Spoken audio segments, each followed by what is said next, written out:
Good evening. BIC live stream, Friday live stream, longest running episodic, whatever it is, we don't know. Some people are tardy. You can probably tell. But I'm going to go to the comments and we'll see. Go into the chat. Dylan Double D Vintage, let's go. Indeed. Sanderson Orr saying, maybe we should go ride bikes instead. No one rides bikes. Only losers ride bikes. But if it makes you feel any better, if some people don't show up on the screen, I'm going to quadruple the like button. What's that? I will only accept verbal objections. In the chat, it doesn't count. So hit the like button. Eric is paying for it, and the meter is running. The meter is running as we speak. Possibly, though, we may get a blast from the past joining us. We'll see. We'll see how timing works out. The usual suspects have their link, but they're all tardy. They're all slow. And then I got a long weekend, so I got time. It's Friday night. You know what that means? Because I'm Carlos Live. Thank you, Josh. Appreciate you. No matter what Eric says about you. See, you can't even address you directly because absentia. That's how this works. Good evening, Jeff. So let me pose a question. I actually have a couple of small agenda items. There hasn't been a lot of news. Still quiet in the news fund. But there's a couple of small things that I do kind of want to touch on. I was hoping the episode of Cardboard Cynics would already be loaded. That was actually what I was playing at with my thumbnail. I included a couple of things in there. I may touch on it briefly, just to cover it a little bit, since I do already have it on the thumbnail on there. But I also want Dan to have a chance to make the video live so that you get a chance to see it. And then once I do, I'll put a link into it. So we'll make it happen. See. Good evening, Sven. See, this is what happens. Your fellow German isn't here. He's tardy. He's slacking. I'm hoping. So this is my hope. I haven't checked. I am hoping that Eroc's excuse is that he was out at Marlborough, Massachusetts, because they had a 1,000 table show that we talked about here months and months and months and months ago. So I am hoping that there is some 1,000 table show. There better be some Marlborough. There better be some Marlborough, Eric. What? Yes, tomorrow, hopefully. My plan is for me to get up around 7 o'clock in the morning, drive to the Marlboroughs, and check out this 1,000 table show, which is supposed to be the biggest thing in the history of New England card shows. And I will report back whether it is what it is being reported to be, or if it's caca. Wow. I already saw a couple of the posts. I think it's going to be very interesting to see what that ends up looking like. So we'll find out. We'll find out. I am curious. I mean, this is really supposed to be a big deal for our hobby in this area. And I don't know what I'm going to be walking into. I don't know if this is going to be the majority of the Pokemans, if it's going to be, I really don't know. But, I mean, when you advertise a 1,000 table show, that's never been, to my knowledge, that's never happened here. Oh, there, yeah. Right. So I'm not missing this. I got to go see it, whether it's going to work out or not. If it's really going to be like that, I don't know. But I will report back and let people know, the outcome. But I'm looking forward to it. I'm hoping to get out there. My wife might come with me because, excuse me, it's a good drive, and she likes to people watch. She has no interest in this silly hobby of ours. You know that, because up in Toronto, she stays in the hotel room all day and then comes out and hangs out with us at night. But she's thinking about maybe coming for the drive and people watching. So, I'll report back and let everyone know if this is the first 1,000 table show in New England history or whether it's a dud. Well, I already know it's the first 1,000 table show. We did have the first day already happen. But I was actually interested. I did check out on the Instagrams. So they actually took some video of it without the dealer setup, but with the tables, and just did like a back pan. Yes, I saw that.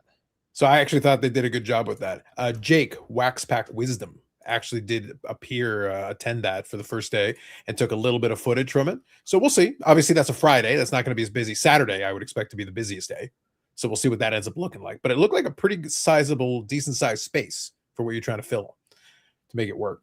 I've never been there. I guess it's an indoor soccer sport, facility. and I've never been there. I'm curious to see what that's like, to be honest, as someone who, played soccer growing up, and we had an indoor facility, locally here, but nothing big enough to fit 1,000 tables. This place must be huge.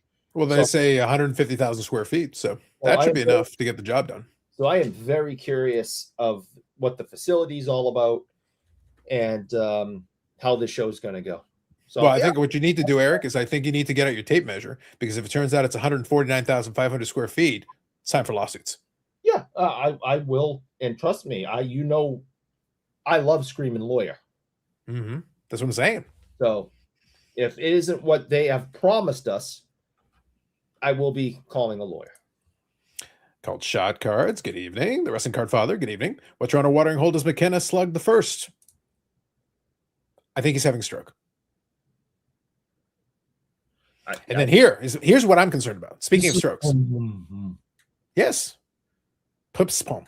Yes. This is warm. Speaking of strokes, this is what I'm worried about. This is Team Eric here.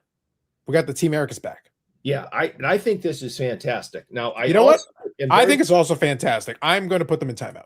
Because I assume that this is a long con to somehow harm me, because that's how it's Eric. I'm in favor of that. But listen, I allowed the Team Eric to exist the one time. Yeah. But Eric, we have a credo here. Yeah. We have decorum. We have a process, and I will not accept people defying the process. Yeah. Anyone that would dare to openly support you, it goes to the timeout. Eric, they just listen. You tell your little fan they just had they've received a 30-minute timeout. They're going to the corner. No chocolate stick. To the corner. It just seems weird.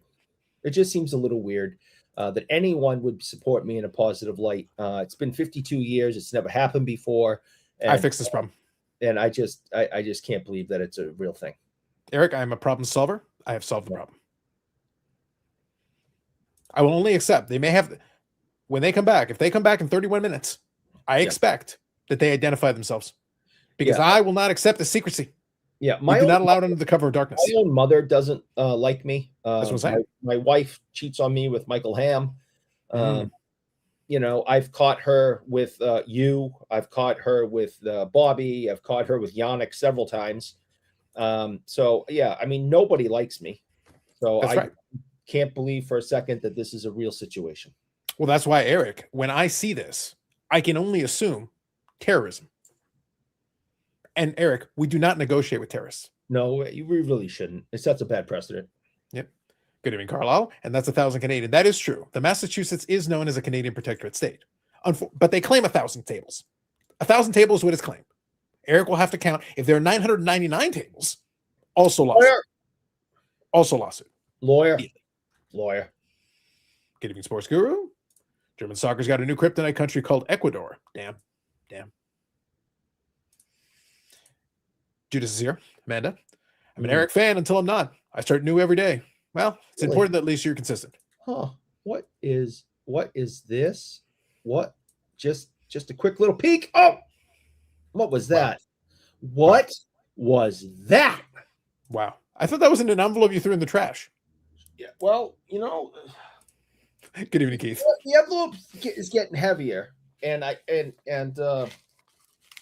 we need to decide whether or not it's going to go in the trash or go to California. Keith, I got to be honest with you. Keith, I got to be 100% honest with you here. That is probably the least objectionable thing that you could have randomly come in and heard, especially on this show. It could be a lot worse. Believe me, it could be a lot worse. No, that's pretty bad. It contributes to my low self-esteem. No, but Eric, a lot of worse things have been uttered on this very program. My distrust in women. It's very harmful and hurtful. Well, Eric, I begin with the premise. Like, again, listen, if Team Eric wants to argue with me, right now is the time. I will only allow it right now. Eric, right now, Team Eric has to this is the time. Otherwise, Team Eric is admitting to everything I'm saying is true. Eric, you are a man of hate. And whereas I am a man of peace, you are a man simply filled with hate. And again, what would Willie O'Ree think if he was still alive? We called Willie today. We got his voicemail. Why? That's called a seance. That's called. We called Willie today. We called Willie today, got his voicemail. So hopefully maybe tomorrow we'll talk to Willie. And you see, Eric, no Team Eric retort. Not a peep, nothing. Yeah. I don't even hear the keyboard clacking in the background. No. Sounds like acquiescence to me. I just I don't believe for a second that there's anybody out there that likes me or supports me. So I just the whole thing's nonsense. I call shenanigans. No, you know what my favorite thing is? I went and just because I was curious. Once I see it in there, because I was like, I bet it hasn't existed long. That account came into being the very night that they debuted. Yeah, they created an account specifically to support Eric. Yeah, I'm like, at that point, that's terrorism right there. It's the long con. They're out to get me. Yeah, that's what I'm saying. Like, I might just Eric. And the best part is, I didn't ban them. Just to be clear, I did not ban. I put a 30-minute timeout. In 31 minutes, if they reappear, I might just put another timeout and another one and another. But the problem, the timeout will always run out. So they can always type in again. But then I send them to another one and another one. I'm sorry. The only way I'm going to need identification. I'm going to need to see some photo ID, sir, madam thing. Yeah. Well, you know, it's nobody that lives in this house. We'll see. We'll see. You know, it's not my daughter. You know, it's just can't. Learned today that there's a Boston, Georgia. That is so wrong. Facts. Well, there's a Florida, Massachusetts. So, you know, some weird shit out there. There's an Ontario, California. There you go. A lot of things, man. A lot of things. A lot of these things get recycled. A lot of names. They start reusing them. Wait. So actually, Carlisle, if Dan shows up, you could actually give him his dream. He could have the Boston Braves, and they could still be in Georgia. Think about it. Think about it. And that would still be accurate. Yeah. What's going on, Yannick? Not much. Think about it, Eric. Yep. There's another one that I've caught with my wife. Yeah. Wow. Yeah, I've got a Just martini. Wow. I know. I come down, sitting around, boom, these two. All Scandals. right. Scandals. We're talking about you. Well, Plotting. I believe that. Oh yeah, probably. So Yannick, I see you're sporting the heavy stash. You got the heavy stash going. It's summer. Yeah. so for summer you build out the stash. Some people go clean shaven. You just decide to go straight for the stash. Well, I felt like my nose would be left alone, something like that. So like, you know, because and I've been wearing a beard pretty much. I think it's only like the third or fourth time I'm shaving since 2003. Fair enough. All right. I get you. Good evening, Stuke. Was that Marcel Dion, president of Team Eric? Maybe. I need a little bit more French. Marcel, if he identifies himself as Marcel, well, then I'll ban him permanently. Marcel, that's a different conversation. But he doesn't have that kind of. He doesn't like me that much to be involved with this nonsense. Good evening, Laura. So I have a couple of things, Yannick. I'm gonna have a little bit of fun with this. So first of all, obviously, I'm gonna wait the important lot. We're gonna have the coverage by next week. We'll have the coverage of the Marlborough show, the 1,000-table show. Like I said, Eric needs to count the tables. I've heard. He needs to make sure the square footage is covered. That's important. And then the title there is Random Collectibles to the Moon. That's an allusion to Cardboard Cynics, the new episode. So when that episode drops, I'll share it with everybody. But Yannick, I'm going to share something with you here that I'm thinking about. I'm still kicking around the idea. So two things. I mentioned it on the podcast. I'm not going to be able to make it out to the Nova Scotia Expo. I did say it on the podcast, so I'm going to repeat it here again, just so we're clear. The things are not going to line up on time. As much as I would like to, Yannick, I do try to live my life similar to Eric with endless, abundant funds. Unfortunately, I don't have them. Unlike Eric's boundless, endless wealth. Hit the like button. Eric pays for it. Unfortunately, I don't have it. And I realized, Yannick, that I was like, I should probably pay myself back for some of the stuff I've already bought recently. There's been a bunch. So I was like, I should probably refill those accounts. That might be a good idea. See, this adulting thing, Yannick, is really cramping my style. I bought a house, so that I know what you're talking about right now. Yeah. You know what the problem is, Eric? The problem is the bills. The problem is that they actually expect me to pay them. Yeah, I think it's totally unfair. Yeah, I think it's bullshit. I think the electric company expects to be paid. For some reason, my bank expects me to pay my mortgage.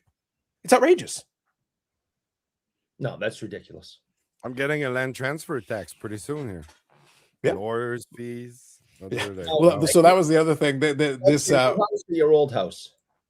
Say that again? Are you sitting in your new house or your old house? No, that's the old shack.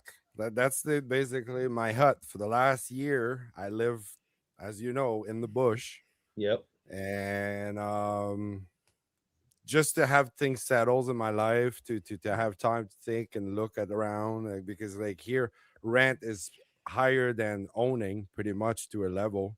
If you're looking at cost That can happen, wise, yeah. or so, yeah, I'm Get a back new at mark. home ownership again. But this here was a project of a dream to maybe tear this down and rebuild. And let's say in the last couple of months of my life, I realized that I don't have the time or the will, or even like, like things are That comes happening with age. now. So Yeah. That comes with age. Yeah. yeah, exactly. I'm not Your stupid, I health am is with very you. important. So yeah, so basically I bought a house key in hand, ready to move in, and Yeah, turnkey. even Yep. further better for me, closer to Eric. So that's like a Oh, nice I don't know if 5 hour. that's better or worse. Is that better or worse? It's a 5 hour drive sharp now to Boston, so it's Wow. pretty Okay. decent.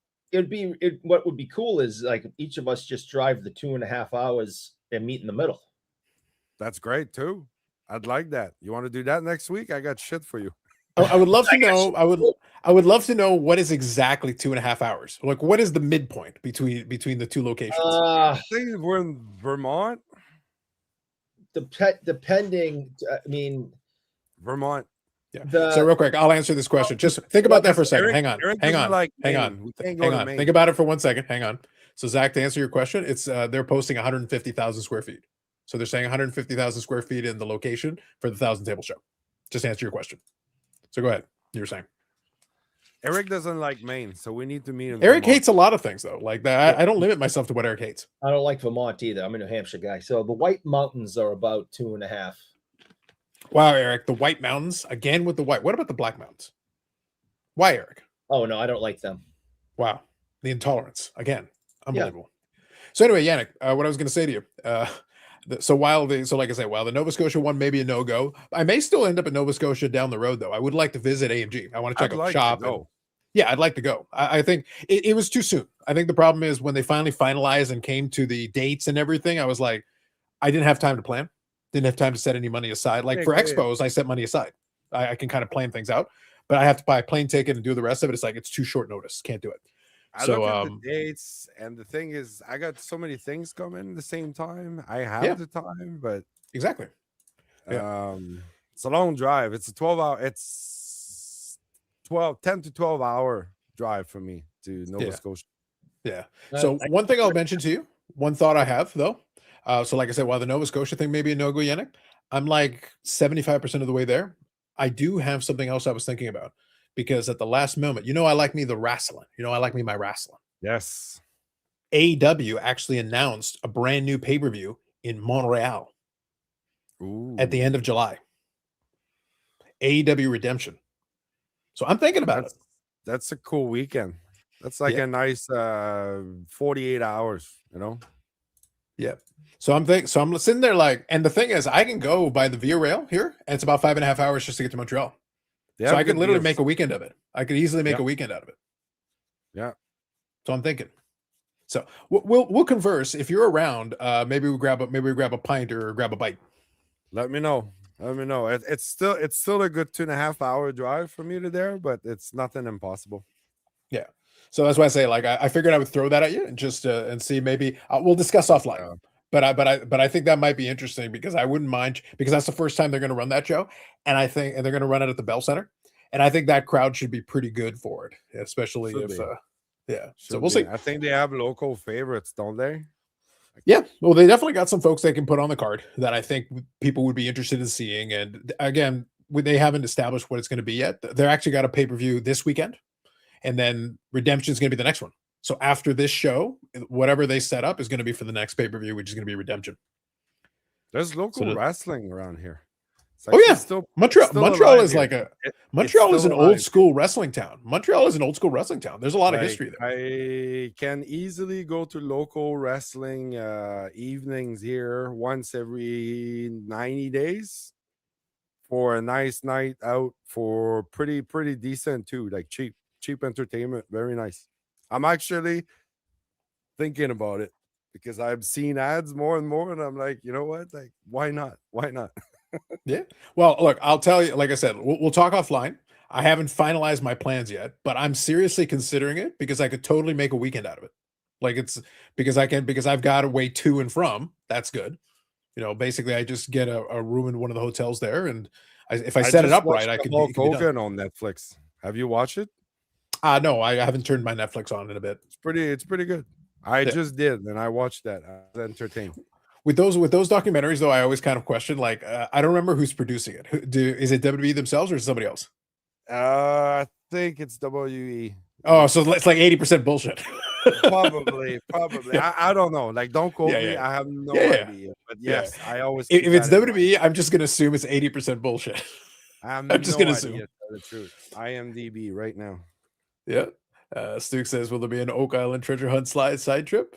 Who knows?" Roddy Piper, a Nova Scotia guy, maybe. Even Josh. It's like, just bought tickets to Montreal AEW show. Excellent. Yes. And I'm sorry, Wrestling Card Father. I still owe you a response. I have been horrific in actually responding back to people on my Instagram.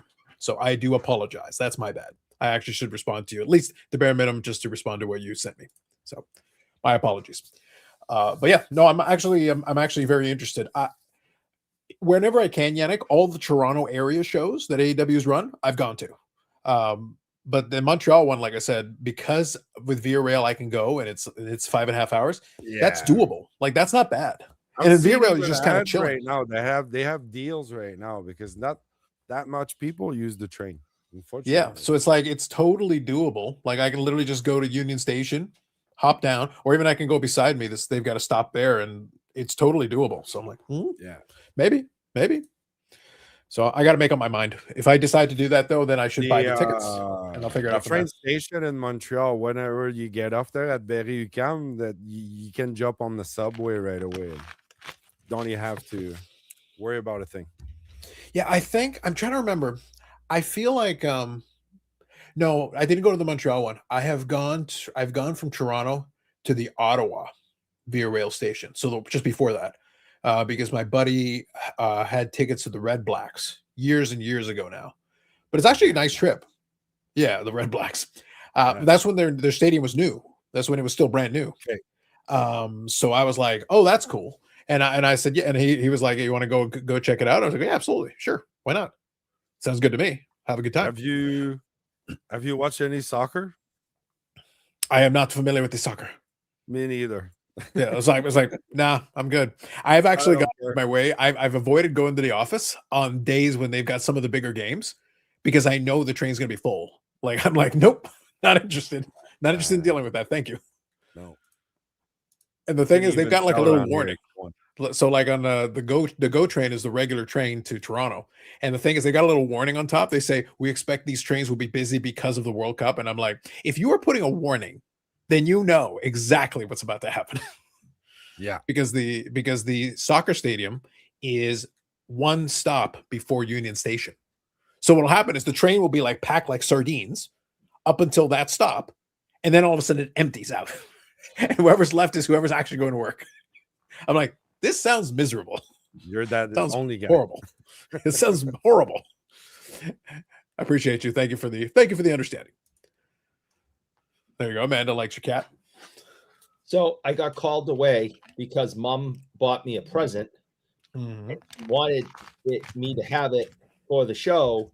And in her words, I bought this for you so everyone can make fun of you on the show. See? So that just goes what we were saying earlier about how she hates me. And so business as usual. Business as usual. So I'm going to show you what she got me. This is from Kathy here. Nice. Excellent. Perfect. Perfection. This is my the owl stick man. This is my after mountain biking shirt. Eric, that's your after getting out of bed shirt. That's your everything. That's what I said. Yeah. That's just pretty much what happens when I first get out of bed in the morning. And I was talking to a 25-year-old today, and he complained about something. And I said, oh, buddy, it gets so much worse Wait till you get my age and you go to bed feeling great and you wake up injured. And he didn't understand it. He just like, what are you talking about? How does that happen? I did this week. Been a week now, man. My shoulder. You'll find out. You will go to bed feeling great and wake up injured. Whether your calves cramp up, you slept wrong, you pinched a nerve, your back's out, your shoulder's messed up, your neck's all kinked and messed up. I said, you got so much to look forward to, buddy. And then I come home and this is what mom gives me. This is why, Yannick, I was very dubious about Team Eric. Yeah. I can only assume terrorism. Got to get rid of him. So we don't negotiate. Nope. When it comes to World Cup traffic, we have the World Cup here and in Massachusetts, and the traffic is definitely a thing. Yep. I lost track of my days. Let's see, today's Friday, so Wednesday, I think it was, and I talked about it going ahead on the show that I was planning. Yeah, the Scottish. I was planning, but I was going someplace. I was going to go see Derek Sanderson, who my, moniker is named after Sanderson Orr. I was going to Derek Sanderson's house on the Cape, and John Cleese. And driving from the North Shore to the South Shore, to the Jersey Shore, and through Boston, heading south, and Foxborough Stadium is south where the Patriots play. World Cup's happening. I have to go that way. Hours of traffic because there was a game. It was game day, and I sat in hours going in both directions, to get to Derek's house on the Cape. And he actually called Phil and be like, you said your guy was coming. I'm sitting here. Where is he? And Phil calls me like, where the hell are you? And I'm like, dude, you don't understand. I've been in hours and hours of traffic because of the World Cup. World Cup traffic. Yeah. It's bad. So, a ride that should have taken me X amount of time took me twice as long. When we went, it went pretty good that day. Anyway. Yeah, I think a lot of it depends on, so kind of Carlos talking about the Atlanta Olympics. I think it depends on what kind of event it is. And also, obviously, Olympics is huge, but it depends if a lot of people are kind of staying in the area, that can kind of change things. The reason I speak of that train is because that train is a major pinch point. So people coming in for the World Cup, they're going to stay at like hotels and things somewhere in the area. That's different. I'm talking about the locals who want to check out the game. Because I'm actually at one of the bigger train stops outside of Union. But what happens is when a lot of it, I can tell Eric that there's a game on that night because I'll see a bunch of people walking up with the jerseys. Whatever teams are there, I'll see representatives of both teams walking straight over to the platform and a whole wall of these people. And I'm like, okay, so that means there's a game on because again, I'm on the line and it's one stop before Union Station. So it's not so you're actually getting out at a smaller station. Because that's where the soccer stadium is. Because that's where the MLSC team plays. So it's like they used to call it BMO Field. I think they changed the name of it now. But regardless, it doesn't matter. That's where the soccer stadium is near an exhibition. So it's like that's cool. But Union Station is the bigger station. But that's not where people are getting off. So like that train will become a ghost town after that stop. Yeah, I didn't really know you guys were hosting the World Cup. Because you don't have, to my knowledge, I didn't think you guys had a stadium big enough, an outdoor soccer stadium big enough for a World Cup event. Because you don't have an outdoor. Oh, they play that BC place, which is an old 80s stadium. It's like built for outdoor, but it's got one of those floating dome thing. I mean, does the Argonauts play in Sky Dome? No, they don't. Not anymore. Not anymore. They play at BMO Field too. They got their own thing with the soccer team they share. I think. Yeah. So now it's called Toronto Stadium. They're calling it now. The capacity is 43,000 and change. Montreal, it's not really outdoor. It's the old Olympic Stadium, but that thing can sit like 60,000. So that's big enough. But the thing is, over here they said no because like whatever FIFA demands, FIFA demands. FIFA doesn't just, Oh yeah. oh, it's optional. FIFA demands. So here Oh, they there said, it's up. fuck you. Yeah, they basically decide. So what happens is the way the field is configured, they've got enough open space. So 43,000 is because they put up temporary grandstands to expand it, but the normal capacity is about 28,000, which is all MLSC really needs. But 28,000 is still good enough for, you know, CFL too. That's plenty. Unless for you're that, in that's plenty. Saskatchewan. Exactly. They don't really need more than that. But then for FIFA, obviously they're going to want extra. But 43,000 is solid. Like it's not bad, and they can fill it. They're not going to have any trouble with that. I just want to ask Mark a quick question. Mark, are you going to the Marlboro show?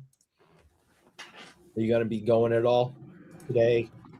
Did you go today? You going tomorrow? You going Sunday? Going at all? Now the big thing, Yannick, you know what that means though? It means that because they expanded it 43,000 and you've got a small go station to try to get everybody out. That sounds like a disaster. A disaster. Here the subway takes you right under the stadium in Montreal. Okay. That's not bad. It was built that way back in for the Olympics and all that stuff. So yeah. Well, that's why I kind of find it funny. Capacity.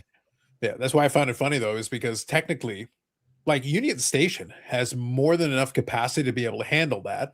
Because obviously, you know, when you get out there, you can go to the hockey game, you can go to the Jays. You know, they at the Dome they do 40,000 plus on a lot of nights, so they can handle that capacity. But that's not where the soccer stadium is. The soccer stadium is in the stop before that is not designed for that kind of capacity. I did the Habs game once, maybe a dozen years ago, and I took the subway to go there. And you don't decide where you go; the crowd just takes. Mm-hmm. It's like one big unit kind of moving, and that's why I'm very happy that I don't have to go to the office every day anymore. I used to have to go downtown every single day, and I was like, this would be horrible, miserable. Do not miss that. Do not miss I don't do big crowds. If I don't have to no more, I don't do that. Mm-mm. Especially these days, man. Especially these days. But anyway, so folks, chat. We're open to talking about different things, whatever you guys want to talk about, guys and ladies. I got a pickup this week. Did you? Yeah, it's just like O-Pee-Chee 7980 Wayne Gretzky year wrappers. Nice. Oh, so you know. That's cool. You grabbing them for a binder? You're going to do a project with them? What are the wrappers for? I just grabbed them in a purchase, basically in a bundle, and they came with it. So, all right, it's kind of like to sweeten the deal, basically. Because these, believe it or not, they're going for I don't know, $50, $70. Oh yeah, those are expensive. Yeah, a wrapper. All right. Yeah, well, the boxes are expensive, so I figure even the wrappers at this point would hold some value. I got some like nice that one since I collect Michel Goulet. Yeah, 87, 88. I like that box. I got the basically. They did a good job. Oh yeah, and they got the Luke Robitaille to go with it. I think that's Luke Robitaille's rookie year, isn't it? Yes. Yeah. So that's kind of the rookie box bottom. Yeah. There you go, Eric. Fuck, there you go. Oh, there's Ray. Still haven't seen him for months. Keith says, I just realized 75% of the World Cup teams move on. So I don't know how. I obviously haven't paid any close attention to it. I guess they just want to keep a bunch of teams in for the knockout round. Obviously, once they get the knockout round, they'll start knocking teams down. So I guess that works. Think Canada moves on? Yeah. I genuinely have no clue. Didn't they win a game, or I thought they tied a game? Yeah, they won a game, and I think like as many goals as you count and let in, that counts too. So yeah, I would assume if you won a game, you probably advance at least to the knockout round. That's 6. I think they had a 6-0 win that kind of helped them. That would probably help you. I would think if you're doing goal aggregate and stuff. So I figured, yeah, that probably at least you get a chance to play in the knockout round. I don't know what you do after that, but what the heck.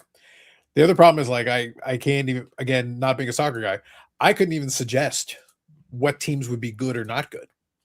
I don't care. Yeah. I truly don't. Yeah. Like I get it. Yeah, here you go, Rick. Time, I'm like, yeah. Let's talk the NHL draft. That's right. Pre-order your Ivar Stenberg Young Guns now. Rick's already ready. He's ready for the San Jose pick. Who's Ivar Stenberg? Hang on. Well, I assume he's the San Jose Sharks draft pick. Oh, the San Jose Sharks were picking first.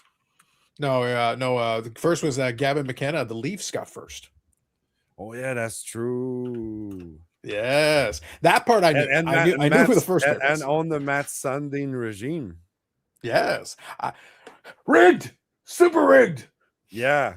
Like, come on, Eric, join us. Rigged, super rigged. Ivar Stenberg. There you go. From Sweden. I mean, they're still saying that, you know, the Bedard thing to Chicago was rigged, so it's not news. Yeah, but you got to admit, the same offseason that the Leafs trade Marner to Vegas, and Vegas goes to the Stanley Cup final, Toronto gets first overall. Rigged. Yeah. Well, I mean, it's, you know, we're still bitching in Boston about David Robinson. We were supposed to get David Robinson. And somehow, no matter what the math said, that was like absolutely going to happen, we didn't get David Robinson. So, you know, there's people that will still talk about the NBA draft being rigged because of that. Mm-hmm. Yeah. Well, the Patrick Ewing one was also a classic one that people looked at. You know, the Knicks got favorable treatment. So the conspiracy theory goes. Yeah. Sharks had the second pick. Okay. The kid's 18, turning 19 in September. Yeah.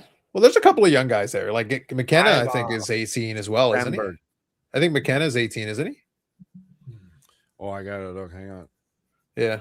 Carl says, which Hall of Fame were selected before Brett Hull and Robitaille in the 84 inch draft? Probably, I feel like the answer would be a couple because Brett Hull was a lower pick, and so was Robitaille. Gavin McKenna. 84. Oh man, Justin Bieber is on the shot with him. 84. It's already screwed from the fucking very beginning. I would 84. Yeah, 84 entry draft. Wasn't it Mario Lemieux? He's either 84, 83. One of them, I can't remember. It was 83 Iserman? Probably 83. Probably Lemieux for 84, yeah, probably. Only 8 countries have won a World Cup. That seems about right, to be honest. There's decent teams, but I would assume certain teams kind of dominate. It says, what's the most iconic sports card from a base set in the last 25 years? So I'll give you the canned answer. The canned answer. Ah, that's sneaky. Tom Glavine. Yeah, he did play hockey. Yes. That's true. So he was out of Billerica, Massachusetts, and he got drafted by the LA Kings. And obviously he went on to become a phenomenal pitcher for the Braves. And because he was a local guy from Massachusetts and had a hockey pass, after he became famous, and it was well in the middle of his career with Atlanta, the Bruins invited him to a practice, right? A local kid, former hockey player, super famous, blah, blah, blah. They were stopped in their tracks because they had to get permission from the LA Kings and do all the paperwork and stuff to allow Tom Glavine to do just pretty much a fun practice with the Bruins one day when he was home here in Massachusetts. Like, it was a big thing. The Bruins couldn't just be like, hey, local kid Tom Glavine, come to practice and skate around with us.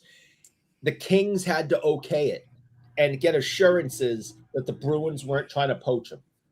Mm-hmm. We'll come back to that in a second. And we'll come back just to this one. I want to read a couple of comments, and then we'll come right back around to this one. Eric says, Boston still bitching about Jumbo Joe? Only Eric. Fuck Joe. Forever. Fuck him. Forever. Fuck him.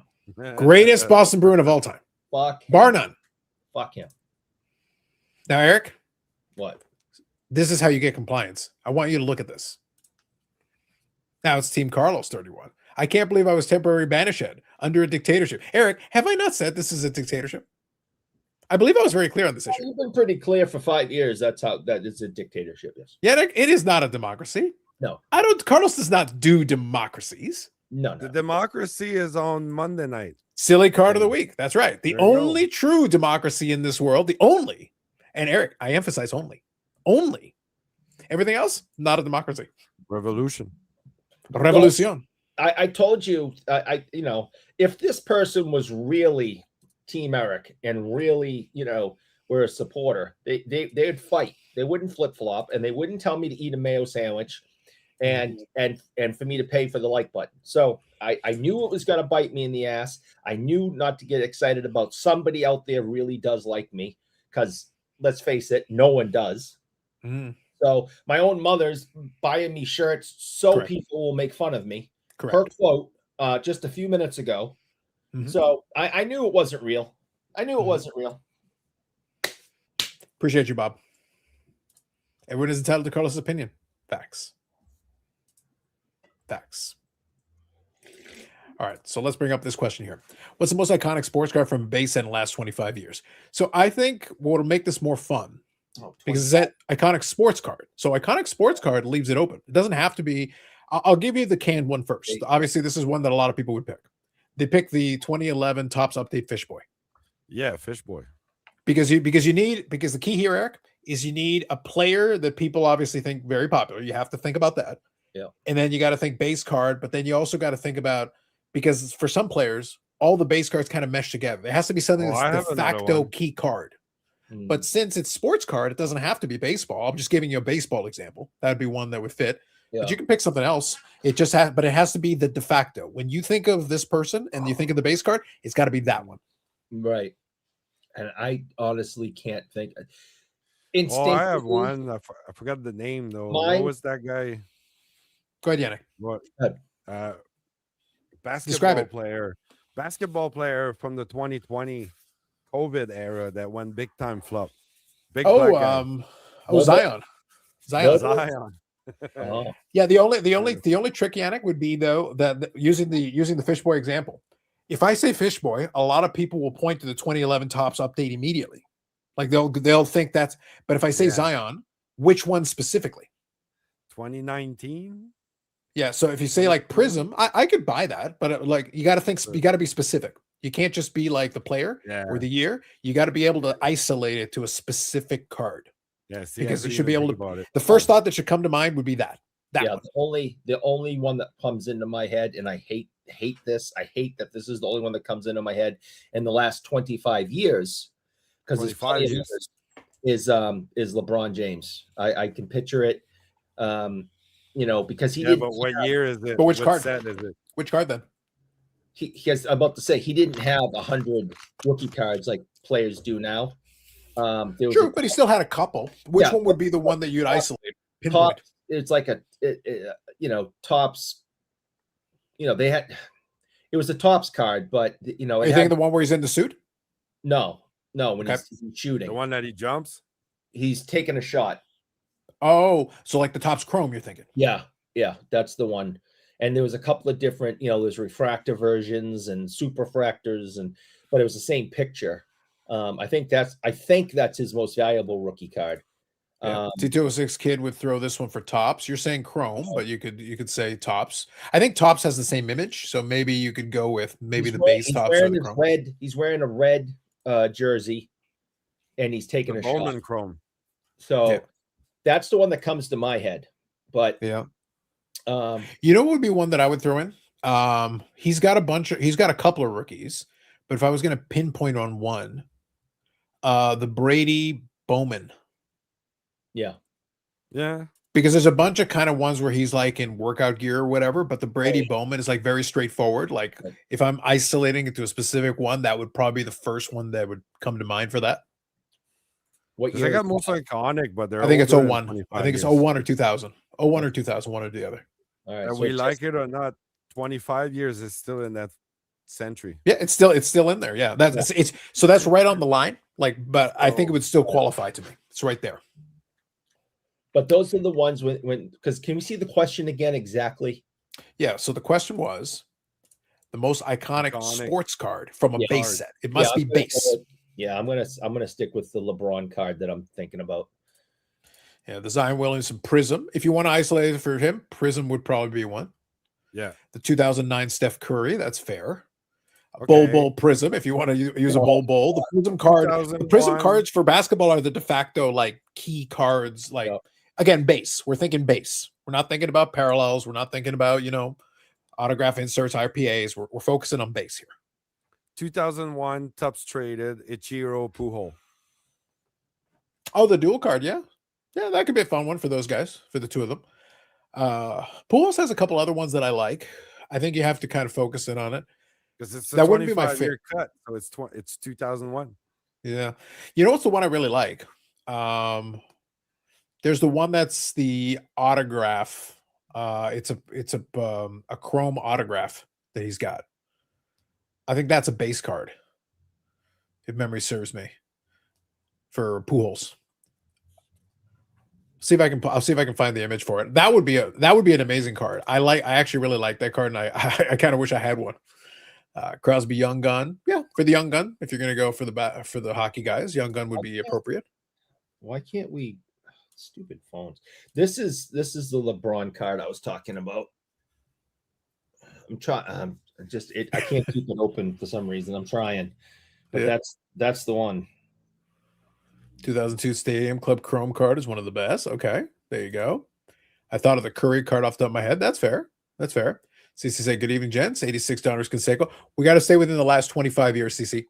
Canseco is definitely a good one. If we're talking 80s, the $86 Canseco, totally with you. But we're sticking to the last 25 years. So we got to stay. Basically, I'm going to say include the year 2000 if you really want to push it. But basically, you got to stay in this century. So that's the Chrome, I think. Yeah, this is the one I had in my. Oh, God damn it! Nothing's easy in life. Yep, the shooting LeBron with the Chrome. Yeah, that was what was in my head. Yeah, I think there is I think the base LeBron also has the same pose, same image, I believe. So I think either one would work. It's the same image, so I think you'd be good there. But that's the one that popped into my skull. This one would fit for irony, but I think Project 2020, the Keith Shore Griffey. That'd be a funny one. I don't know. I guess the Topps 2020 cards are technically all base cards, quote unquote. They're part of the set. So I suppose in a way they are. In a way they would be. Bob Jackson says Ichiro Topps base is a good one. Yeah, that's fair. The Soto Heritage rookie. That's an interesting one, Scott. I think for Soto, I think about the 2018 update more. I think you could make an argument, but I think of the update for him because I got a bunch of the different ones for him in 2018. I think of the update first for me. I thought of that Curry off the top of my head, says Keith. That's fair. I'm partial to the bat down Acuna. That one was an infamous card. That one was definitely an interesting one. That variant. It is technically a base card, but it's a variation. LeBron's Bowman rookie. Okay. Curry Bowman last year for Bowman basketball. Sven says the Trout. Yeah. We'll talk another one for the 2011. Trout.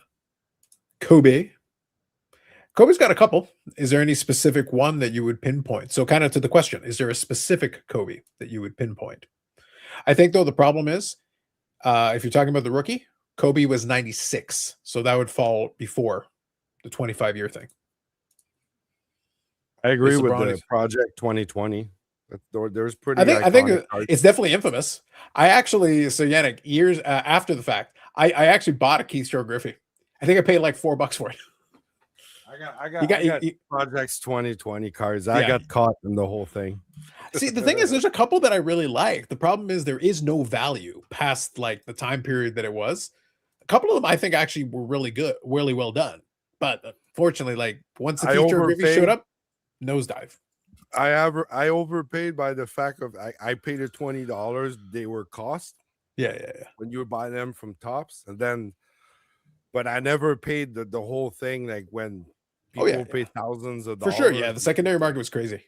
What? It didn't make any sense to me at all. But collect what you like, obviously, whatever makes you happy. But I didn't get that 2020 stuff. Didn't didn't make any sense, and the money that those things were going for, I just kept shrugging my shoulders, going, I don't get it. 2018 Chrome Otani. Yeah, that'd be another one from the 2018 as well. Tops and Tops Chrome is different image. For the LeBron, okay. For some reason, I thought they were the same, but okay.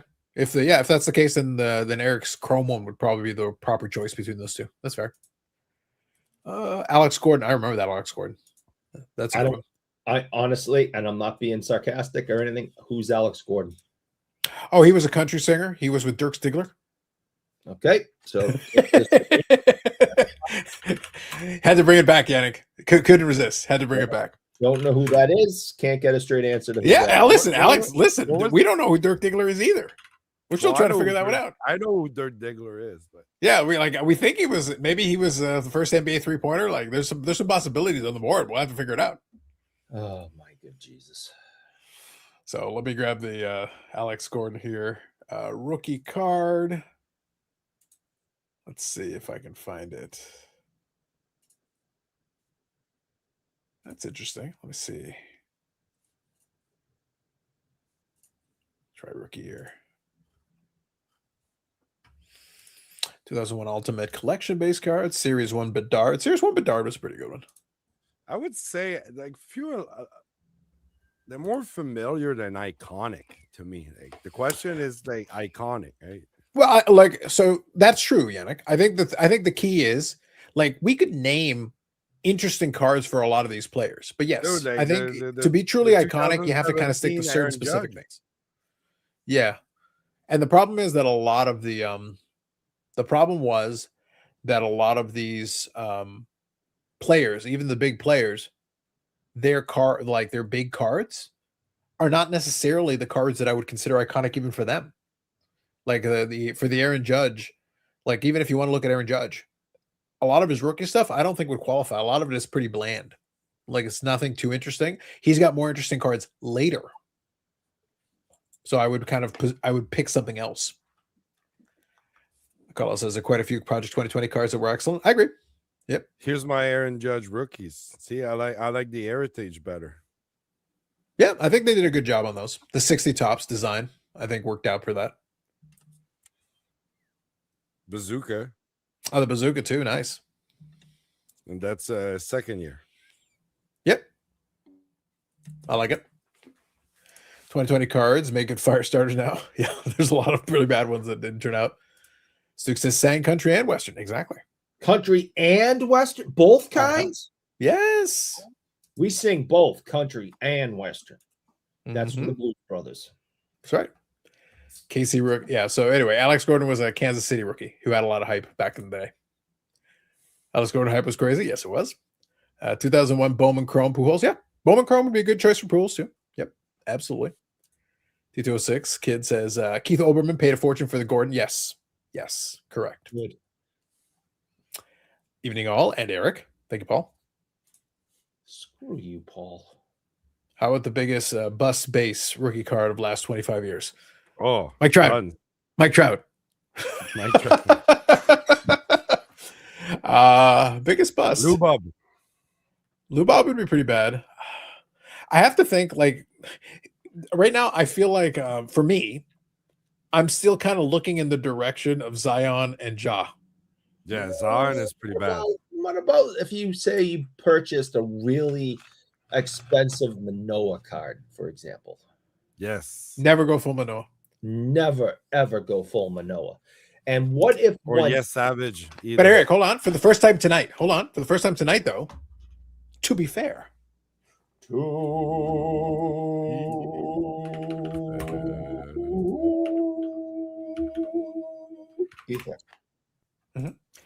Manoah was actually an all-star at one point. So he did actually have at least a little bit of a run. Like he actually had a good season. He was third in Cy Young for a season. I think Zion is a thing where everybody looked at the talent and the possibility, and it hasn't amounted to anything.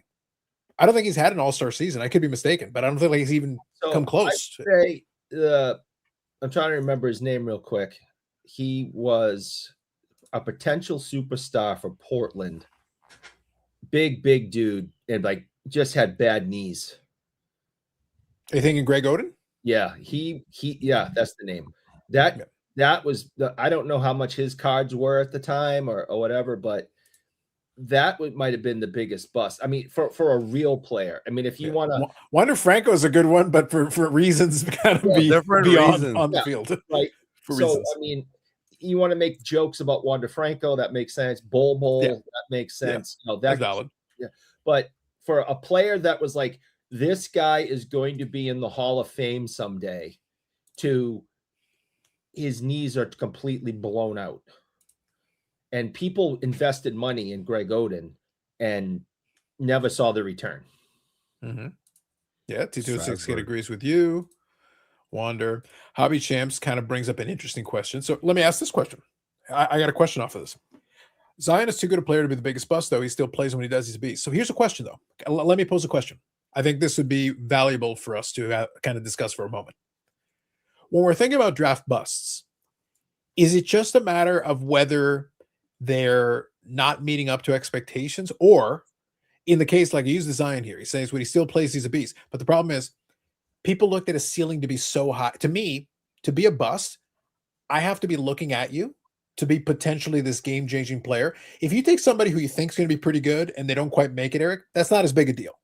But the higher the ceiling people put on you, and then you don't make it for whatever reason, that kind of creates a problem. I guess to use an example, I'll use a baseball example.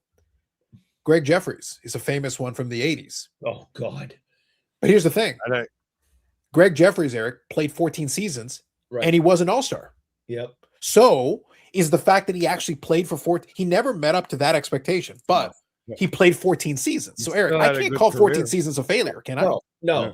But for those of us who are old enough and were in the hobby at the time, I would argue that in the history of my collecting, which started in like 87, 88 to now, for a very small window, I don't think there has ever been a hotter card to collect and people obsessed over than the Craig Jeffries rookie card. And that is why it's hobby-wise, he's considered a bust, because for that small window, that is like the most popular, I need to get this card in my entire hobby career. And he didn't live up to that level of expectation that the hobby put on him. Yeah. 14 years. Oh my God, that's incredible. I mean, none of us made it a day, right? So that's why I'm posing the question. So this is a question I'd pose to the chat too. To be qualified fully as a bust, do you need to completely crash out? Does it mean to say basically effectively, once you reach a certain point, like you had no career? Because the Greg Jeffries is kind of the opposite side of that. 14 seasons. You were able to maintain a professional career and remain in the game for 14 seasons. Right. I cannot call that I can't call that a failure, because a lot of guys can't do that. They can't stay employed for 14 years. No, I don't care. However it is. Right. And at least he was an all-star. Right. So even if his career never met the expectations, I've seen worse. And there's some good examples here that are coming up here in a second. That's why I kind of posed the question. What about Alexander? That would be another example of like he never met the expectations, but he still played like 15 years or something. Yeah, so he still had a career. I didn't hear what you said. Alexander Degg. Alexander Degg. Right. Yeah. So he still played, and he was able to have at least a little. I think he had like a 20-goal season with Minnesota or something like years later. Patrick Stefan. Yep, maybe another guy. Has there been a bigger push in NHL hobby than Patrick Stefan? I mean, that push was insane, and he did not live up to that hobby. Well, Eric, I remember the Patrick Stefan thing, and I got to be honest, I think it was because that rookie class was weak. Yeah. Like it was real bad. It was a real brutal, like that early 2000s period, that it was really weak for a bit there. You can name pretty much every first round pick of the Edmonton Oilers in the last 2 decades. I was going to say, like, what was the name of the friggin'? And the thing is, I joked about him on the live before. What was the name of the Oilers guy, the Russian Oilers guy who like literally amounted to nothing? Yeah, it was the Russian Oilers pick. The name is escaping me right now. And I even made a joke about it because I actually bought a card of his as part of a lot with a Medano, and I was actually able to get a couple bucks for it. That was the joke. The joke is that I actually got a couple bucks for it, but the name is escaping me. It'll come to me in a minute. But Hodges says, "Would you consider the 2000?" Yakupov? Thank you. That's the one I was thinking of. That to me, Yakupov would be a total Nail Yakupov. Didn't go anywhere. Did not go anywhere. Dead on arrival, basically. So Hodges says, would you consider the 2001 Upper Deck Tiger Woods iconic? I would, because it's got. So can you picture the card looking up? Yes, I can. It was it was Tiger pointing at the hole as he made that putt. That was a great picture. Fantastic picture for that card. Hobby Champ says, you know what it means too. Yeah, Hobby Champs here has a good call out. Jamarcus Russell. That's the definition of a bust. All right, you guys know the story about what the team did to him, right?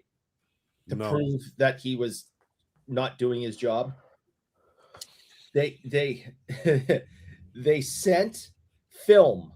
And it was blank. It was like a blank tape, wasn't it? Blank. They were like, we need you to go home this weekend and study this film.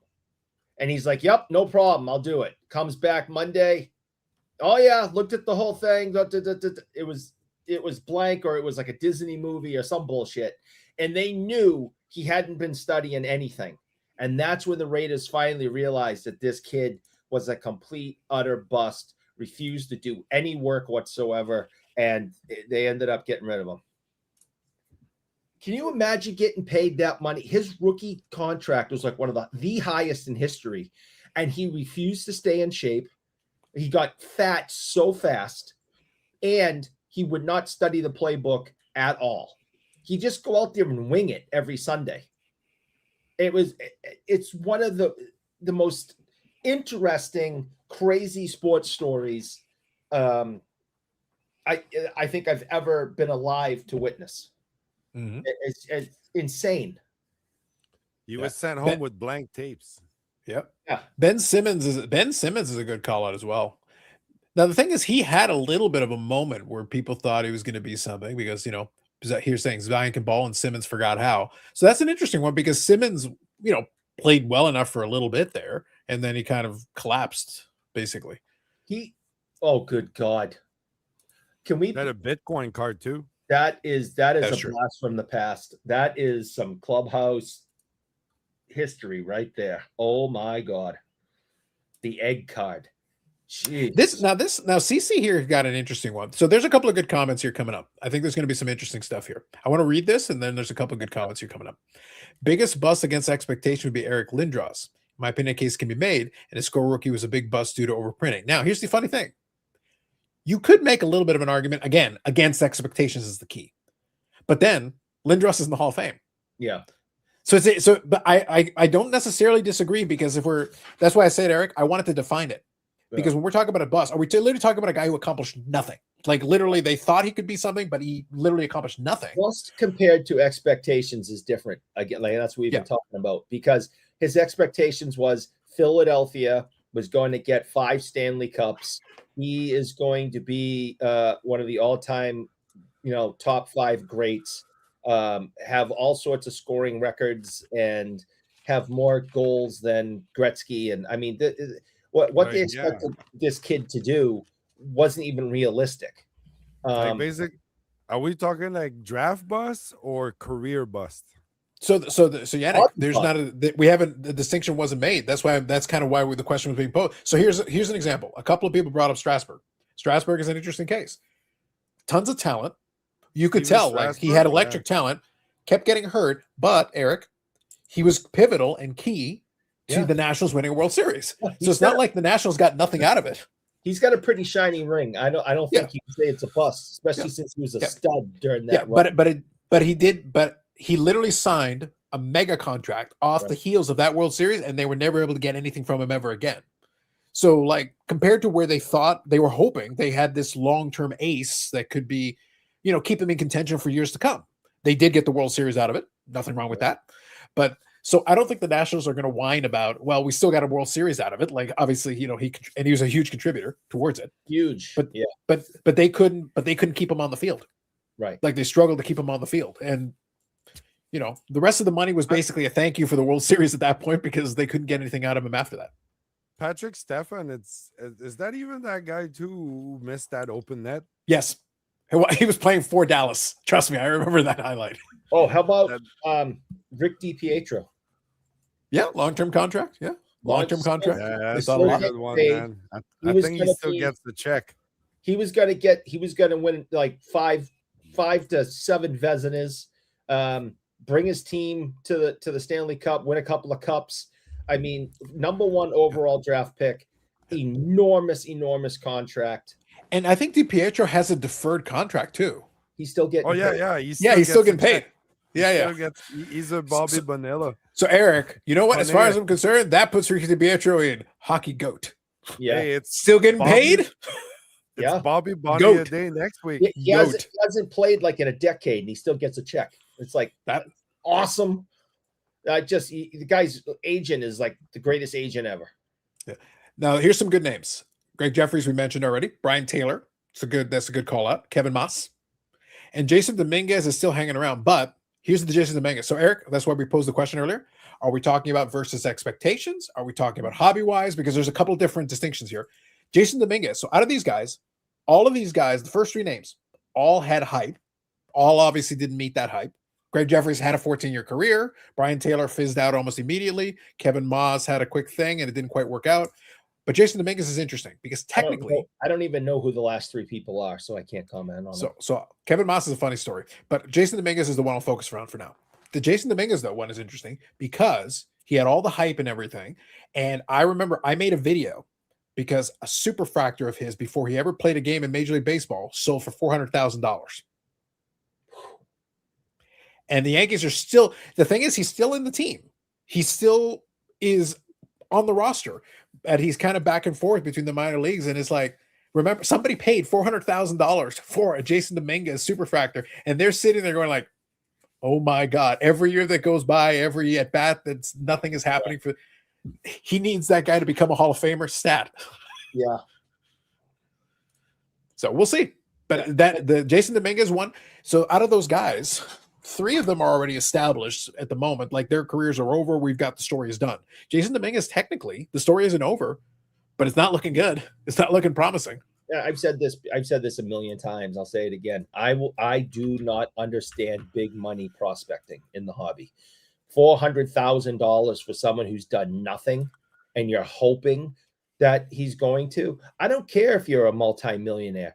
Why are you throwing away $400,000? Yeah, I mean, I will never understand hobby prospecting for big bucks. You want to buy a rookie card for, up to $100, which we talked about, Carlos. You say this just recently. You said it on one of our shows. $100 is still a big deal to the normal hobby. For most people, yeah, they got to think about it. So absolutely. If you say, all right, I'm going to take a real shot and spend $100 on this prospect. Okay. When you start I spent $5,000 on this gold, yellow, canary, refractor, shiny rainbow. Hold on. Boom. Look at that. Mark, you know you love me. Went into the tickle trunk. Boom. Rookie card, Doug Wickenhauser. So, yeah, I will never understand it. I'm at the shop every day. I see people prospecting and spending big bucks on stuff. I will never, ever get it. I can't wrap my head around it. It dumbfounds me. It is the ultimate gamble. And it's long-term. It's long-term gambling. Most people who gamble want to get, find out right away whether or not they won or lost.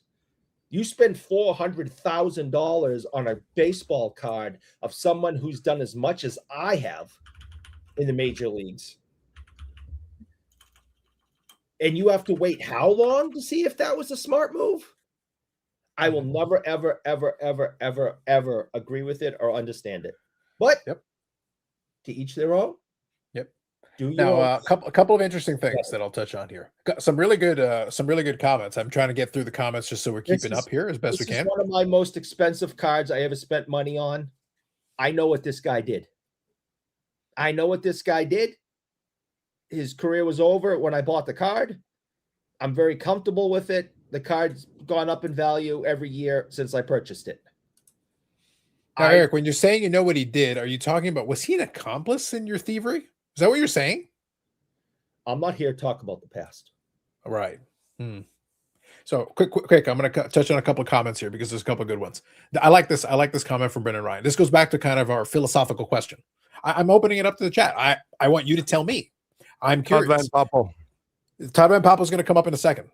But there's some really good names. That's why I say I want to catch up here in a second. Brett Saberhagen is a fun one, Eric. I'll give you the context. Brett Saberhagen was a guy who came out of the block, showed a ton of potential. I know Brett Saberhagen. Yeah, but here's the fun thing about Brett Saberhagen. Brett Saberhagen had this schizophrenic run because he is one of those dudes who, if you actually look at his resume, it's actually very impressive. He actually won the Cy Young twice. And he had this thing where he'd have a Cy Young amazing season and then have kind of like a meh season. And then all of a sudden he'd be great. It was like off and on. It'd be season by season. He's got 2 Cy Youngs, 85 World Series, World Series MVP, Gold Glove, 3-time All-Star, and an ERA title. It's hard to say doesn't sound like there's anything wrong with that. How is he not in the Hall of Fame with those numbers and those accolades? You'll probably because he was that schizophrenic off and on thing. It was because he put up this brilliant season, this incredible, sensational season, and then like I'll give you a perfect example. 1985, the same year they won the World Series. That season, he was 20-6.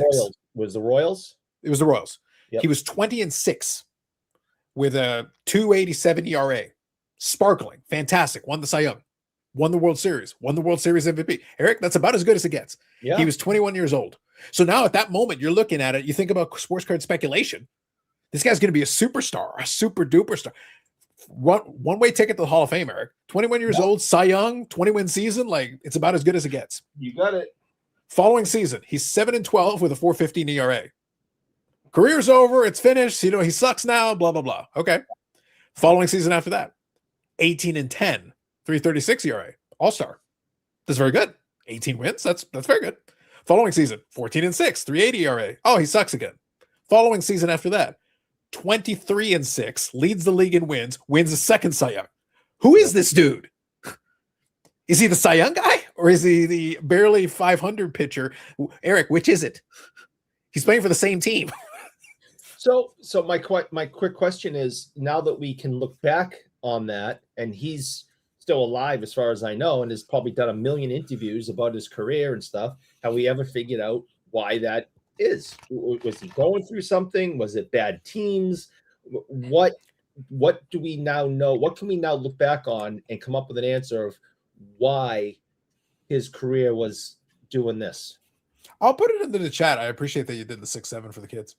I think the funny thing about it is that I'm not convinced, Yannick, that at least I am not 100% sure on the rationale why, because I'll tell you one more thing.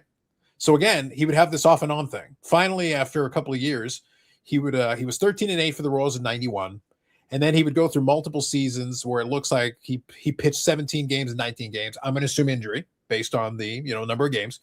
Then he comes back and he's 14-4 for the 94 Mets, and he's third in Cy Young voting. So all of a sudden, Brett Saberhagen's back.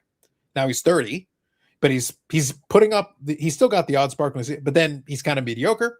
And for the 1998 Red Sox, Eric, the 1998 Red Sox, he's 15-8. Yeah, at age 34.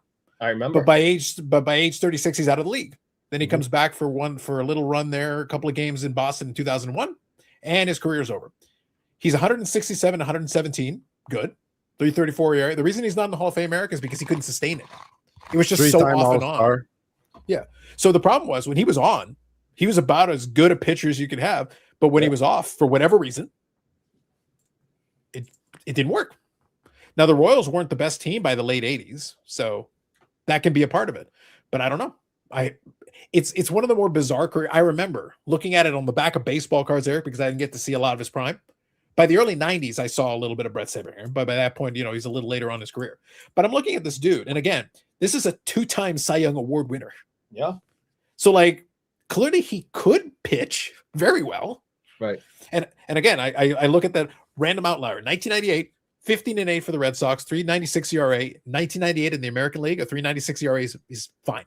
It's more than fine. But I don't know. Weird career. Very strange career. Kovalchuk and Yakupov. I wouldn't. Biggest bust or worst ever draft pick?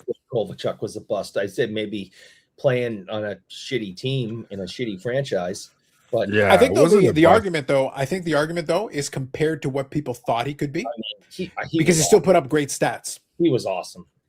If he was playing, in a really great city, if he was playing like for the Rangers or something, for example, I mean, oh my God, he was so good. So good. Yeah. And this is basically the big question. Biggest bust or worst draft pick? Sam Bowie being picked ahead of Jordan. That's fair. Ryan Leaf was solid. Yeah. Ryan Leaf. Tim Couch and Johnny Manziel. Yeah. Manziel. Yeah. Okay. I'm going to zip through a couple of these. I don't want to fall too far behind. No, totally disagree with that.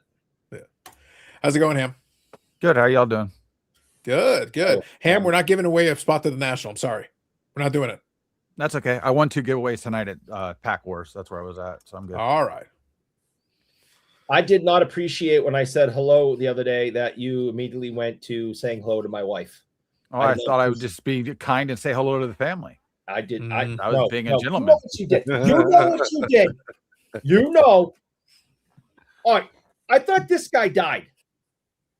I was told the other day he was dead, and I celebrated his death on live YouTube. Now, Eric, were you told he was dead, or was this wishful thinking on your part? I was told that this guy was dead.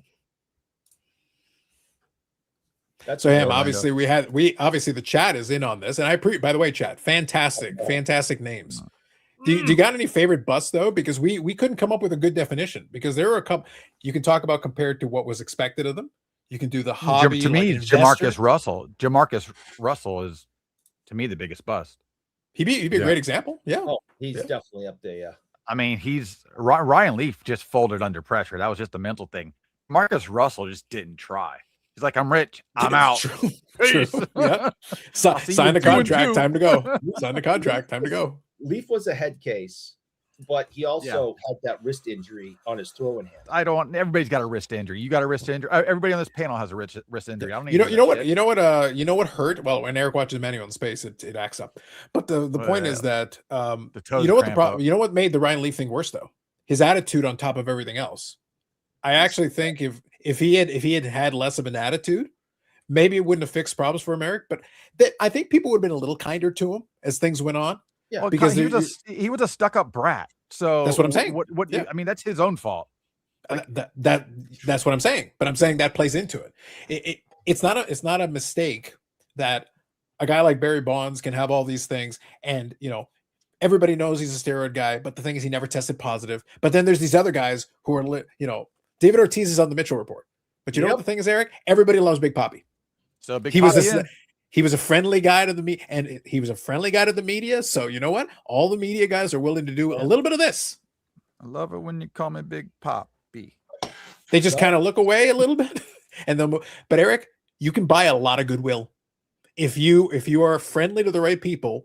You can find yourself in a situation, and they will be very nice to you. Rafael Palmeiro shook his finger at Congress, and you know what? That became a meme. Yeah. And there was nobody to back Rafael Palmeiro when the moment came. Nobody. And by the way, by stats, Rafael Palmeiro should totally be in the Hall of Fame. Yep. 500 runs and 3,000 hits. No question. No, he has zero questions. He's in. He would be in. He should be. 100%. But that's what I was saying a moment ago. But he did it to himself. He should have shut his pie hole. He should have been really quiet and really humble and just not said a damn thing. And you know what, Eric? I bet you they'd give him a second look. Yeah. If he just kept his mouth shut. As much as I love baseball, I love the Hall of Fame, but Baseball Hall of Fame is the hall of you need the numbers, but you need the morality too. Like it's Harold Baines is not a Hall of Famer. But he has buddies on the Veterans Committee who like them. Yeah. That's how he got in. I mean, I guess Barry Bonds is gonna have to die to get in like Pete Rose did. So Well, I think there's enough That's time. how we're doing it now. There's an Even opportunity. Pete Rose still not in. There's an opportunity if they go in and they give enough time. I think Bonds, the thing is, Bonds has to stay out of conversations. At this point, he's been around long enough now.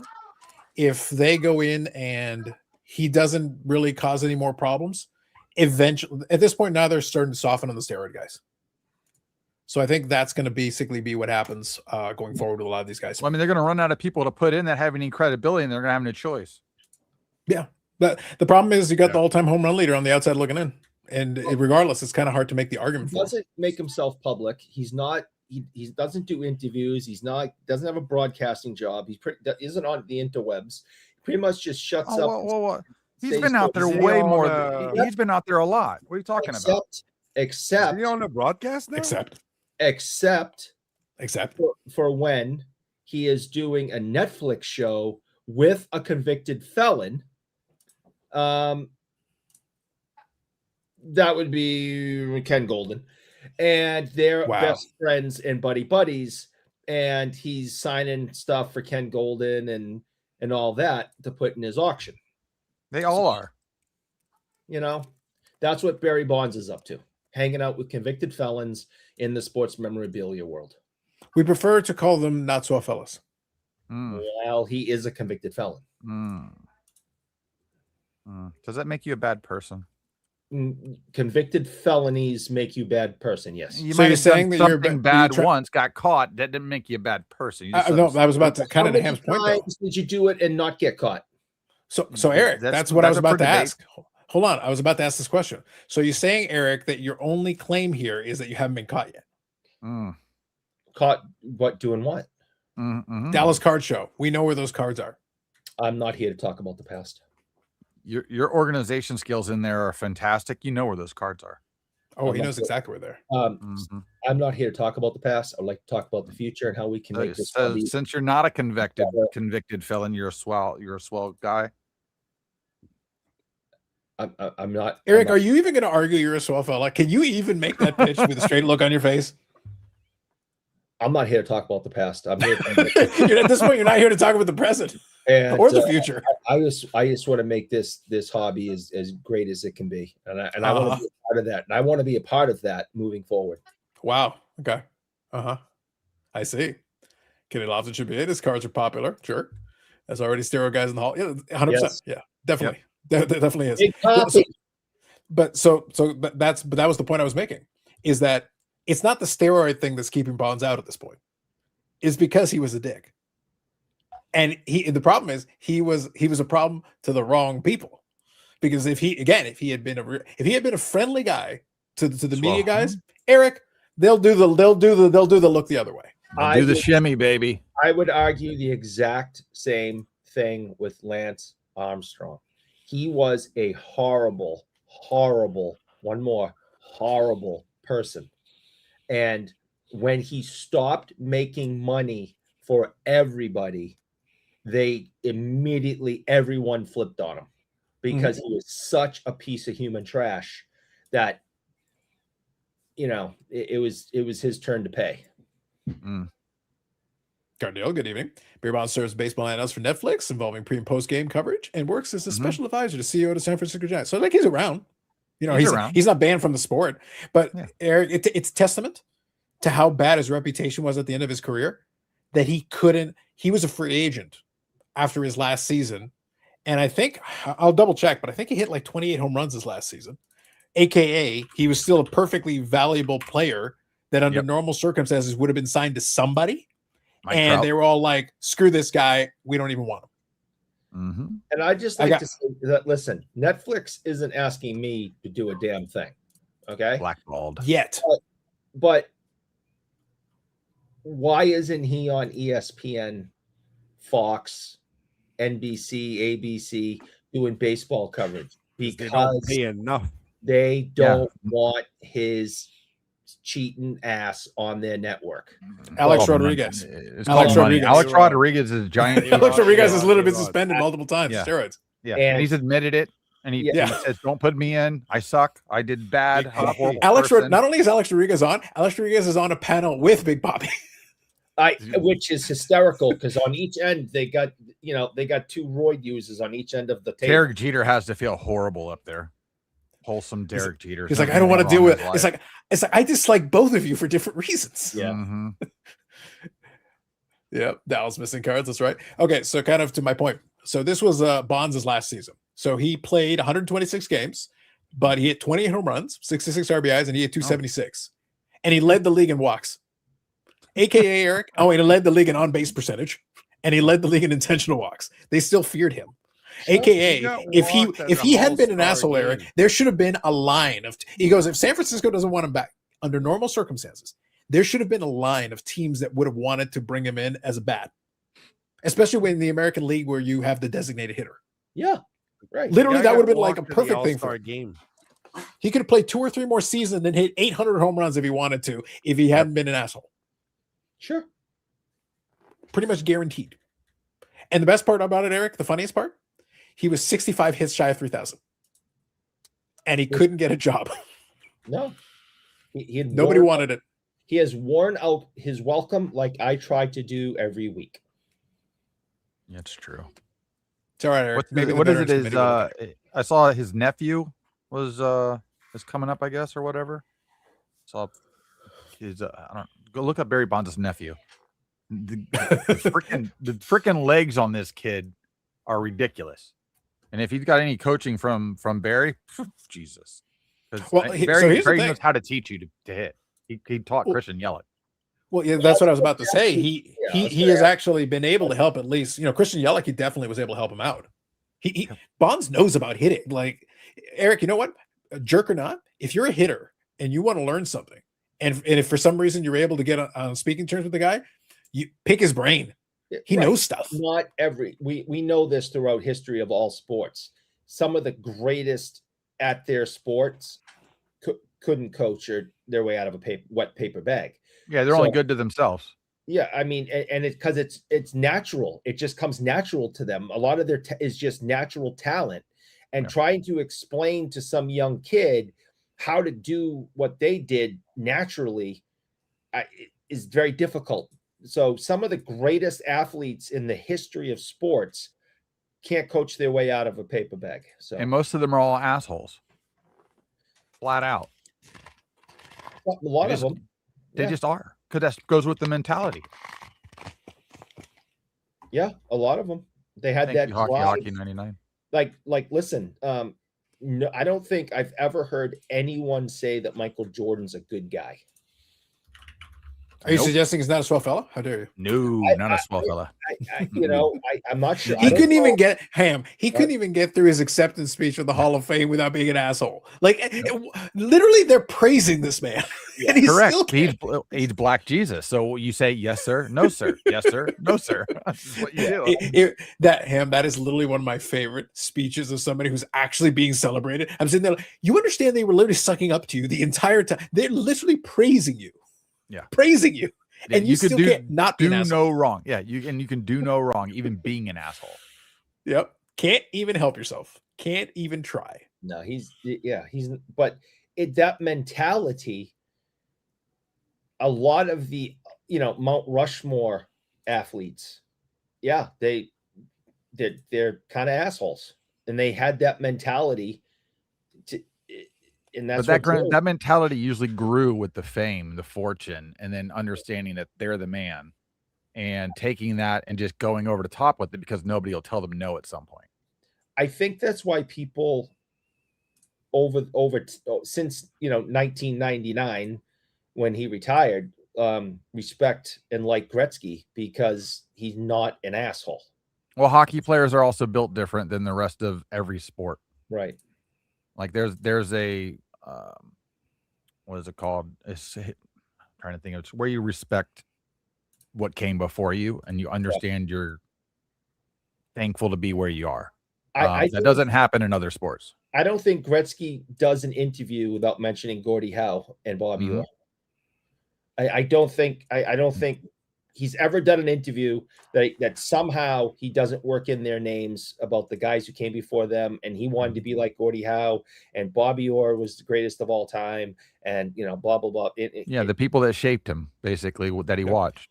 You So Eric, emulate. I'm gonna pause this for a second because I want to say hello to someone from BIC Past. Andy, she blinded me with refractors. Andy, how are you? It's been a while. What's going I on, didn't know he guys? was alive either. Yes, yes. Wow. I'm alive. Good for you. The rumors of his death were exaggerated. Good for you, Andy. Slightly exaggerated. That's right. What have you So been how up are to? you, sir? I'm good, guys. Yeah, just been laying low, taking it easy. Yeah. Then, like I said, like I mentioned to you previously, like once your video came out, it was like proof of life. Oh my goodness! All this Who time. knew, right? This is what happens when Oklahoma wins an NBA championship and then falls just short of it on the second try. You got one though. You still got one. It doesn't matter. You still get one. You had to bring up that part, huh? Well, look, I am assuming this is part of the reason why you reappeared. The first one, you were on like a full year-long bender after the first success, and then you know what? You just got to reappear at that point. You've emerged. Yeah. I mean, that's a good way to put it. I mean, I was celebrating for a whole year. That's how the story is going to play, Andy. I have no evidence to the contrary. So what have you guys been up to? The usual. Listen, Making pushing fun of 300 Eric. of these things. Pushing Yeah, 300 of making these fun of things. Been people. making fun of Eric so many episodes. So many. Waiting for people to mess up in the hobby so we can scream and yell at them and tell them why they're stupid. Yes. Yes. I want to get fired from this and just go ride bicycles. He's not allowed to leave. It should tell you, Eric. Well, first of all, Eric, your contract is very explicit. In perpetuity is Perpetuity. And that he asked me what's up, and my goal is still to get fired and go ride bicycles. It should tell you how bad you are at your job, that's your one goal and you simply cannot succeed. What's funny is he's already been fired and he thinks he's actually working. Well, that happens in sports world too. Yeah. Well, I just Phil put him on the schedule and he comes in. I ask Phil every day to fire me, and he refuses. Well, this is an office-based situation, Eric. He took away your stapler. You should have taken the hint. Yeah, he took away my red stapler. Have you seen my stapler? Have you seen my stapler, please? Andy, he's particularly good at that, which is a little bit frightening in its own way. Yeah, I've kept up with you guys. I've been watching. Why? Well, that is a good question. I don't have a good answer for that. So Andy, what have you been doing in the hobby lately? Hobby. You mean the business of sports cards? Sure. I'm all about the business of sports cards. We stand on business, Andy. The business. Yeah, it's not really a hobby anymore. We like to call it a hobby still. It's not a hobby. I don't call it a hobby. It is a business now. I was just at a giant. I actually went to a card show here last weekend, and it was like 250 tables, and I think 235 were Pokemon. Right? Yeah. Yeah. That's the case with a lot of these shows. I'm afraid that's what Saturday I'm going to find tomorrow at this 1,000-table show, is that 900 of them is going to be Pokemon, and the rest are going to be, shiny. Eric, Matt from Providence is there. Your homie. What are you talking about?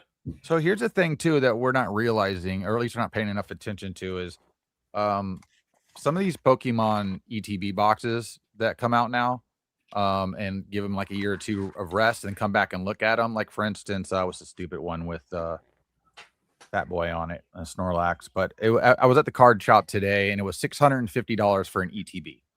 Okay, I was buying those for $40 at Walmart. That's more expensive than a hobby box of majority of every sport that's out there right now, or even a jumbo, and there's not a guaranteed anything in it. You know what I mean? I'm just like, and they buy it, and they can't keep it in stock, and we're complaining. Yeah, what is the percent that those have gone up versus what our sports cards have?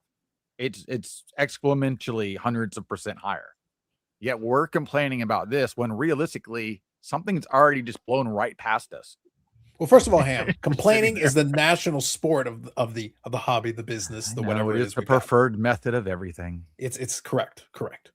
But look, I've got my indicators. So Andy, I want to bring you in on this.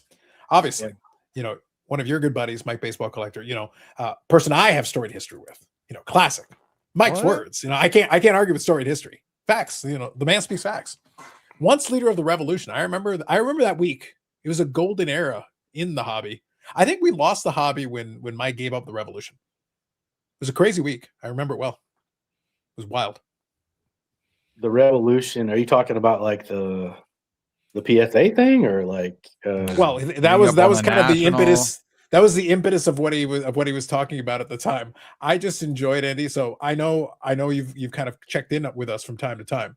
But my favorite thing is when Mike did that video talking about, the Revolution, we're going to turn on PSA, we're going to turn on PSA overlords. And I remember, and I was trying to support Mike, but the problem is the Revolution didn't last that long, Andy. The Revolution, I remember it well. It was a classic week in the hobby. That's good. That's good. I still love that. That one and the one that they did with Neo. I want to put it on a shirt. I want it to be on a shirt. And there's a good chance it might make it into one at one point.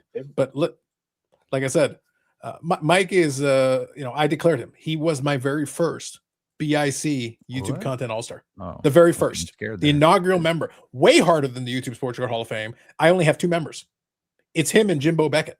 Those are the only 2 BIC YouTube Content All-Stars in history. Yeah, you got to start filling out the roster, man. There's plenty of others that could be in there. There's others, yes. But listen, Andy, it takes a certain style. You can't. Geoff is too easy. It's not interesting to me. It's not good enough. You got to do better. Chump change. Mike gets he's not a stat patter. He just finds ways to say certain things at the right moment. He finds the perfect timing. He picks his spots beautifully. Jimbo gave us offensive, defensive, special teams, shill bidding. That was pretty good. He created things. Yeah, he created things. He came up with whole new concepts, and we're sitting there every time you open your mouth, he gave us the background to CCCG. The lies. I think if Mike were a baseball player, he would be the kind of guy that would get into the Hall of Fame as an accumulator. There was a time where I'd agree with you, but I think he's turned it on. He's become more now these days. He doesn't take as many at bats. But now he's a guy who will get 300 or 400 at bats. But Andy, he'll hit 35 home runs in 300 at bats, and I'm like, damn, it's pretty good. You're getting good. You become very efficient. Back in the day, you used to play 162. You don't play 162 anymore. Now you play 100 games or so, and you still put up decent numbers. Still very good. I mean, it's hard to put out as many videos when you're living on a ranch. He's got ranching things to do. Very ranching things. Very much so. Yes. So, Andy, I do have a question semi-related to this. There's a couple of fun parts here. Okay. But this is Mike not only abandoned the Revolution, he has abandoned the National. Yeah. Yeah, he's out on the National. Once upon a time, I remember the Mike I remember would have crawled through broken glass while the building was on fire and crawled into the fire. These days, not so much. And Andy, first of all, he has to not show up first. I just don't buy it until it happens. Well, Ham, look, he seemed very sincere. When he was saying it, not only was he saying it, he wasn't tearing up. He had a little giggle. He had a little laugh. I remember. The simple truth is, I don't want to. Was he drinking at that night? He looked like he might have. I don't know. I don't know what he might have been talking through a veil that was full of whiskey. I have no idea. But so Andy, my question is: are you also joining Mike in his not national, or are you actually going to the National? No, I mean I didn't go last year, and I don't have any plans to go. Fair enough. So I'm the only one going on the panel right now. There's a lot on this of panel, yes. On this panel, absolutely. Dear Lord, I know. What has happened to you? We've had this group chat for years. It's myself, Mike, and it's got Canadian cards, Eric, those back pages, Garrett, and then JT. And I think out of all 6 of us, Eric is the only one going.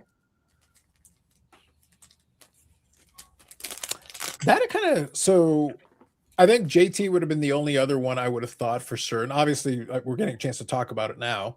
I suppose it kind of makes sense, though. But let me ask you the question then. So Mike's reasoning I kind of get, although, obviously we're going to poke fun at it because once upon a time, other Andy, not sports card investigator Andy. Yeah, I remember him. Yeah. So obviously we have to have a little bit of fun about that. But is it more a matter of kind of things? I assume you're still out there. You said you went to a card show. I'm assuming you're still doing some stuff here and there, but I'm guessing a lot of the collecting stuff is slowed down. Is that kind of part of the thought process? Yeah, and I mean it's gotten so expensive too to go. I was going to ask you that. How you feel about that? I don't like it. How much of Fair. the hobby is overpriced right now? All of it. I don't care if somebody's willing to buy it. That doesn't mean it's not overpriced. Kind of like stocks Yeah, right now. I mean- Everything's valuation 3 to 4x. I mean, it depends on how you're looking at it because Yeah. even when it's overpriced, people are still buying it. Yeah, but I think it's all new people. I think it's going to be. I think there's a day of reckoning that's probably coming pretty soon in the next. Oh, so it's couple not of a years. revolution; it's a reckoning. I just want to make sure. I give it 2 years. I give it to into 2027. Really. Yeah, I mean, I think right now, like I was just randomly looking up some prices of different things the other day, and there was. You guys are familiar with 91 Fleer baseball, right? Oh, iconic! The darn. greatest set ever made. So Horrible you card. guys remember like the Pro Visions that are like the black bordered cards? Yeah. Okay. Yeah, I have one in here. So there was a Daryl Strawberry PSA 10, which those are tough to grade, but a PSA 10 Daryl Strawberry sold for $4,200. Wow. And now those are like $20 a box to rip. Yeah, like that's a card you would find in quarter boxes and nobody would even. Probably still can. Yeah, I mean nobody would even think about buying it. Yep. There's just a lot of stuff like that is just very inflated, and I think it's repackers are just buying stuff, and it doesn't matter what they pay because if they pay a stupid price, then they can just say, "Well, this is what the last one sold for, so this is what it's worth." Right. Yeah. Just toss it in a repack. But When I was in the show this today, the guy at the first table that you walked in on the right was literally stopping everybody. You have anything for sale? Oh, I got no. I'll take a look at it. He bought. I don't know how many thousands of dollars he was buying. He was buying nonstop because he needs stuff.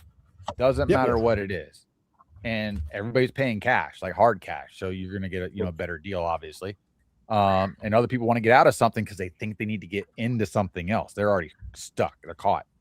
And I'm just watching this and I'm just like kind of dumbfounded with the ability of him to stop people coming through the door and saying, I'll buy pretty much whatever you have, whether it's Pokemon, sports, sealed wax, whatever it is. Let me look at it.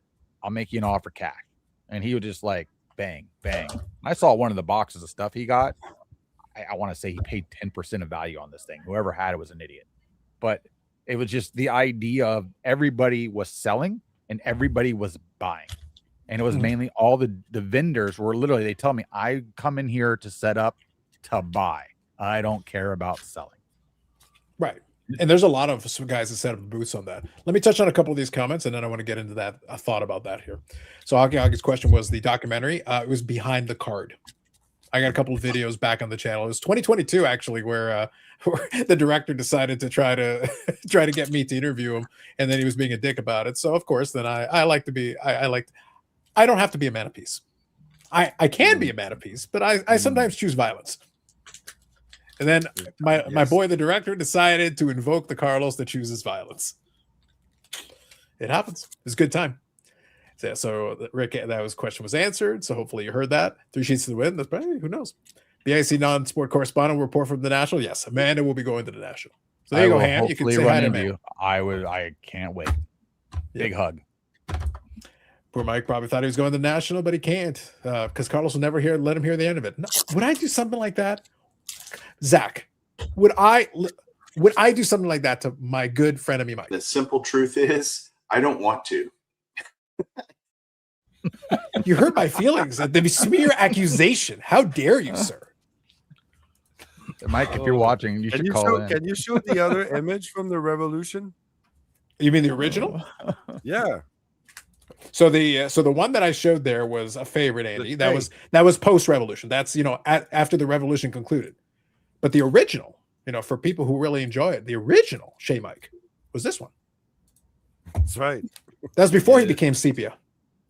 I should make that a card and get him to sign it. That's a good one too. He's not happy about it. The cigar is such a nice touch. I know. The revolution. The revolution. Very mucho. Yeah. Listen, after that, unfortunately, then the revolution ended, and then Neo had to take it over. So I don't know if he's still. I think the revolution ended there too, but at least Neo had it for at least a minute. The captain. Sports card therapist is Neo is the chosen one. He's the chosen one. Sorry, El Capitan. El Capitan. I think therapist was fun, but the problem is it was too short lived. I think you gotta have. I think Andy, you gotta play a full season. I think if you can't make it to a full season, you can't be an all-star. Yeah, I mean, he was like, he was like one of those like flash in the pan type of. Yeah, I think he hit 450 for a month. The problem is it was too short. Like he had like a really good. He was player of the month. Like he had a good month, but that's not an all-star make. That is not all-star worthy. He was like Kevin Moss. There you go. That's a valid comp for that one. We had that earlier tonight. The last time you could buy shows that isn't over $100. That is true. That's good stuff for me. 68 Carew, Milton Bradley, 71 Carew Peachy, 70 Tops Kid Cat. There's still stuff out there. So I want to touch on Ham's point and kind of what he was asking Andy. So I'll get caught up here. Old Man Tag make the honorable mention list? Nah. Bobbles has more of a claim to Old Man Tag. He could be a Bobbles content all-star because he did interview Old Man Tag. Yeah. I can't lay claim. I did do I got to tell you, Andy, in those days it was fun because so many people would come up with so much stuff that you could basically build on top of it. So Bobbles interviewed Old Man Tag, but then I did a live post show. That was a good. I did the post game show of the Tag interview. I remember that. That was awesome. Yeah, that was a fun interview with Old Man Tag. It was, yeah. So that's what I mean. Like, so Andy, my thing is, I understand kind of your stance, and that's why I say I want to kind of talk what Ham is talking about there. My hobbying hasn't changed. Like, it is a business. I agree with that. But the reality is I still do what I do because I there's certain silly categories and things that I collect. My stuff continues unimpeded. I still kind of do what I want to do anyway. So it hasn't been a problem for me, but I've ridden the different waves over 30 years now. So it's not really, you can't throw me off. It's going to take a lot for you to come up with something to throw me off. For me, though, kind of the videos and the content is part of the fun. So when something like that falls in my lap, then I first thought I have is let me do a post-game show to this. And we brought Bobbles on and we did the whole discussion about what he had just talked about with Old Man Tag the very same night, right after. That was a time when you could do that. I feel though we've kind of lost some of that. We lost some of the momentum. We don't have moments like that right now.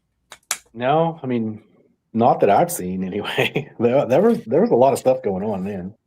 Yeah, like in those and it was a little bit more lighthearted. Like we even had, I think Dan and I were talking about on one of the Cardboard Cynics episodes. Dan got a chance to find the little clip snippet of the Hobby Palooza because that'll be coming up here next month. But he was able to find the snippet of the Hobby Palooza episode where you invited me on, and where I did a little side eye when Sports Card Live was coming up next. That was a classic moment. 3-hour ad. Yeah, I got a lot of correspondence on that one, and it was just a quick side eye. That's all it took. Yeah, I like to listen to you and Dan on the Cardboard Cynics. That's always a good one. You. Well, we got a new one coming up tomorrow morning. Andy, I don't want to spoil it, but I'm just gonna say, Dan can attest, I was in my glory in that episode. Yeah, there were depths that I didn't know existed. Yeah. You all think I had images, I had websites, there were discussions, and I had a lot more fun than I should have. A lot more fun than I should have. That's all I'm going to say. There's a little sneak preview. And yet no side eye. I could have done a side eye, but it just wouldn't have made sense in the context. You could have done. Yeah, you did it once, and that was pretty spontaneous. So that was a good one. I mean, you can't repeat that kind of magic. That's the best part. That's the best part about lives. Shea Moynihan came because he uttered the words, and then immediately inspiration struck, and that's where Shea Moynihan was born. And then the revolution ended, and then we had to give the requiem for Shea Moynihan. At least he wasn't burning cards. This time. Listen, I don't know how he keeps heat at the ranch. Andy, we don't have footage on there. How do we know he doesn't have shovels and he's just grabbing some 2026 blasters? He's just smart enough not to record it this time. Well, that's the thing. If he did it, he would record it. So that's how we know he's not doing it. I only burned cards once, but I am willing to do it again. Well, could you start with the Bob York cards you have? Yeah, which card would you burn again, Eric? All Bobby or Chicago Blackhawks cards.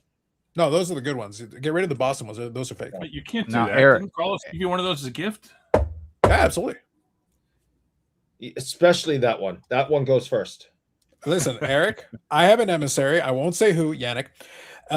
You touch the Bobby Orr Chicago one, the whole room goes up in flames. We're going to find out how much lemon M&Ms can burn. Eric, did you burn your Milli Vanilli tape, or did you keep it? Honestly, I never had it. He's not there to talk about the Did you check the tickle truck? Exactly. It's in the tickle truck right next to the Thriller album. No. Michael Jackson, there was definitely some Michael Jackson fandom happening back in the 80s. But, did you have the back in last Thursday? Yes, go on. So yeah, I was a fan of Michael Jackson. Power Glove, Milli Vanilli. Can you name a Milli Vanilli song? No. Blame It on the Rain. I know they Blame It on the Rain. Don't Forget My Number. No, I know they. Come on, girl. No, really, you actually know Milli Vanilli? That's stranger. He's ham. He's ham. My job is to have knowledge on a little bit of everything. Yes. Good evening, Brad. Plastic is toxic, Eric. You can't burn that card. Don't discourage him, Josh. Tell me. I'll do it. I don't care. These are the things I have to worry about, Andy. So these days, when the news is a little bit slower, we got to come up with our own fun. That's the only way you can do it. Create our own news. Mm-hmm. Absolutely.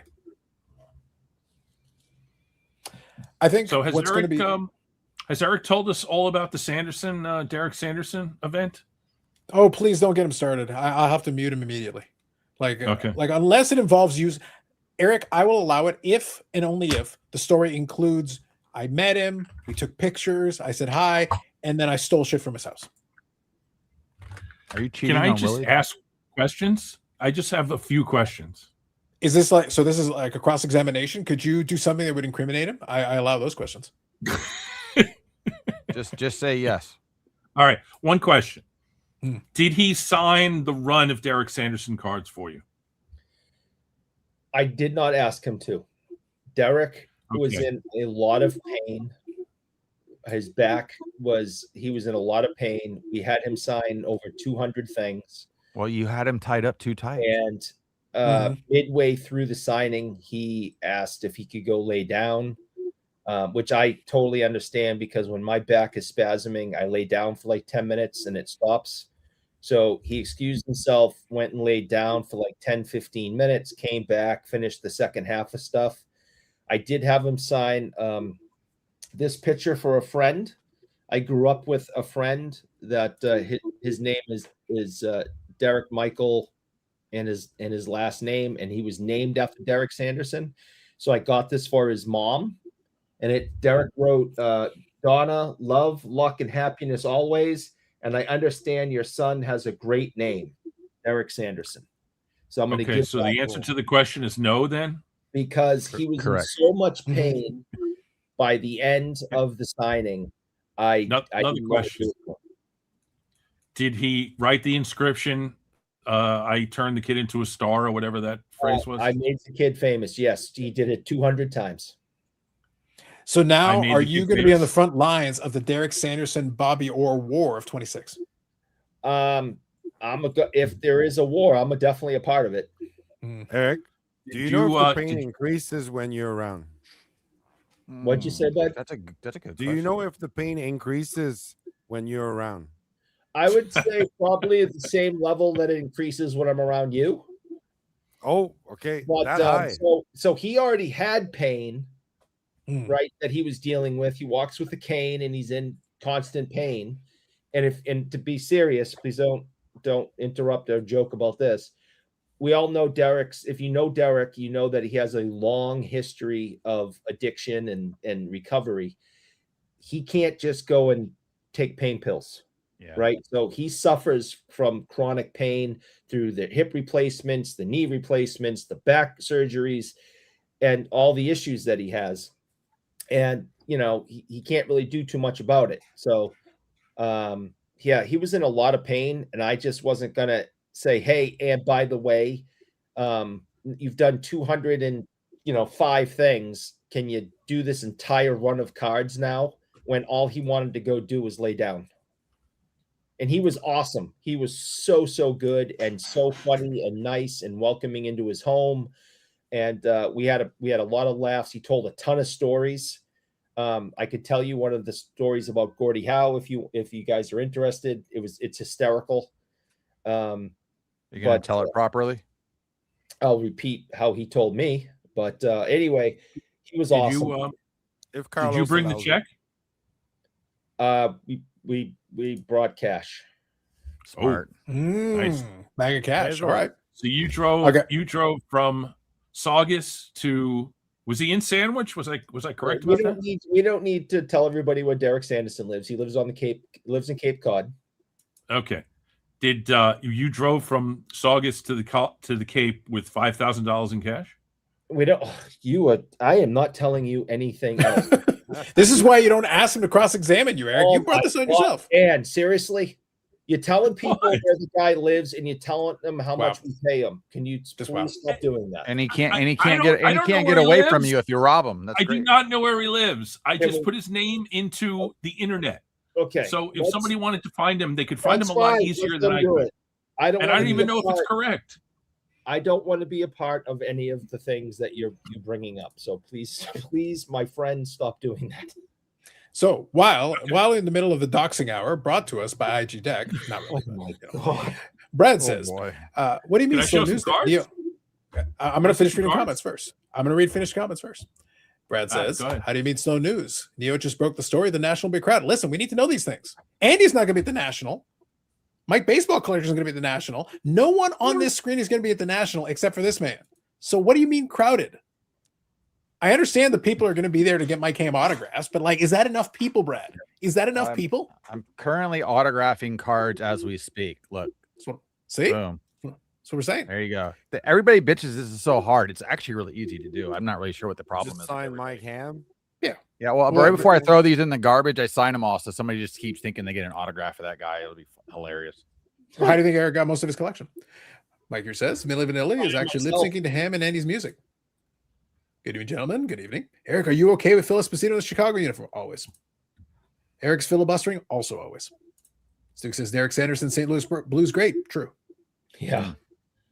About the Blazers. So that's for you, Dan. Will you see Mark Hoyle at the Trainer Show? No, you won't. I certainly hope so. I was talking to Mark just the other day. He got a really, really cool item that I won't say because apparently you can't say anything on camera now. You talking about the pictures? The Bruins pictures? I don't know where Mark is. I don't know where he lives. Nothing. I haven't been to his I house. heard he was on the Cape. The whole video on his card room. Listen, I heard he was on the Cape, and I heard Eric is going to drive over to his house with $5,000. Do you want a social security number? I can get that for you. Eric should go to Mark Hoyle's house because Mark Hoyle has an amazing card room. It's one of the most amazing things I've ever seen in the hobby. Well, Eric happens to have a velvet bag that he can put things in. Allegedly, he can do some early Christmas shopping. I wouldn't mess with Mark, honestly. Eric is not a very smart man. Well, Eric likes to court danger. True. Well, all right. I'm not going to argue about the smart thing. You're SMRT, Eric. You've always been SMRT. Did he inscribe anything with Eric? I assume everything was inscribed. No, I did not ask him to inscribe anything. Will Mr. Ham sign a Mia Ham card? Every day of the week. If only Eric knew the stalking laws, Ray Bork could have a moment of peace. I know the New York ones very well. In fact, I once had a stalking case that I won. So many years ago. How do I get out? How do I win? How do I win one? Prosecuting. Yes. Yeah, defending or prosecuting? I'm a defense lawyer. Oh, I'm a defense lawyer. Oh, good. I can get out of it. It's good to know. Yeah. Eric needs that kind of help. So Mikey wants to rip. The guy was at the foot of my bed. No, the sidewalk is city owned. Defense attorney. No, he wasn't. Okay, you win. Wow, that's great. Mike wants to play riddle time. Riddle me this. Last Friday, I met with John Franken Baker, but I had to carry the conversation. Where was I? This is where I should play the Batman 66 song. Philadelphia Baker Bowl. He was the John Franklin Baker is Home Run Franklin Baker. Never. I don't guess I know who that is. Oh, this is. That's Home Run Baker. Home Run Baker. The pre-war baseball player. No idea. How can you meet with someone that was a pre-war baseball player? Well, how do you meet with somebody that's a zombie, Eric? How do you meet with somebody that's a zombie? Come on, Eric. We have aliens now. You think you can live forever? Shh. Like, Eric, do I have to remind you? Homeland Baker was from Maryland, which is where Mike Good is from Maryland. Is it okay if I say that on? No, on I don't know. Yeah, you can find out. That's a broad area. As long as it's not Maryland Street in Maryland. I will beat Shriners. The Bruins photos were second. Got to beat the Shriners. They raise so much money for children. You just got to beat them, Mark. Eric, when has that ever stopped you? No, I'm not talking about me. You know that's a cover. Mark is a good I think it's guy. a typo. It's supposed to read, "I will beat Eric at Shriners." Shriners. There you go. Yeah. Oh, well, I accept it either way. That makes more Eric sense. into Shriners. Yeah, that makes more sense. I just think Mark's a good guy, and I just didn't think he just beat Shriners just for the fun of it. But so, Andy, I got to be honest with you. Do you remember the times back in the day when you used to come on here and it was so much more peaceful? Now it's become so much more violent these days. I think this is what, as soon as it became a business, the violence, the hobby violence. It's rough. You know, I don't really remember the piece, but I'll take your word. I'll take your word for it. That's true. Well, Andy, I feel like the illusion. Yeah, Andy, I feel like the illusions to violence have accelerated. I think there's a lot more. I think it's more overt. It was a little bit. It was there, but it was a smidgen more subtle. It's like we're going straight to it. Like we're not even beating around the bush here. We're just going straight for it. Yeah, just get right into it. Yeah. I think our subtlety is gone. Like it's over. It's gone. Let the hate flow. no question. Don't encourage me. Don't threaten me with a good time, Andy. Bayreuth Museum. Yes, there you go. So let me ask you this, though. Obviously, you mentioned already that at least you've been to a show. It was mostly Pokemon and everything. So collecting-wise, is there anything you're working on? Or are you just kind of floating around? Yeah, I mean, I've been buying a few things here and there, but I mean, nothing crazy. Just some 90s stuff. Okay. Yeah, I mean, just a few things, but yeah, I wouldn't say I've. I mean, I didn't buy a lot back when I was like. I know, but there would still be the odd things here and there. There were things that you'd pick up here and there. Yeah. Yeah. So yeah, for me cutting down, that's it doesn't. There's not much. Does that mean though that for the most part though, are you kind of content with where things are? Is the collection kind of in a good spot? Are you happy with it? No, not at all. So is it mostly the price thing, and that's kind of like the big kind of hang up?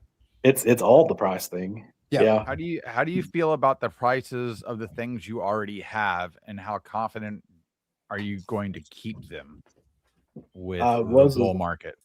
I mean, I wasn't confident at all, so I sold almost everything. Yep, smart. Okay. That's what I'm getting at right now, especially anything baseball that's, let's say, relatively new or involved, because there's no way they're avoiding the strike next year. Right. And it probably be half a season strike. And I just don't see what's going to push the majority of the hobby at a very specific point, and nobody's going to care. We all want now instant. And when it's no longer there, it goes away. So, and I think that's where it's going to also push the hobby backwards around that point. Yeah. And I mean, I think as the business, sorry, more millions and millions of slabs each month. I mean, eventually that's gonna hurt some things too, I think, because there's only so many slabs that can be absorbed. And it's going to come down to, if it's not in a slab, it doesn't matter. So at what point do they just start putting the cards in slabs right out of the pack again, like they did in the early 2000s? Just do that and get it over with, and just randomly. Cam, I got a question for you though. On that. Are you talking about though from like one of the main graders? Because right now, Upper Deck now for like the Cup, they've got the Authority, and they've got their own little custom slabs that are associated to that. So technically, those are slabs. Correct. Are we counting those, or are we counting like the conventional? I will count those, because again, if you think you have a higher valued card at grade, you're going to crack it out and send it somewhere else still, no matter what. That's just how it's going to be. But I think the form factor is becoming very natural to the newer group of hobby people coming in, and they're already used to it. And I think the continuation of that's going to keep growing. I do think we're going to see multiple other grading companies and grading types come in and just take on this kind of hype train that we're on, and it's going to run for a little while, but it's going to have an end, and people are going to look around and go, "What the f are we doing?" And that's what's going to happen at some point. Got to think about it. The stock market's all over the freaking place right now. People don't even trust that crap, and we've been due for a crash for like 3 or 4 years, and then people are liquidating into cards more than they even art and other precious things, even precious metals. Metals are down technically. So people are looking for places to stash money, and we have all this investment crap coming back in like we did during COVID, but at a completely different level that's honestly smarter than it was before. You're not seeing we're going with the hobby's getting smarter. Interesting. Well, the high-end investor is getting smarter. Are they? They're targeting the main cards that you just don't have more than one of, or if you do, you're never going to see them. I mean, we still haven't had a PSA 10 mantle come out of the freaking woodwork, and we're at the height right now to me for that card. Like whichever that card, next person that sells it's going to get the most money. You know what? I've news for you about the PSA 10 mantles. They're not really all 10. Nines. I know that. Yeah. Well, hold on. I will say the one I saw at the National 2 years ago, I think, maybe 3. I can't remember. Now I have to go back and look at my videos. It was in one of those little fancy cases in the middle, surrounded by 3 guards. And they were like getting really edgy with me being close to it. That thing did look like a 10. It was beautiful, but it almost did not look like it was naturally printed in 1950. So would have been there. I think there were 3 10s currently, right? So there's the one from the Arizona Diamondbacks owner. There's the one that's the Marshall Fogel. That's not, correct. Diamondbacks got not a 10. Yeah. So then there's the Marshall Fogel one. That's the other one. That's the second one that I remember. And I think there's one more, but I don't remember who has that one. I feel like it's known, but I don't recall who has the third one. Fogel is one. The Diamondbacks guy is one. Probably. I assumed. Yeah. I didn't, we didn't want to lead too far. Look, we don't want to dox people, Dan. I can't wait for a stack of those to come out of somebody's attic. Got to be a little careful, Stack. Biggest thing about the baseball strike is the 90s baseball, basketball and hockey had lockouts, so strikes helped soften. In the 90s, there was a lot of that. Yes. Yeah. That is right. Justice High, Dan. There's still mantles coming out of the woodwork. They're just not. I'm just waiting for a stack of 52s. Like they're somebody just supposed to be on that boat. Here's 100 of them. Yeah, they weren't. We think they were on a boat. They're in a storage garage somewhere. That'd be crazy if someone pops that thing open. There's 100,052 mantles in a garage. Yeah. So this one, this comment kind of plays into what Ham's talking about a little bit as well. So I got a question. So I'm not gonna, again, I don't want to spoil the Cynics episode. I do touch on this a little bit, but let me pose a question to you guys a different way. Let me ask it this way. So right here, the Hammer says people are buying these cards to do their homework. So okay, we can kind of play with that a little bit. So the thing is, you can say they did their homework. We can talk about certain cards that are a little bit rare and everything. And obviously rare cards and desirable cards, that's always going to play into value. That's part of how you figure out these value things. So the problem is when you go high enough up the chain, there aren't enough buyers. And at those point when you've got enough money, those people that are those buyers, they're the ones making up the justification. If something is a $3 million item, we talked about last week, we talked about the $3 million Super Mario cart that sold, the inbox, the PSA graded and the whole thing. Okay. So why is it 3 million instead of 2.5 or 3.5 or 4? It just comes down to who is bidding. That's really the only, but how do you come up with that? Why isn't it 2 million? The last big record sale was 2 million. Why is this one 3? You got these guys with enough money. So what homework is involved in that? You can say it's rare, Ham, but there's a lot of rare things that aren't worth anything. It's just a matter, like, you have to convince yourself. And then after the fact, the people that are making the justification are the bidders. They're the guys who are justifying it. Correct. Everybody else is like, I don't know how you came up with that. In these styles of hobbies or collection or whatever you want to call it that have now kind of taken off, anything that's graded is seeing another surge again. And it's just, again, you're talking about the big people coming in. Yeah, I paid the most, but we live off comps now. So the last comp is always going to be the next lowest price it's going to sell for, is the mentality, especially on something that's ultra rare. Because there's other people that no matter how high it gets, they're like, I don't want to get rid of this card ever. I don't need the money. I love this and I can't replace it. So then it becomes a game that who's going to sell it next.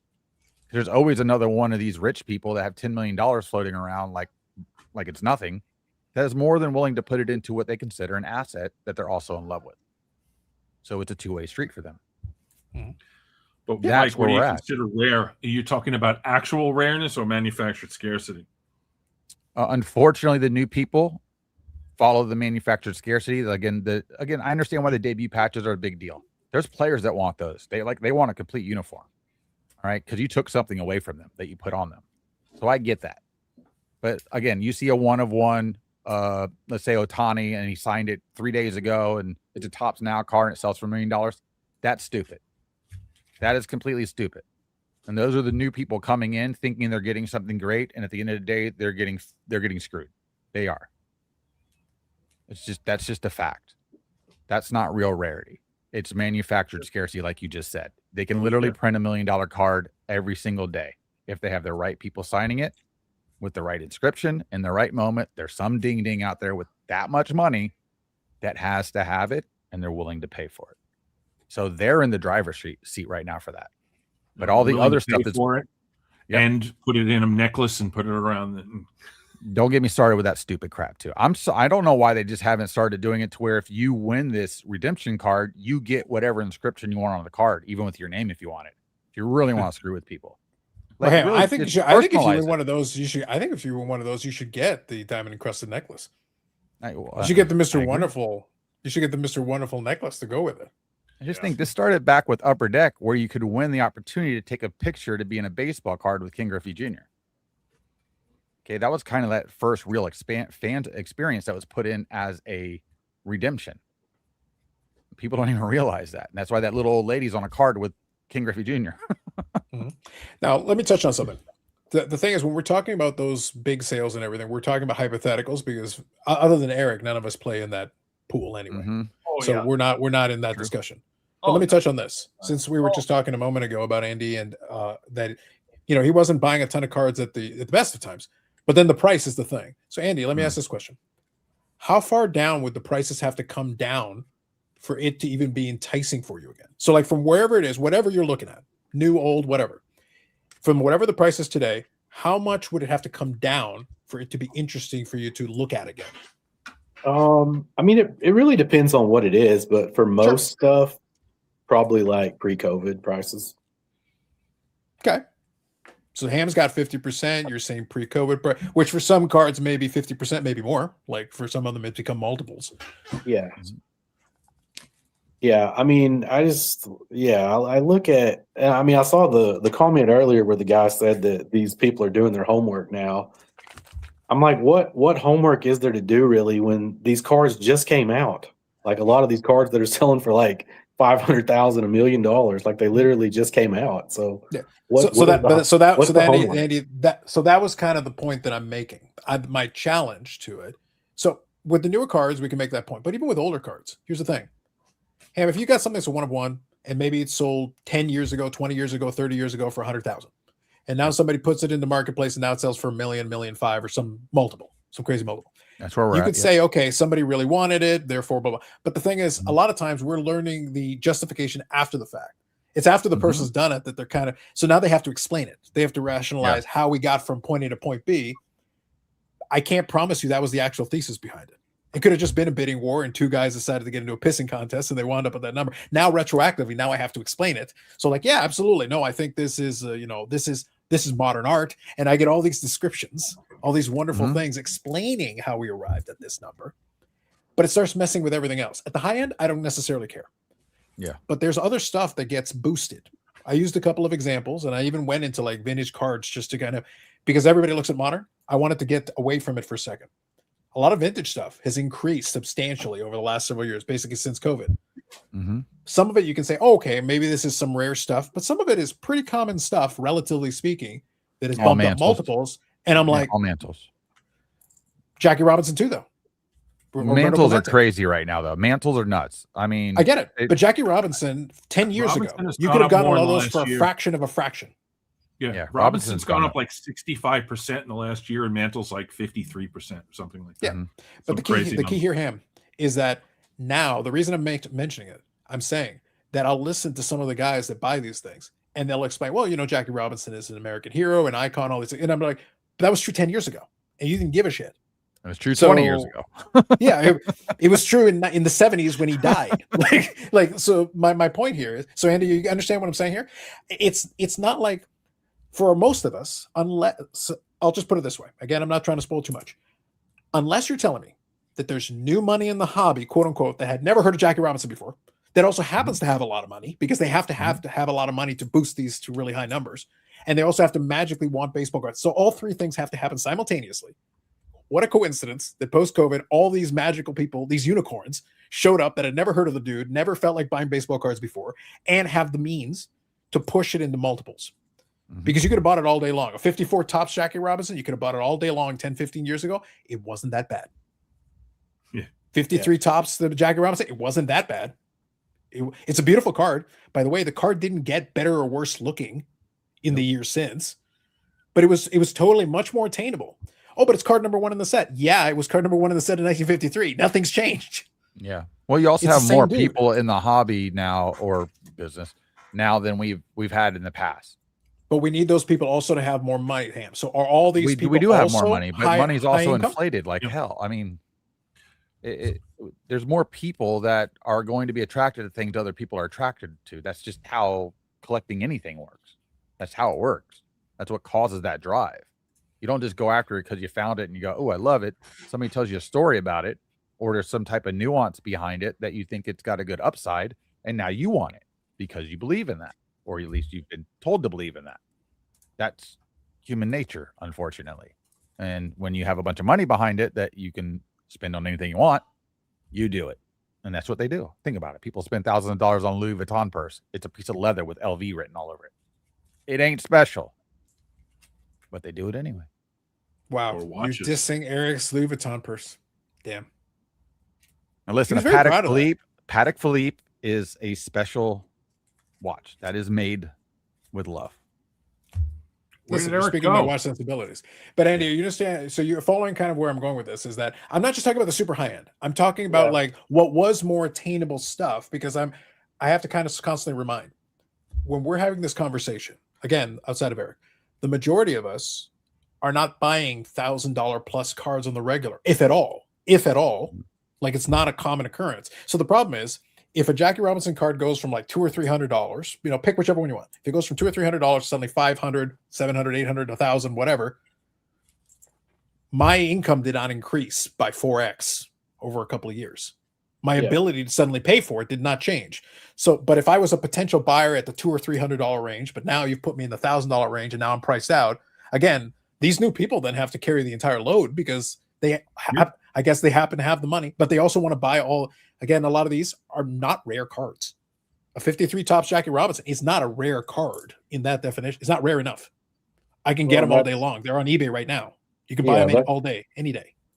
See, that's the problem I've had as far as like trying to pivot, because I kind of I want to stay in that range where it's like, the $200, $300 cards, but like 5 years ago, those were like $20 cards. Exactly. Yeah. So, it just doesn't feel good to buy those at those prices. And I think the new person doesn't know that. So they don't have that feeling. So they're not feeling what we're feeling. They're just coming in going, that's just the price it is. And it's only going to go up from here. We've already seen the go up multiple times. We've seen the up and the down, and the up and the down. They have not. They've only seen what it is in the up. So they're going to get screwed. That's true. Yeah. So I guess let me ask this question then, Ham. We can play into this because this plays into your cards and cases. That's kind of one of the categories that you do on your channel all the time. The encyclopedia. Yeah, the encyclopedia I'm creating. But when you're going to these shows, since you're going to the show so frequently, did you notice the inflation happening super quickly, or was it just kind of this gradual thing? Because there's certain categories that you see the numbers very specific cards and or types. Obviously, I noticed Jordan and Ohtani going ballistic at one point. Judge went ballistic at one point. I'm seeing now all the Mantles going ballistic. Like, that's what's interesting. If you go and watch my videos, at least over some years, through the time, I show the same card or same type of card for the most part, sometimes the exact same card. Through those years, I try to target cards with prices on them. I do that on purpose. Or I always ask, hey, what's that going for? What are you asking for that? Just to get ballpark. Let me sniff this out. You can see the change in prices. And you can go back. Somebody recently was actually going back at some old videos or watching an old national video from 2 or 3 years ago. And they're like, I could not believe this card was X price. Yep. And today it's over $1 million. And back then it wasn't even $100,000 card. I said, that's what happened. I don't know what to tell you. Just No, what and happened. that's the thing. The reason I asked the question is I agree with you that you're going to see these surges. So like Otani right now has been super crazy. Like a lot of that stuff has gone up almost across the board. Anything Otani, you'll see these big boosts. He's so overvalued, it's ridiculous. Yeah, but I'm also looking at, and this is where it gets a little tricky. It gets a little insidious a little bit because we'll focus in on the ones where suddenly it doubles and triples in price overnight. But then I'm also looking at like the $50 card that becomes a $60 card that becomes a set. It's a little bit more gradual. And then like you're not paying super close attention to it, but if you happen to be by that, and it's the category, it's the cards that are not like one of ones. It's you'll see it from show to show. You'll see it all the time. But Perfect you see example that price is creeping up. his Topps Heritage rookie. Okay, that card a year and a half ago was $25. I think right now it averages $265 raw. It's a base card out of a stupid pack of cards that's not hard to hit at all. Like it's not even a big set. That doesn't make sense for the value, the evaluation of the card. Talk about the 89 Griffey. Yeah, It's like that's more of an iconic gazillion story. graded. And yeah, I have 5 in my room right now. You know what I mean? Those are raw, ungraded, and not the greatest shape. $90 all day long. Like if you put that in front of a dealer, they'll snap by it because they can snap sell it. Still, everybody wants that card. And those people don't even know who the hell he is, really. well, it took me one show to sell that Jackie Robinson. That I bought a 54 Jackie Robinson in 2022 for like $450, and I just sold it. I put it out. It sold the same day, $1,500. Tripled my money in like 4 years, 3.5 years. This is why these guys are just going it's insane. bananas when you see something decent on Marketplace or something. Like they'll fight each other. I'll give you money to come look at it. Hold it for me. Like that's just they see old cards. Oh my God. They will fight for it. They will put the other person under the bus. They will do anything they can to get that person to do it. I love that card, the elite card. Almost bought a box to try and chase that, but I know damn You well. know how can get it by much one that box. PSA 9 of this goes now for? I have no idea. I couldn't even tell you. I know they've gone up a lot. I can tell you that. I don't like it that much. How much So, is it? so that's kind of the thing. So when Andy was talking about selling off a bunch of cars because the price had gone up, that's become a thing. But the thing is, he's not the only person. He represents a whole group of collectors that were there. They were involved, going to nationals, participate. Even if you're not buying cars all the time, that doesn't matter. The point is you're building this collection, you're getting this stuff. But at a certain point, it becomes the Godfather offer. You're looking at it going like, okay, is it worth more to me than that? And then I'm looking at the new stuff and I don't want to pay that price. So then how do I navigate this? Well, you're also looking at it too as like how much upside is left in that card. Here's a cool Griffey here, Super Nintendo. Oh, I love the Super Nintendo one from Griffey Baseball. Yeah, that's a good clean Also, card too. I had 6 Jackie Robinson cards. Kind of to your point, Carlos, it's like back, 5+ years ago, it was rare for me. If there was a card that I really wanted, it was really rare for me to want the money more than the card. Yep. And now it's like I would rather have the money on almost any card because they're just they're too inflated. But think about it too, is with everything else in the world right now, is there better space than sports cards and Pokemon to put your money in? Because I'd like to see it because I can't find it right now. This is the supreme hobby, the supreme business. Well, you just have Stock to market's have, a joke. You just have to have so much money to participate. Though. Dinosaur bones for sure. Yeah, they're trying to get DNA so they can clone one. Guys, I have to go for tonight. So bathroom. Go for it, Yannick. I'll talk to you a little later. I'll talk to you 2. offline. We'll chat. Take it easy. See you later, buddy. Yannick. Yeah, I need to run too, guys. I think my phone's about to die here, and I don't know why, but like this whole time I've been on here, I haven't heard like one word that Dan has said. I don't know why I can't hear him for some reason. Yeah, he should have done more interpretive dance. But Andy, I appreciate you popping on. We definitely need to get you back. We'll definitely come by. We'll bring you back at some point and we'll chat. But we're glad to see you. Proof of life. Yeah, and hopefully next time I'm on here, I'll be able to hear Dan because I was like, I bet he's saying some really good stuff, but I can't hear any of it. I can hear everybody else, but just not him. I don't know why. Andy is mostly slanderous. So like, it's better left not repeated. For legal reasons, we can't repeat it. Yeah. Well, yeah. Appreciate it, guys. Yeah, I'll hop on here some other time and we'll do it again. Sounds good. I appreciate you, Andy. Take it easy. All right. Thanks, guys. Well, that's a bummer. He couldn't hear anything I said. What? I guess not. I guess not. Yeah. Well, you remember that time I was on my phone? It was during the national, and I couldn't hear Ham at all. I could hear everybody else, but I couldn't hear Ham. So I think some of the folks that have been in the chat for a while might remember this. There was a period of time right after StreamYard raised the prices. I was actually experimenting with one of its competitors. I tried it a little bit, and it actually had a lot. Part of the reason I didn't end up using it was because it had a ton of glitches, and we'd have audio issues, video issues, all kinds of stuff. And I went back to StreamYard because at least it was stable. It needs to be stable. For the most, like, stuff happens, of course. Technology is technology. Stuff happens, but it was just too unstable, and it was unacceptable. I was like, no, especially if I have to pay for it, Ham. I need it to be stable. I need it to be used. Yeah, of course. I came in late. Sounds like probably an iPhone issue, less a StreamYard issue, because that's no. In this case, I think it was probably that. Yeah. Yeah. So real quick, I'll read a couple of these. I'll get caught up. Great comments, everybody, by the way. I know I wanted to make sure that we had Andy for a little while. I wanted to make sure at least we engaged him in the conversation a little bit. Yep. It was nice to see him. It's been so long. Yes. That was part of the reason I wanted to see if I could invite him, and he was willing to come on for a little bit. So it was good to see him. It was good to, it's been a while. And it's a shame, though, I will say, kind of the takeaway story, though. He does represent a lot of people, Ham. It is a shame, though, that pricing and a lot of these things have taken a little bit of the wind out of the collecting sales for that. And it's a shame. But I understand. And luckily for me, I have enough little projects that I can work on that, like, it's still within my budget range that really doesn't concern me. It's not an issue. But for a lot of folks, yeah, some of the folks are getting priced out of, especially if you're being a little pickier and you've got certain because Andy doesn't buy hundreds and thousands of cards a year, even at his peak. He wasn't doing that.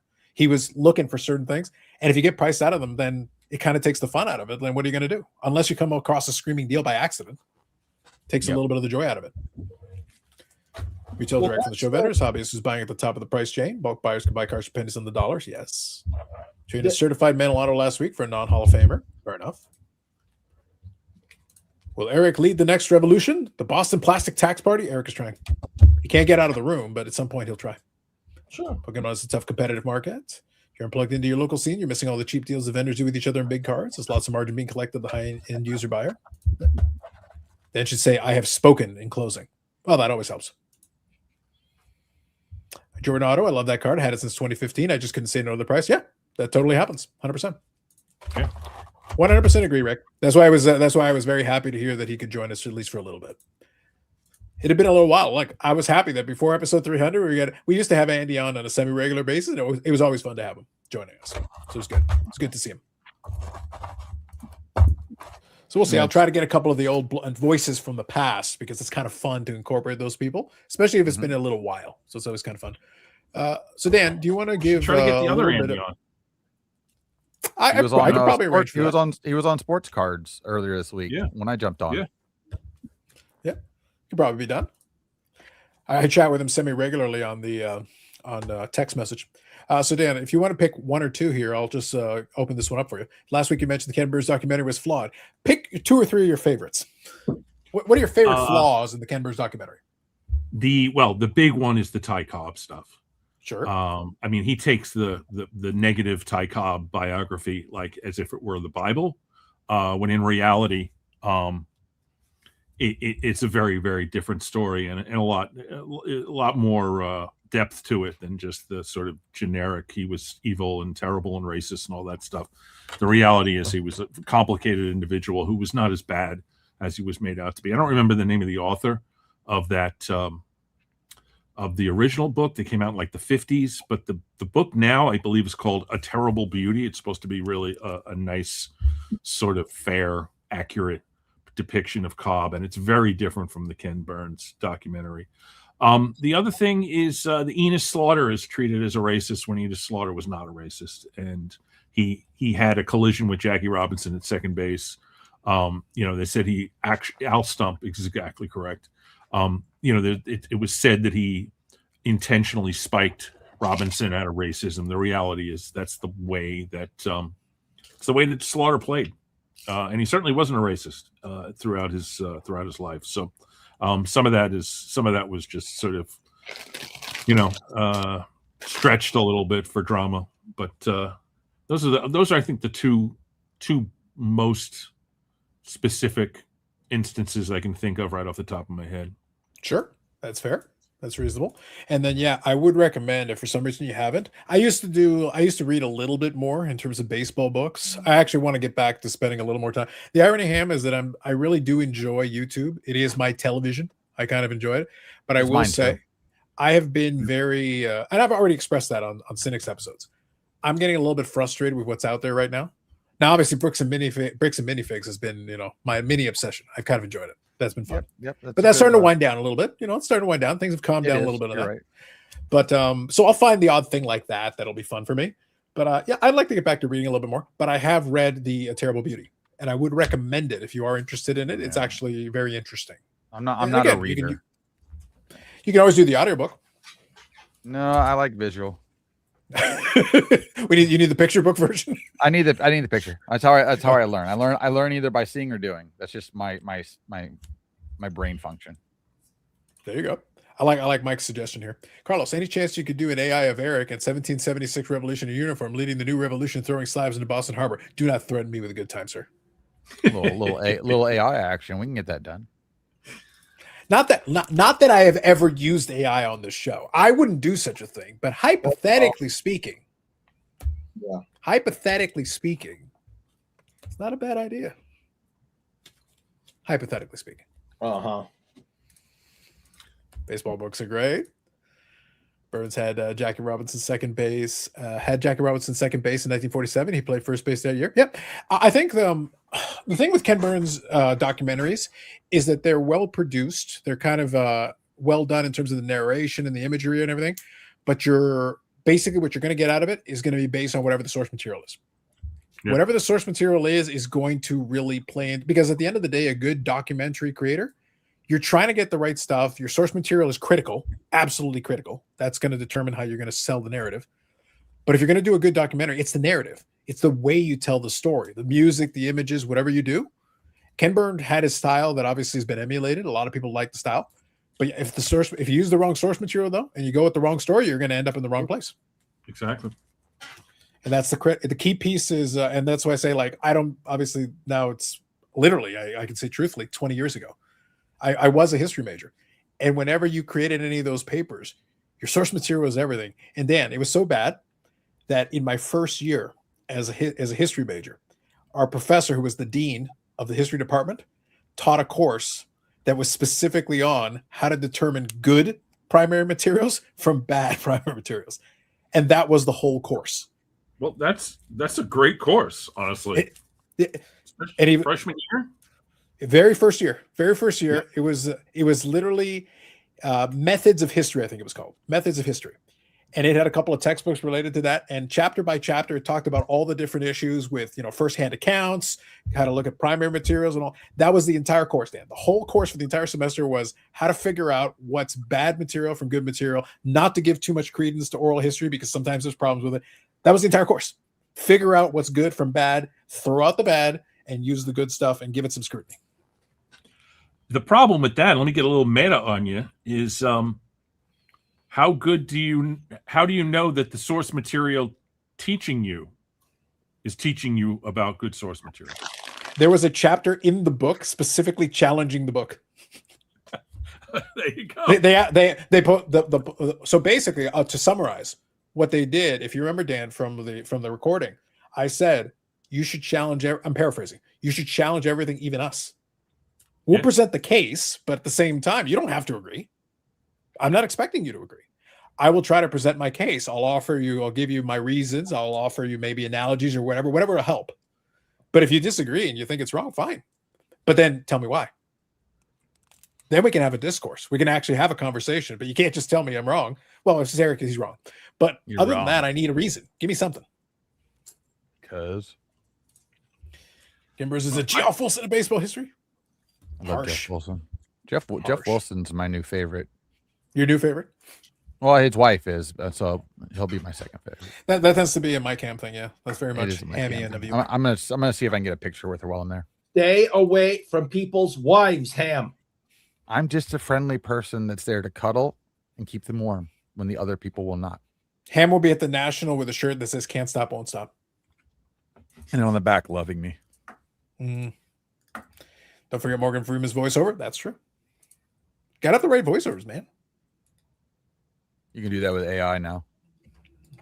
Baz, you let your political bias seep into your comments. And baseball card curmudgeon, thanks for being a part of the national giveaway and competing with everybody. Oh, was he a short lister? He was in there. Yeah, what did he end up with? What's interesting is T-Fig won, and as of yesterday, T-Fig had not reached out to Steve, and Jordan Hudson was in second. So, and Jordan Hudson had to fall off the show immediately because his young son, he said, cut off the end of his toe, and he had to go to the emergency room. Yeah, likely story. Well, I mean, I'm cutting off the toe story. So T-Fig would have had to get 0 right on the last question, and Jordan Hudson would have had to have all 3 right in order to even win. And then we asked the question anyway. T-Fig nailed all 3, so he would never be able to catch him anyway on that end. Yeah, a fun little story there. Can't even just give something nice away without people. Well, I know Steve likes to over-engineer this thing, but at a certain point, couldn't over-engineer, no, under-engineer. Again, it's Steve's giveaway, so we try not to overstep the boundary, and we just put it on the platform since we're all there and try to help out and make it smoother. If we do it again next year, I'd like to get a little more ahead of it, do the whole question on the screen, get a little more fancy with it, make it look like an actual game show a little bit. Well, Mike, though, I understand that it's probably more fun for the viewers, I suppose, but I'm like, why do you even need a game show? Just do a drawing or something. Not even Steve wants to make it competitive. I know, I'm aware.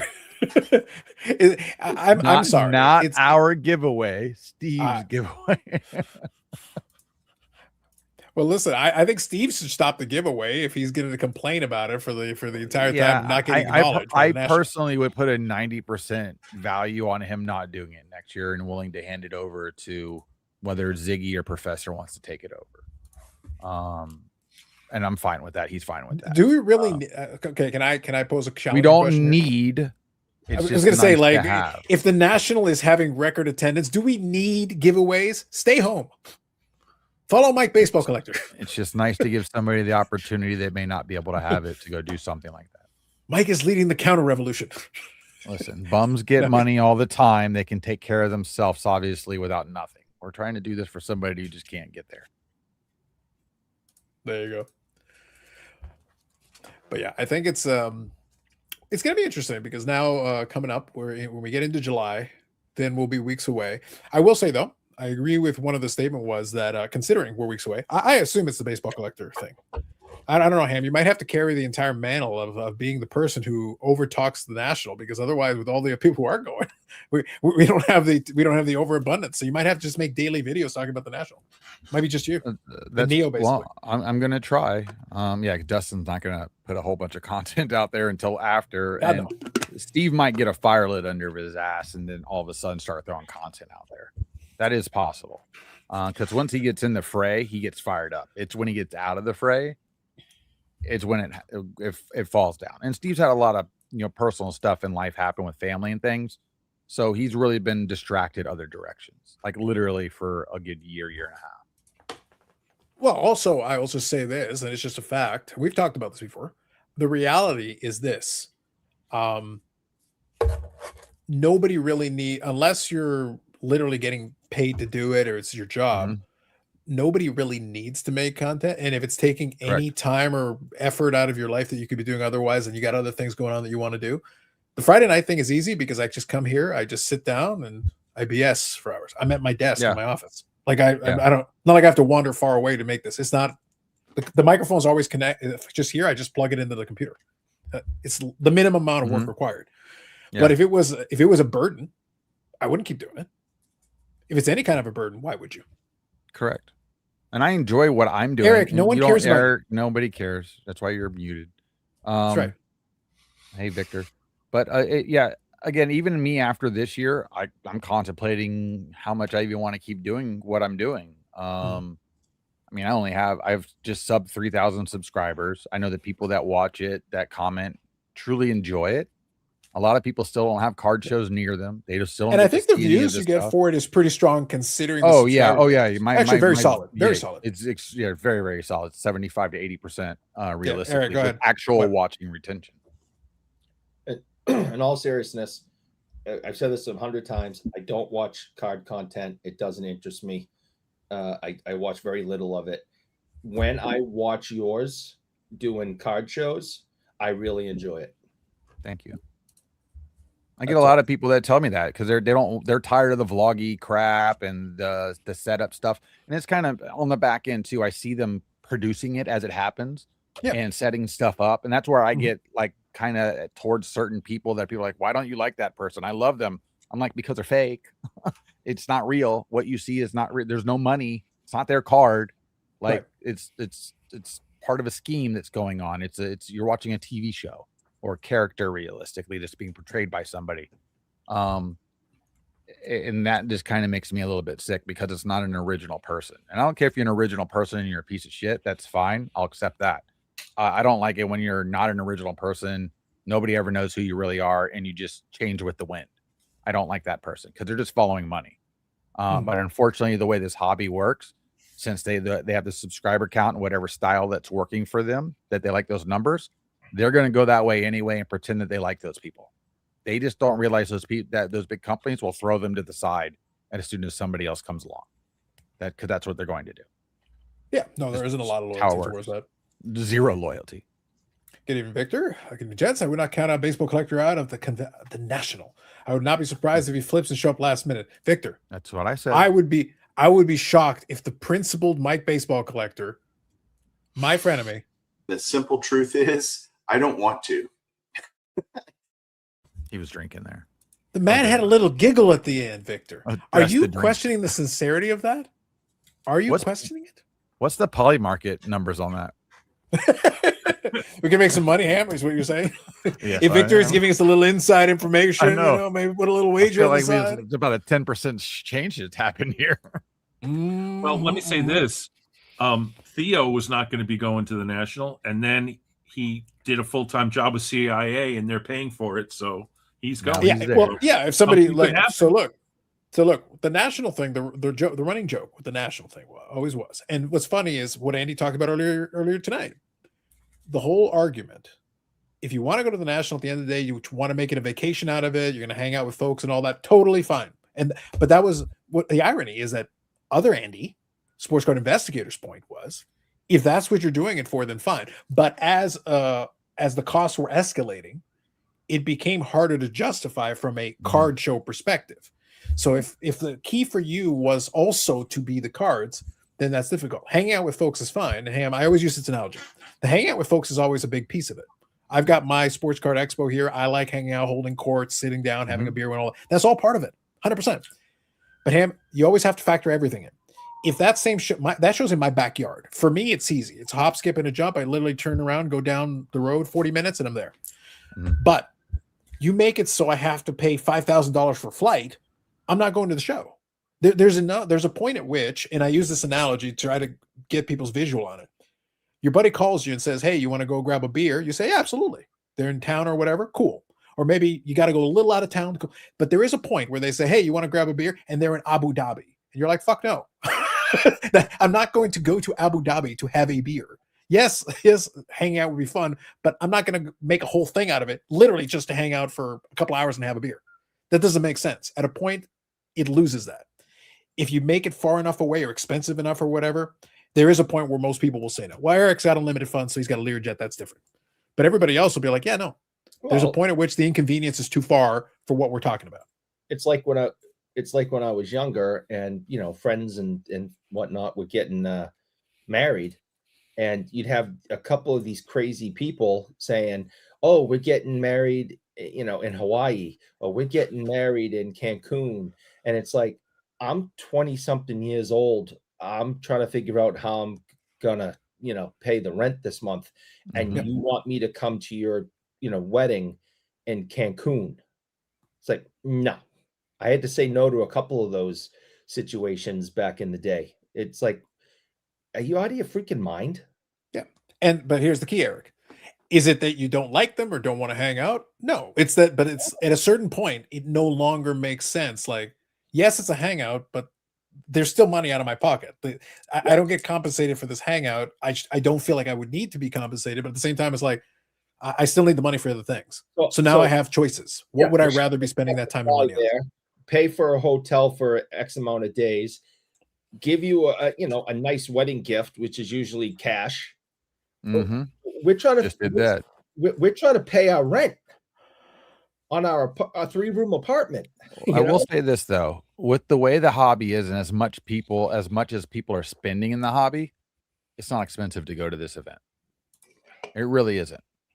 Not for what people are doing and what I'm watching every day. Even young people that are hustling this thing, that are already walking around with more money than I even have in cards.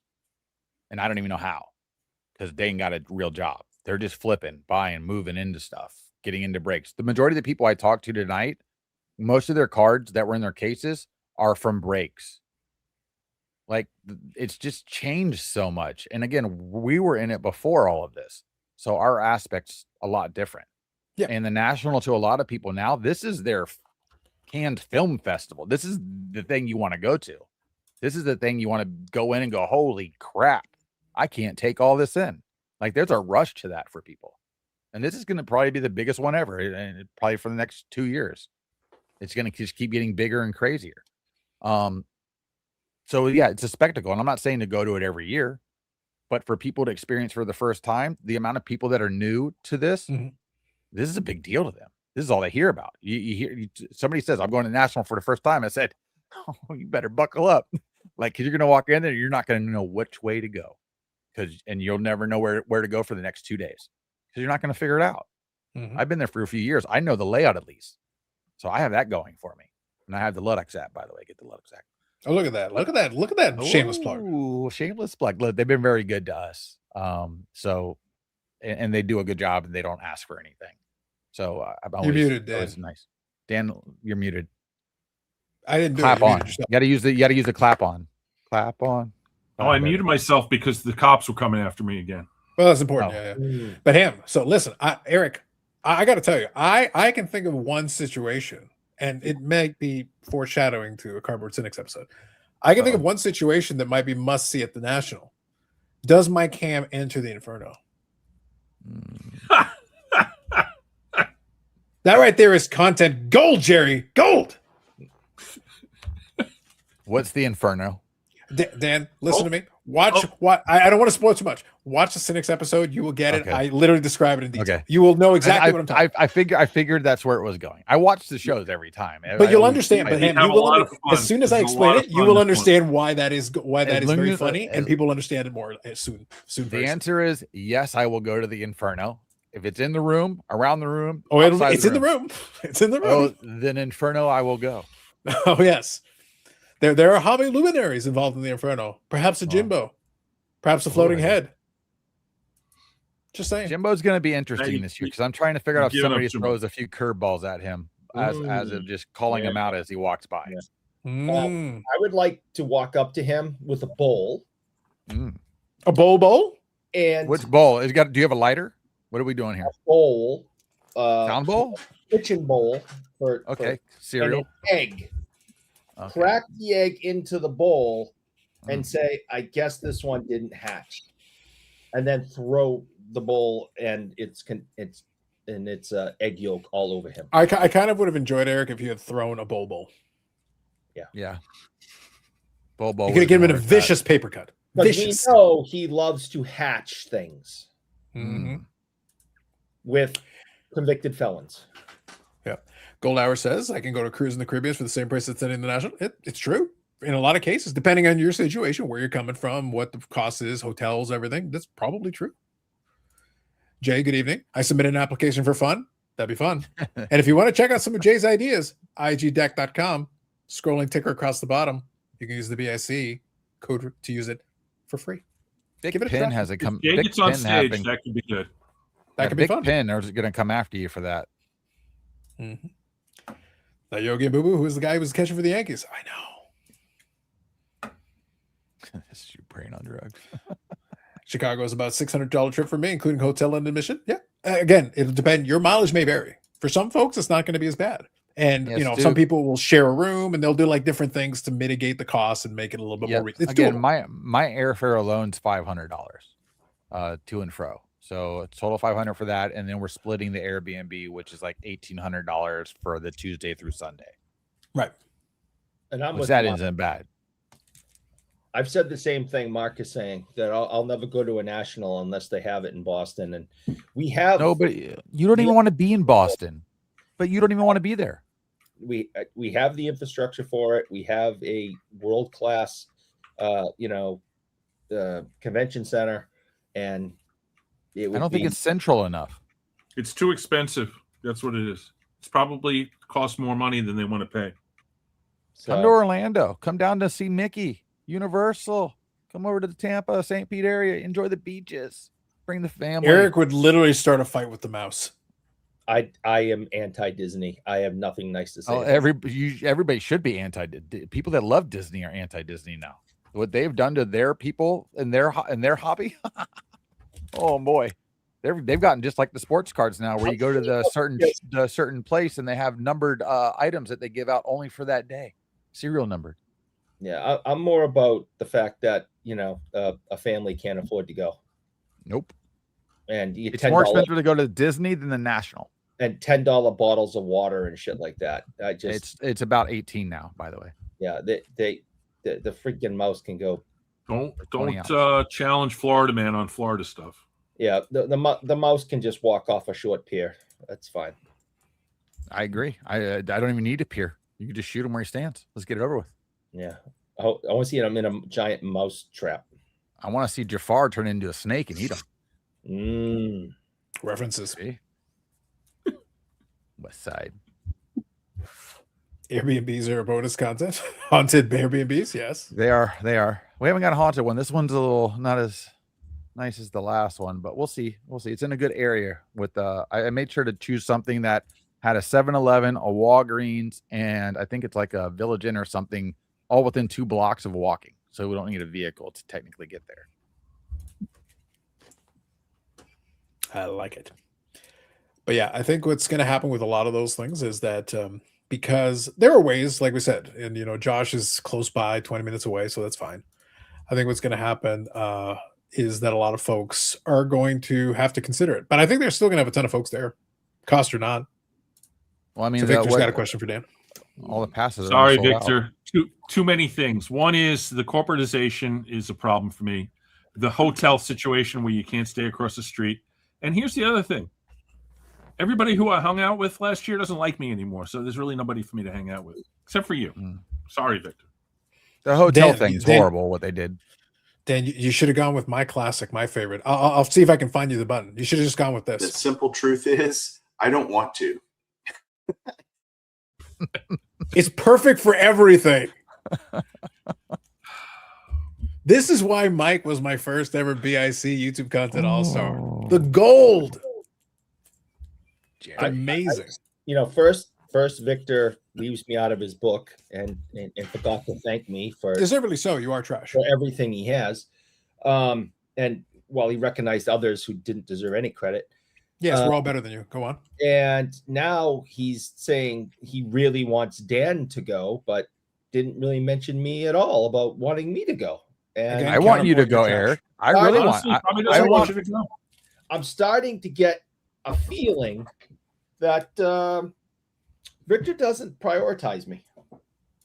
And I may have a feeling about that. Counterpoint. Your family doesn't prioritize you. That's God true. doesn't prioritize you. Probably. Yeah. Well, Eric, have you considered the possibility that maybe the reason why this has been such a problem for you is your persistent and constant hatred of America, freedom, and the troops? Those things are not accurate. We have freedom. All of those things have been verified. We have plenty of evidence to that effect, and also we have evidence of your intolerance. I think I already know. That we do. Videotape evidence. Lots of evidence. Willie O'Ree has also specifically cited Eric. He doesn't even acknowledge you by name. He questions Eric. Willie O'Ree knows. He does. He has done that on more than one occasion. Correct. Read between the lines, Eric. Literally between the quotation lines. Read between them. It's right there. If I thought for a second he would like be able to laugh at it, I really would like to ask him why he does that, but I'm not. I don't question Willie. I just say yes. I say yes, sir, a lot. Respect. Indeed. He's a 90-something-year-old pioneer. I just say yes, sir. Don't put age into this. Well, I respect my elders, and I'm really old. And when have you respected your elders? You disrespect your elders. Bobby's older than you, and you're trash to him. Yep. No. I haven't heard you say sir to Bobby or Dan. Yeah, and let Ham. No, Ham. To be accurate, on a point of order, at the very beginning, Eric was all Mr. Respectful to the Burrell. He came on here because of his respect and reverence. Now all of a sudden he's cursing out Bobby, and that's only the things that you hear on this show. The disrespect everywhere else, guys. Got loose. Where's Bobby anyways? Is he doing a show tomorrow? I think he was. I think he was actually. I don't recall if he was specifically doing a show or not. I thought he mentioned something about it, but I don't recall. The bro comes and goes as he pleases. He probably saw that Eric was here and is like, nope. That would be understandable. I can open up a hockey pack to summon him. I just kind of noticed Dan's shirt, and I just want to know when the vote happened because best dad in the game, New York Knicks. You know what? Now, Dan, listen. Far be it from me to ruin your next moment, but a basketball is round. It's like it says best Dodd. You gotta at least make it look like an A. That doesn't look like an A. I don't like where the red dots pointed at the jugular. This? The other dot. There you go. You I never took the label off. No, that's how you keep it fresh. Took the tag off. Well, what's there's literally a red thing on dot? there. What's that? Yeah. Is that the tag when you go like a sticker? There you go. Whoa, look at you. He's got a third eye. Hello, I see you today, sir. No, I can't get it off. It's moving. That's a different one. That's reminds me of that movie. What's that movie? 10 Little Indians. What is it called? And then there were none. It's an Agatha Christie thing. From the 20s. And they find the guy dead, and he's just got like a red dot in his head. 10 Little like Indians. He's been shot in the head. I like Mike's suggestion.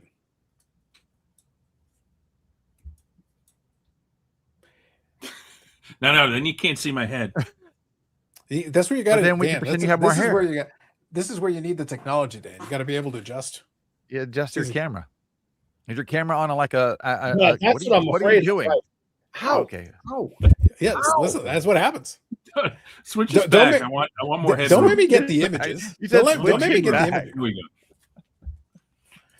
So see, I try to help, Mike. I try to help. Got to do what you got to do. There we go. That helps. So here's a question for you, Hal. Since you were grabbed the Skeletor back there, I know Dustin is all excited about the Masters of the Universe and everything. I'll probably check it out at some point. I'm not really too. I remember the cartoon and everything. I hear it's all right. I hear it's pretty decent for what it is. I agree. How long do you think it is? So this kind of plays into my theme of what I was talking about earlier. I don't know if they're going to release any cards associated to. They probably should, to be honest. Why not take advantage of it? They never release cards from the first series or movie of anything. It's always part 2 is when you get cards. Think about anything in time. This never comes out with the movie. It's almost like they're too scared to, which is interesting because the Masters of the Universe has been making everything for decades. Yeah, that's what I mean. Like they've got so much merch and stuff already. This would have been a play for Upper Deck and opportunity missed. Okay. Panini doesn't have enough balls to do it. Topps doesn't give a crap about that. Refresh my memory. Obviously the action figures and everything, but did anybody actually produce a Masters of the Universe set? I assume someone did. Cards? Yeah, there's been a few cards, but they're all in the 80s. No, I understand, but like, look, it's the character, right? So how long until one of the influencers or one of the pocket go, hey guys, he made cards? I don't know why they didn't do it. I really don't. I'm surprised they haven't already gotten there. I agree. So like, honestly, why not? I was hoping that they would put something out there because I would have been interested in it. Like that, I thought that would have been really cool to have a modern action fantasy character that's already beloved by a bunch of people with money, because we're all in our 40s and 50s, and we have money to spend, and we're already involved in cards. So why wouldn't you create a set that goes with something that we're buying every freaking popcorn bucket you're making? And they've been buying toys and characters of these people for 20 something, 30 something years without fail. Like, just seems like a natural evolution. And I'm just curious how long it'll be before one of these guys, because the key here is that a lot of these folks, again, we had that comment earlier about, the new folks being, they're doing their homework. It's like they're not doing homework. They're doing the laziest thing in the world. Correct. So Dan, I'll actually give folks one that did not make it onto the Cynics podcast. And it only didn't make it because I forgot. But I'll give you one. I'll give you one that's actually a very fun one. And it'll play. I discussed this in the Cynics, all the stuff that's been nice things that people are saying about me. So but there's a specific example that I'll give you tonight. So I'll give you guys a little bit of homework, because for those of you that are interested in catching this on replay, I'll give you. There is we talked about AJ Scaramucci previously. We've talked about him previously. Yes. Well, AJ Scaramucci, who bought the Pokemon Logan Paul card, and also was the winner, and I'm going to put that in quotation marks, of the $3 million Super Mario cart, right? He also purchased that. Yeah. And he's got the Ham's a man of peace on that. Absolutely. So he's got his little company, Treasure Trove, that he's selling. Okay. Mm-hmm. So what I'll do for you guys who are on the replay, I want to do this for you.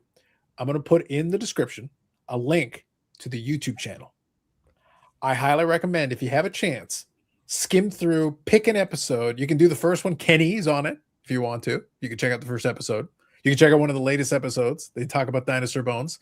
If you saw my thumbnail, that might have played into what I did on the thumbnail. It wasn't an accident. There was a fairly obvious Easter egg that I threw in there. So Dan, I don't know if you saw the thumbnail. I saw the thumbnail, but I didn't notice that Easter egg. So I want you to take a look here. I'll show you guys. Look on the right side.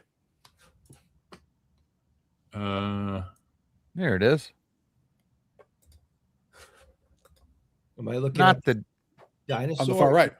eating not right there. Not the mama. On the thumbnail. I'm looking at the Cynics thumbnail. No. This is on the thumbnail for tonight's episode. Tonight, I wasn't sure if Cynics was going to get out earlier today or not, but I actually had it over in the corner. So you got a dinosaur kind of munching on a Super Mario Brothers. By the way, it's the exact one. It's the specific one that was purchased. Mm-hmm. So, but that will play into that Treasure Trove podcast if you check it out. So the Treasure Trove guys. I'll give you an example that I did not give on Cynics. So this is not spoiling anything. This is something else. I'll share it with you. Give you an example. One of the guys on there. So this is the reason I mentioned that the thing about a podcast and people talking stuff up. So one of the guys had his own agenda, and he wanted to talk about American history. Okay, American history, and he was talking about historical figures. In this case, he was talking about George Washington. And in the course of discussing George Washington, he said, I thought to myself, I'm paraphrasing, but he goes, I thought to myself, like, what if you could get like a card of George Washington? So what he did is he got the George Washington look and see, the 52 tops look and see, basically. There's a George Washington in it. This idiot thinks that that's the first George Washington. It's like there's George Washington in the 1800s. There's strip cards of George Washington. There's a whole crap ton. It's not the rarest. It's not the best. It's not the first. It's not the not. He's got all that, but he's got a bunch of high-end graded ones, and he's talking up the look and see George Washington. This is basically the point that I'm making. Yeah. Because he already has a supply of them, now he wants to talk about them because he's got a stack sitting there with him. He's going to end up with a bunch of stuff that's not worth what he paid for it. That's why I asked the question of, if the He-Man movie overall, because like I said, from what I've heard, people seem to like it. They seem to have enjoyed it. And if that does well overall box office to the point that maybe they'll get a sequel, how long until some of the guys go back to the 83 and 84 stickers and go look at it? They're already doing it. It's already happened because I bought an 83. I was trying to find a PSA 10 just because obviously it sells for the most of the He-Man on Battle Cat sticker, which it's not that easy to grade. I ended up with a SGC 95 that I could find at a decent price, and they just don't pop up.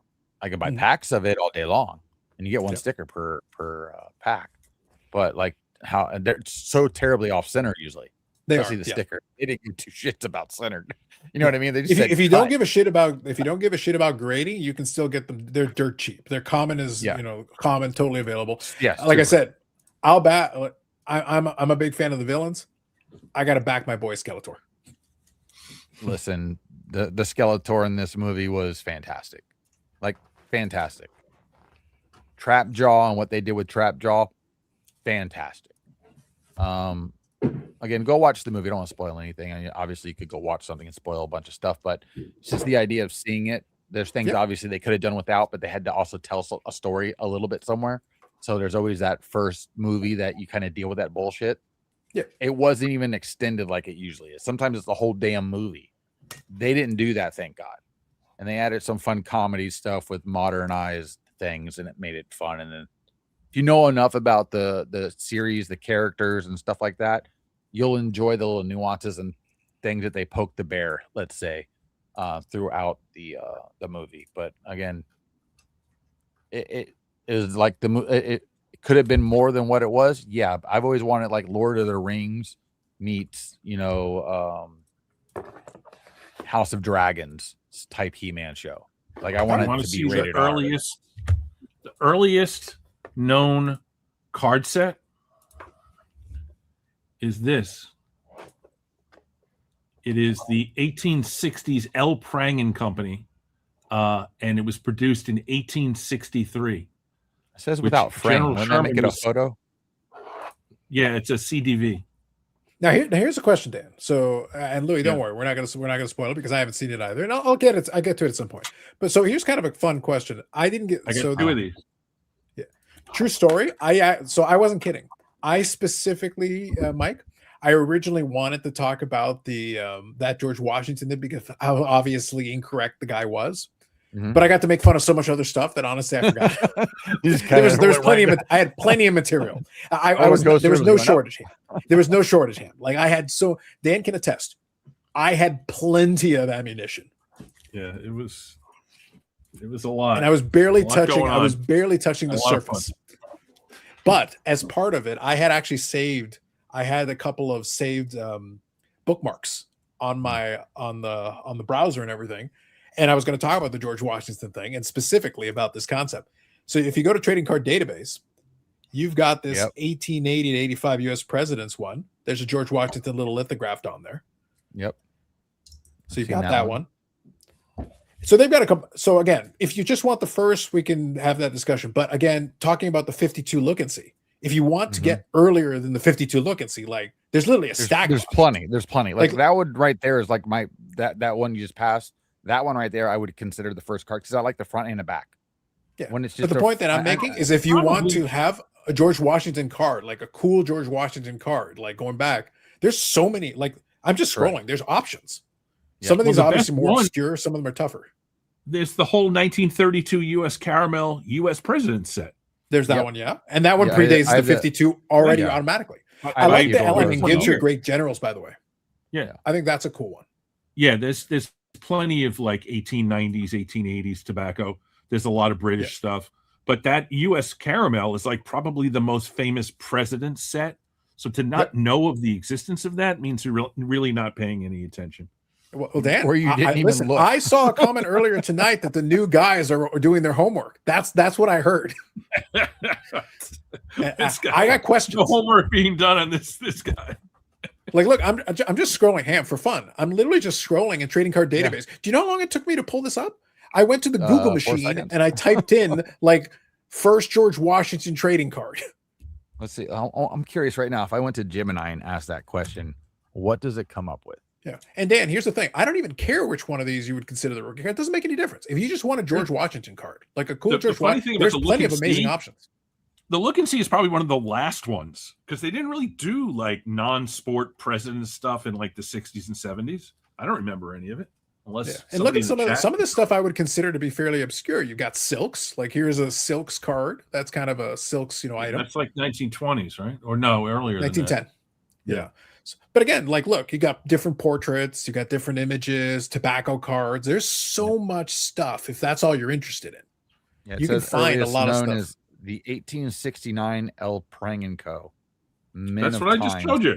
CDV. I know. I'm just telling you that's what it tells me. The first. And I also, by the way, I like that there are strip George cards. Washington is. So there are strip cards of Washington as well. I From like the 20s. anything that strips.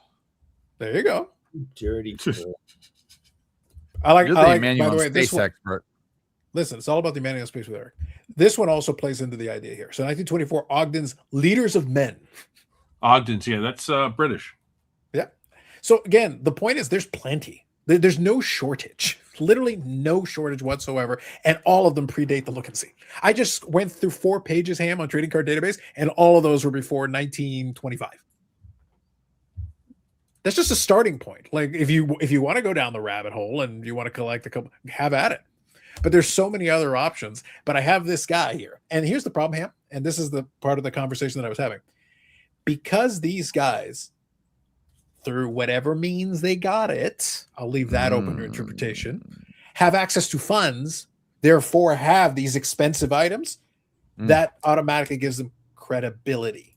And I'm like, no, you're full of shit. You don't know what you're talking about.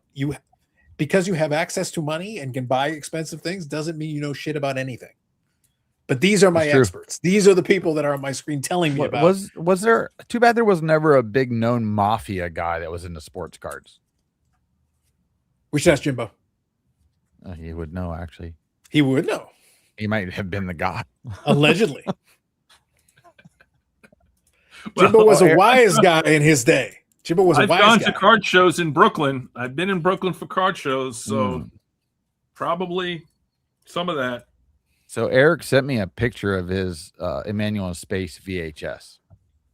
I don't know if you've ever seen the cover. I don't remember doing that, but okay. Came from you. That's from you. All right. There you go. Looks good. I want so badly. I would love Ham if the problem is it's obscure enough that they're not going to. It would make me so happy because they just produce everything. I want there to be some weird off-brand, house that buys the rights to it and does like a 4K transfer deluxe edition or something. I would get Eric that shit. I would make sure it got to his house. I want it on laser disc because I just want to put the laser disc in like a frame because it's so big. It's like a mini poster. Yeah, it's true. I love laser disc so much. There are, yeah. So I don't know, Rick. We'll see if he's around. He can answer your question. But yeah. But my point is, I'm not debating which one the rookie card is. I actually don't care. The reason I wanted to use that George Washington example here, Dan, was I was just making the point. Like I went through 4 pages of all of these that predate the 52 look and see. All of them predated. And if this guy is so laughably wrong about that, what he's wrong about, he's probably wrong about a lot of other things that we don't know. He's just spending money. He's just spending. Correct. Yeah. That's the problem we're in right now, though. But like I said, where do you put your money right now that has upside or anything going up? This hobby is like and again, now that bigger sales are happening for other things, it's boosting this market of collectibles. Sell the stuff that you can live without. Sell the stuff you can live without. But most people that are investing in things, those investments aren't paying off right now. Mm-hmm. If they weren't already in it years ago, it's not. Nothing's up. Yeah. But collectibles. But that was the reason why, though, that I keyed in and focused on the cons. I asked the question, and it was meant to be a broad question. I don't care about the specifics. We can talk high end, low end, medium end, but I always pose the question. Whenever there's somebody who has an agenda to try to sell the idea, I'm getting the justifications after the fact. And I got a problem with that because you can't convince me that was the rationale. You're telling me that was your rationale, but I don't buy it. So when that 3 million sale happened, one of the guys that talked about it was someone who does a couple of different podcasts. And I have an example that I provided in the Discord. I shared that one because they decided to try to retort Neo and the Ungraded Truth guys, specifically because they were talking about this. And they were questioning if it was institutional money that was buying the thing. Well, it was AJ Scaramucci. So yes, institutional money, treasure trove. Yes, specifically. The answer is yes. That's a horrible name. It sounds like it's made up. It is what it is. He's son of Mooch. But anyway, so the point is that you've got this kid who's doing this with them, and this money is coming from somewhere. Again, I'll leave it to you to figure that part out. But the point is that yes, by my definition, that's institutional money. But his counter, this guy on the podcast, his counter is like, no, these are real collectors that are bidding this up because I'm a real collector. His point was, but we his know entire all these point was using himself as a citation. Collectors. Here's the problem. His entire counter argument was he was using himself as one of the citations because, well, I bid 2.3 million on it. I go, well, then you're also a self-indulgent wiener with too much bloody money. That's not my problem. Yeah. Just because you're willing to throw $2.3 million away doesn't convince me that it should be $2.3 million or more. You're not convincing me. But that actually isn't a good selling point. He invested $2.3 million. No, he tried to invest $2.3 million, and someone decided to invest more. But that's what I'm getting at. If somebody's buying these things, they're already rich and they're already in a competition with other rich people. Yeah. When I'm looking at a guy they're playing a different game now. Well, they're playing with monopoly money because probably a lot of it is crypto. I agree. I'm looking at a guy who, as far as I can tell, is in his early 30s, who is telling me without blinking that he bid $2.3 million on a video game because it was a specific variant, and is trying to tell me with a straight face that it is logical, and he thought it might even go for more, and then when it did, it justified his thesis. Ham, I'm looking at someone who's out of their goddamn mind. I know. Here's something that's funny too. Thinking about it, we still have price guides. I know everything's online. Have you seen a video game price guide? We got price charts. No, but people like tangible things they can hold. There used to be, like years ago, there were, but a lot of them were out of date. There just wasn't enough interest. There just wasn't. But now that there's so much interest in this, why don't we have a guide? I don't care if it's an annual. Like, how is we need to get Jimbo on this? I know Jimbo. Back at video game guide. That'll be the nice thing I stop him about. Hey, listen, here's something else you can manipulate. The video game market doesn't have a book yet. So, Ham, do you want the guide to include graded video games or not include graded video games? 100%. Right. You get to now create. You get to create more columns. Yes, support. Yeah. I just want to make sure. It's very important because it's now the hierarchy of how we create value. So therefore, you have to do it. So I don't even care if you put a multiplier where it says, multiply by 100 for PSA 9.8. Fine. Give me a couple examples and move along with their life. But at least do an annual to where we know. Give me every freaking video game ever made. It's nowhere near as many as cards. Okay. No. So it can't be that hard to do, especially with AI, even though you need a fact check. Well, also the lists, people have compiled the lists. The lists are out there. It already exists. But why do we not have a book? How do we not have a Nintendo Power with every video game ever made? You know what I mean? Like, that sounds like something people would be interested in. I'm selling in a stupid bookstore somewhere or on Amazon. I'm sure it'll do very well. And it can be very expensive. It'll do very well. Mike, this is your infrared pitch at the National. There you go. Enter the Inferno, Ham. Enter the Inferno. You got it. I'll read a couple of comments real quick. I'll get caught up. Just saying. So Jay was saying S76 large format silk redemption. There are so many Washington cars. Washington a horse with sword drawn. It's a general set. Thank you, Jay. Appreciate you. Jay knows his non-sport very well. This boxing card for the boxer who worked the mob. 1919 Black Sox scandal. There you go. 52 Bowman is much tougher than 52 Topps Look and See. Agreed. 52 Topps Look and See is available all day long. Like, there's nothing rare about it. High condition or not, I don't care. You're not selling me that it's rare. But that was why it tells you how much material I had. That's something that's such an obvious slam dunk that I can make fun of. I forgot about it because I was so busy making fun of all these other things. I had so much stuff to make fun of. Carlos went squirrel. Money laundering, always.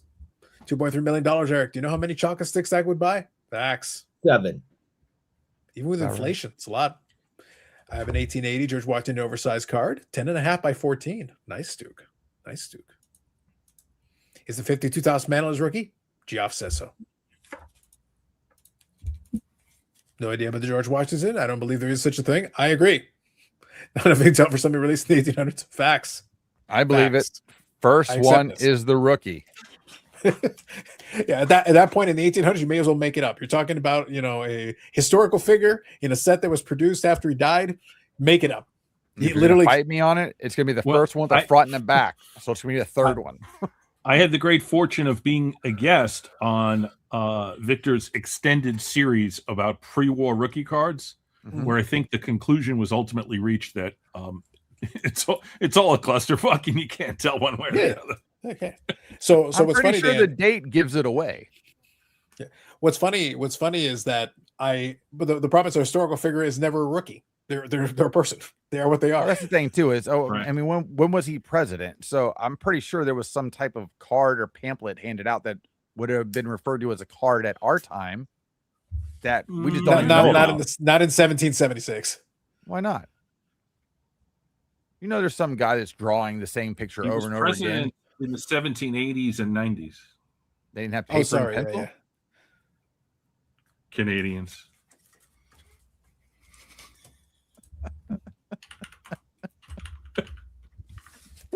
You're the worst. Damn, Dan. Damn, Dan.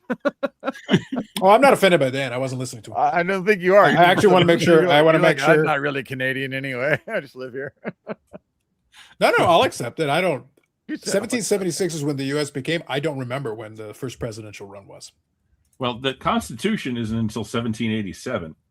So the war didn't end until like 1784 or something.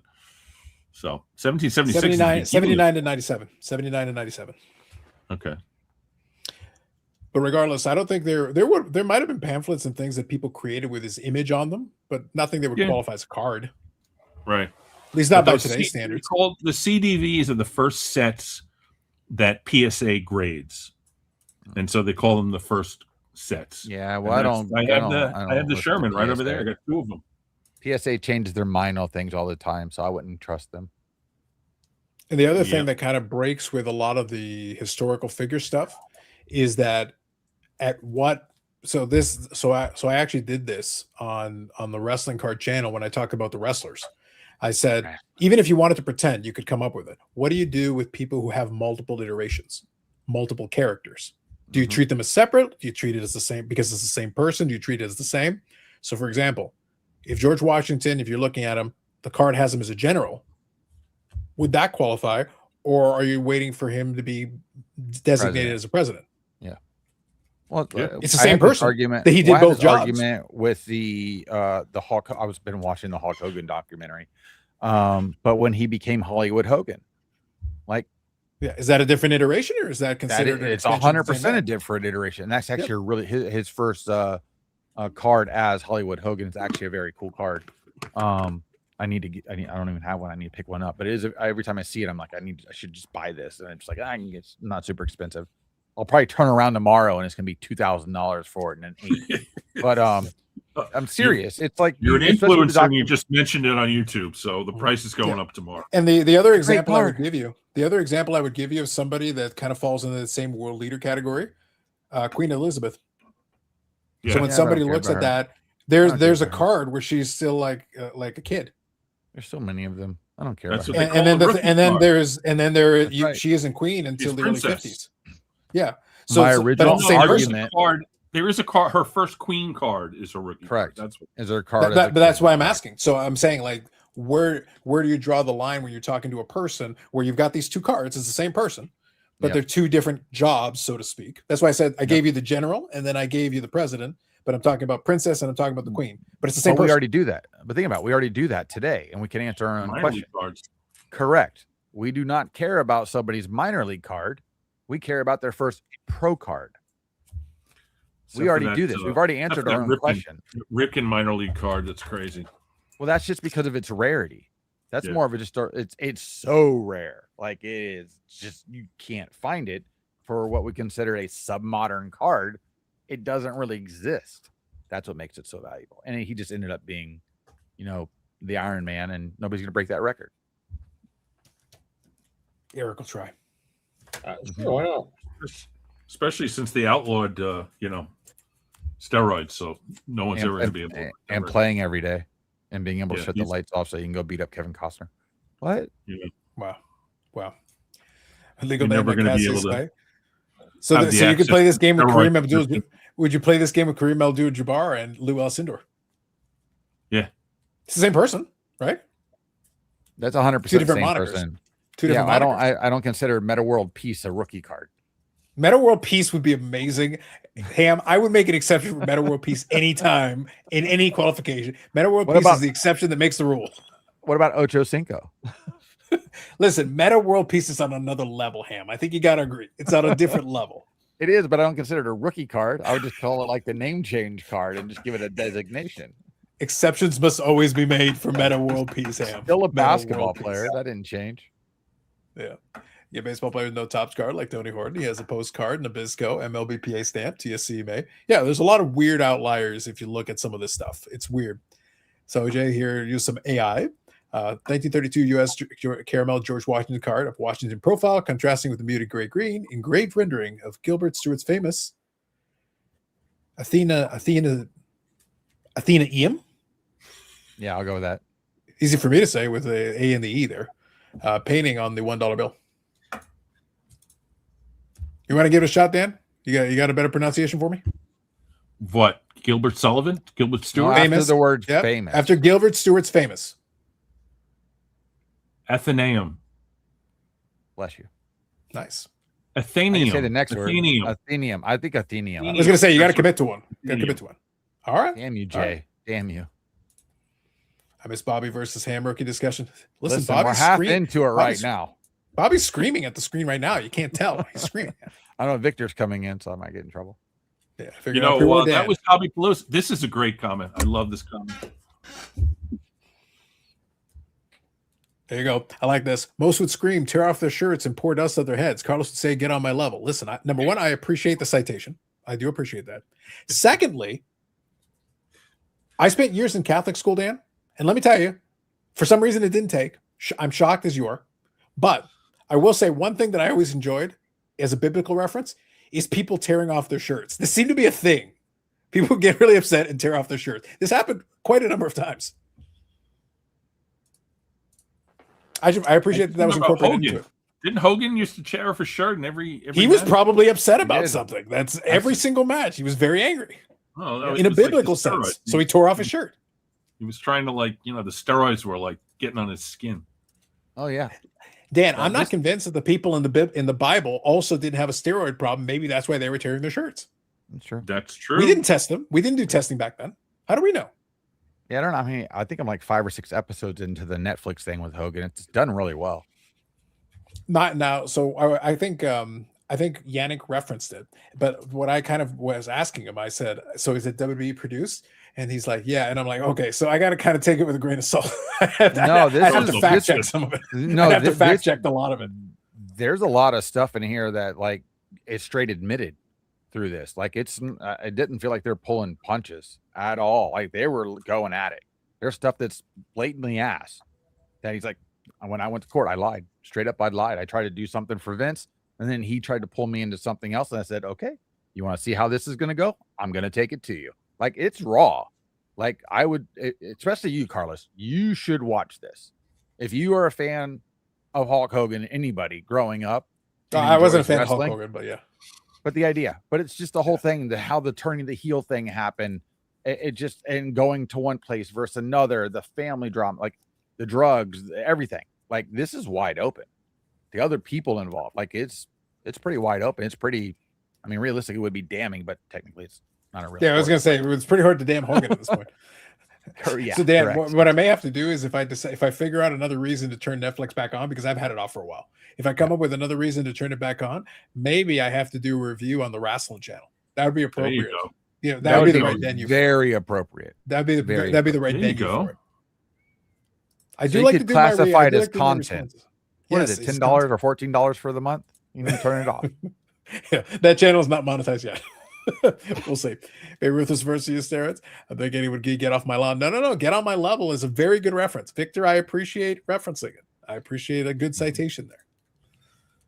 The daughter was omitted, left out of the Netflix Hogan series. I assumed that was the case. It's highly one-sided and curated. Anything WWE, again, you have to take it. What Ham said could still be true, but I'll just put it this way. As a wrestling fan for longer than I've been collecting cards, and I've been collecting cards a fucking long time, the way you can tell a wrestler is lying is his mouth is moving and sounds are coming out. I don't care if anybody's involved in professional wrestling. They lie about stuff they don't need to lie about. They lie about stuff that is completely unnecessary. You don't even need to lie about. And that's what he says in the show. Yeah. So it's bizarre. Like, they'll lie about really stupid things. I haven't watched the whole show yet. I haven't even got to the point where Hogan's knows best is a thing yet. Like, that hasn't happened yet. I haven't gotten that far into this series. And of course, being local here in Tampa, knowing all about the other stuff that went on from like a back end standpoint, like I have a bit of knowledge going into this already on that stuff to see where it plays out and how accurate it is, which all that stuff's out there because Bubba's put it out there and his wife and everybody else. So it's really out there now. And I don't think there was a way to stray away from it. And he seemed to be extremely honest with everything was he being asked. Well, Ham, I appreciate review, but the extremely honest is not a Hulk Hogan thing. That is not a thing that happens. I don't care. Carlos, I demand you to go and watch this. I will, and I will begin the debunking. The debunking please. shall begin. This will be great for your channel. It might actually where you can monetize it. So Dan, look, y'all think the Ken Burns documentary, they think they did Ty Cobb dirty? I'm about to do the Hogan documentary. I'm going to destroy this man. By the time it's over, it's like, nope, not a damn thing you said. Lies. It's already dead. You can't do anything to him now. Bret Hart's in this too. He's funny. Bret Hart's a different thing. Look, my favorite. So number one, what I would love to do, Dan, if I had, maybe I'll get Eric to bankroll this. What I would do, here's my Enter the Inferno pitch. But Carlos has nothing to do with sports cards. Fuck you guys. Listen to me. This is what we have to do. I need to do a second documentary on Hogan, and all the documentary is, all I want the documentary to be, the whole thing, is we're just going to spend the entire time giving stories about things that Hulk Hogan has lied about.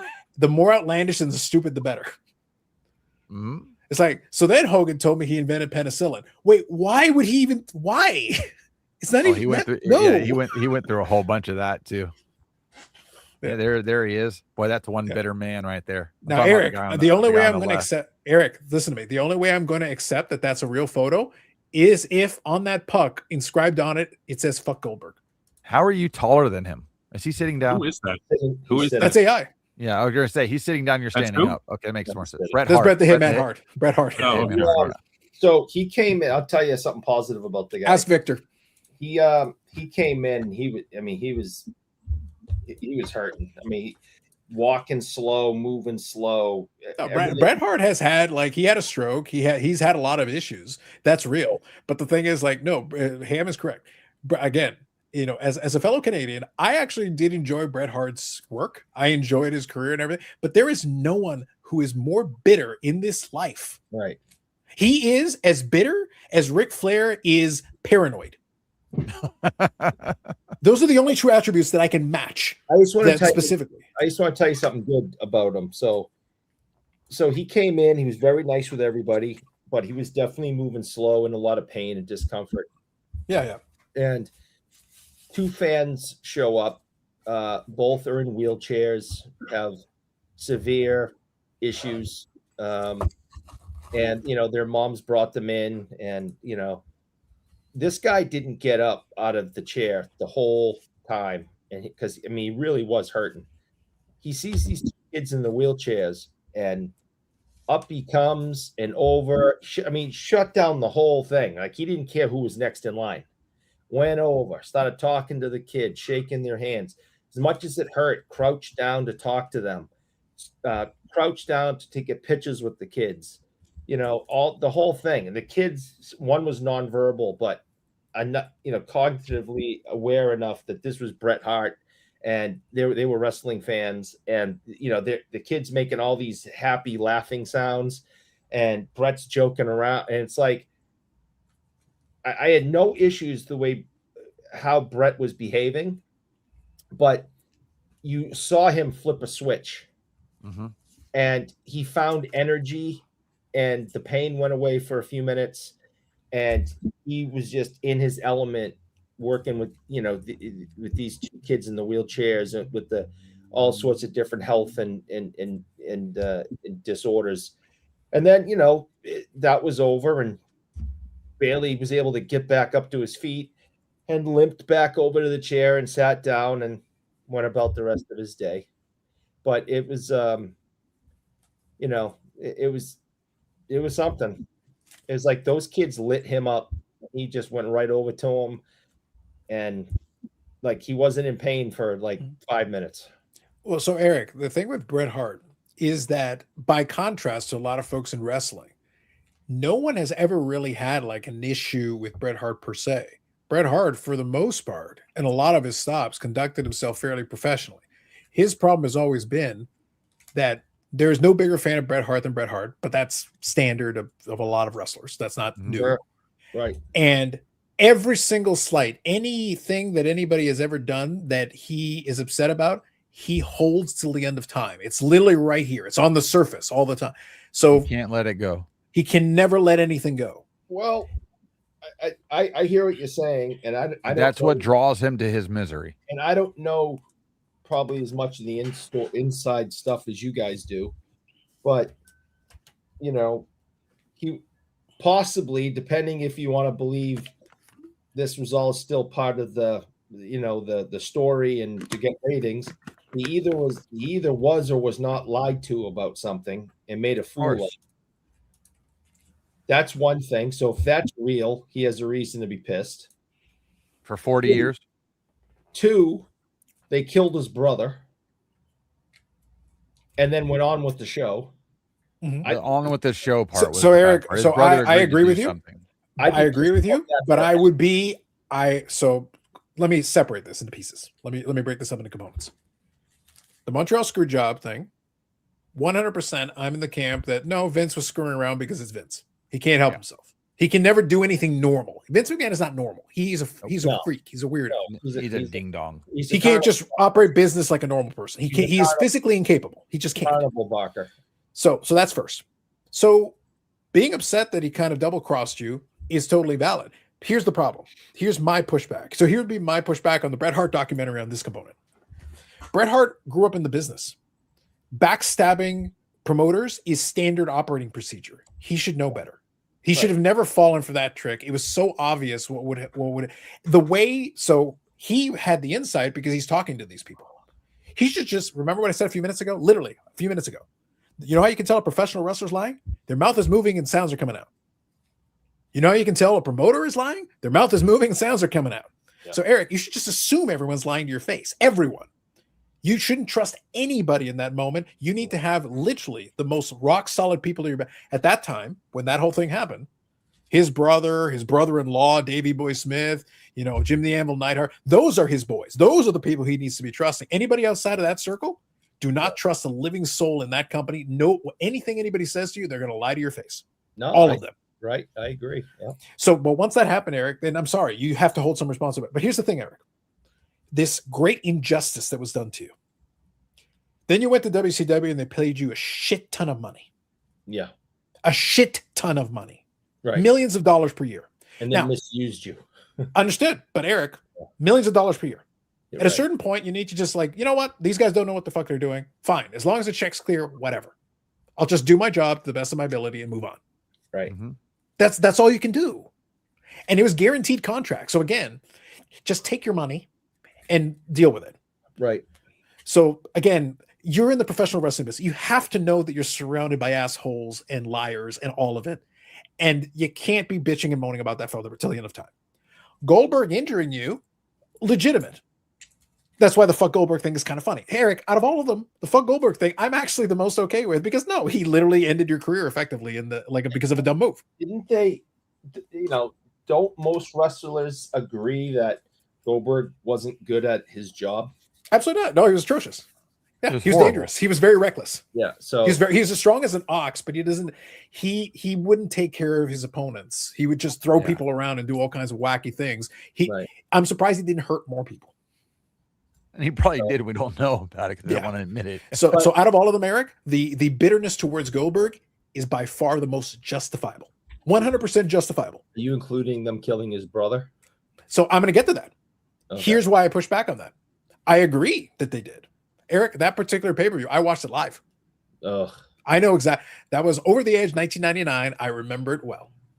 They never showed it. They were actually doing a pre-tape during that whole thing and then all of a sudden they're showing the crowd. I remember it 100% like it was yesterday. I literally watched it live. I know that event. Here's the problem. They did kill his brother and they sued his widow. She never let that go. The Owen Hart Cup is actually happening in AEW because Martha Hart created a foundation for Owen Hart, and that is what they were promoting as part of that charity and that thing. She never forgave the WWF, the WWE, none of it. And she will never. That's why Owen Hart will never go to the WWE Hall of Fame, basically as long as she's alive. Right. She will never allow it. Bret Hart went back and worked with Vince McMahon and took his money. Sorry, you don't get. Then your brother dying doesn't matter. You know, I wasn't aware of that because he went back and went to WrestleMania and did a match with Vince McMahon. I don't. So he took his money. Yeah, I stopped following it, so I don't know anything about that. He did a WrestleMania match with Vince McMahon, took his money. Sorry, you don't get to claim. The Owen Hart thing doesn't matter then. Sorry. You take the money. You don't give a shit then. Sorry. I guess your brother's not that important to you. Because again, Martha Hart, it's a blood vendetta with her. She will never forgive. Literally, the company sued her. They sued her. Yeah. No, she shouldn't forgive. That's So she's and then the rest of the family, again, who took the money, the rest of the family, oh, you know, we kind of have to get over your brother, your son dying. Sorry, kid. Can't do it. Yep. Well, the rest of the family was able to do it. Well, they took the check. All right. So that's why I say, like, I'll put Bret again. I like Bret Hart. I respect a lot of what Bret Hart did, but we cannot ignore certain truths. Not when it fits the narrative. People are complicated. We know people are complicated, and a lot of people make very questionable decisions. And again, his career, a lot of what he did was excellent, but he holds a lot of bitterness, Eric, that he has no right to. There's some of it that he has a right to. Some of it you should have known better. And you were in the business way too long. You can't tell me you didn't see double crosses with your dad literally ran a territory. He taught you the whole business from the ground up. All your brothers were in the business. You don't know about double crossing promoters? Really? You're the only one in wrestling that didn't know anything about that? Yeah, that was a big deal. Come on now. It was almost standard operating procedure for a lot of these territories because all those guys were also carnies. He was in a business of carnies. You have to know what you're getting into, especially when you're literally part of the Hart family, a whole legacy of people involved in that business. You can't act surprised. Rick says, have any of you seen the WrestleCon videos? Poor guys are wrestling Walking Dead. Yeah, very much so. That's the only way a lot of those guys can make money. A lot of them didn't have health insurance. Like, they had injuries and all kinds of things. So that's why I'm saying to Eric's story, I have no problem believing what Eric's story, because again, by accounts, for a lot of fans, Bret Hart's very nice. Bret Hart, he can be very nice. He's very good with kids and stuff like that. But yeah, he still holds a lot of bitterness though. Like, he's just, you see him sometimes and he's just a sad looking man. Oh no, I attributed his, solemn behavior to just maybe his discomfort and things, but he was not like happy-go-lucky, happy to be there. Hey, everybody, how you doing? Right? Like I think I said this when it happened. We had Roger Clemens in recently. I was expecting Roger Clemens to be like Bret Hart and just be kind of sullen. No, this guy was like happy to be there. Every single person he was excited for. I mean, it blew my mind. It went against all expectations, but Bret Hart was just, hi, how you doing? No, hey, thanks for coming in. And I mean, he was nice and polite and kind, but it was just, Yeah, it's just a job. It just keeps the energy level at medium. Felt miserable, and until those two kids in the wheelchairs, and then all of a sudden he can still find it in himself, but for the most part, it's just a job. It's literally like he'll do the basics. So I'll answer Mike's question. So now, again, I'm going to use a little bit of a review here because I remember the details a little bit in the background, but it's very vague at this point. So anyway, what WWE did is initially, so Martha Hart sues them for wrongful death. Makes sense, given what happened. Makes sense. Yeah. So WWE's response is they sued Martha Hart. Now get this. This is actually, I think this is fairly accurate. So I'll double check, but I'm pretty sure this is right. They sued her for breach of contract. I'll explain. Oh, of course. According to them, the Owen Hart's contract required any lawsuits to be filed in Connecticut. So the contract of a dead guy said that any lawsuits should be filed in Connecticut. They wanted to limit punitive damages. So they counter-sued her because she breached the contract by trying to sue in Missouri instead of Connecticut. And what was the outcome of that? Hopefully that got thrown out or not? She ended up they did a settlement. I think it was $18 million. That's what she used to start the foundation. breach of contract, the place to sue is not.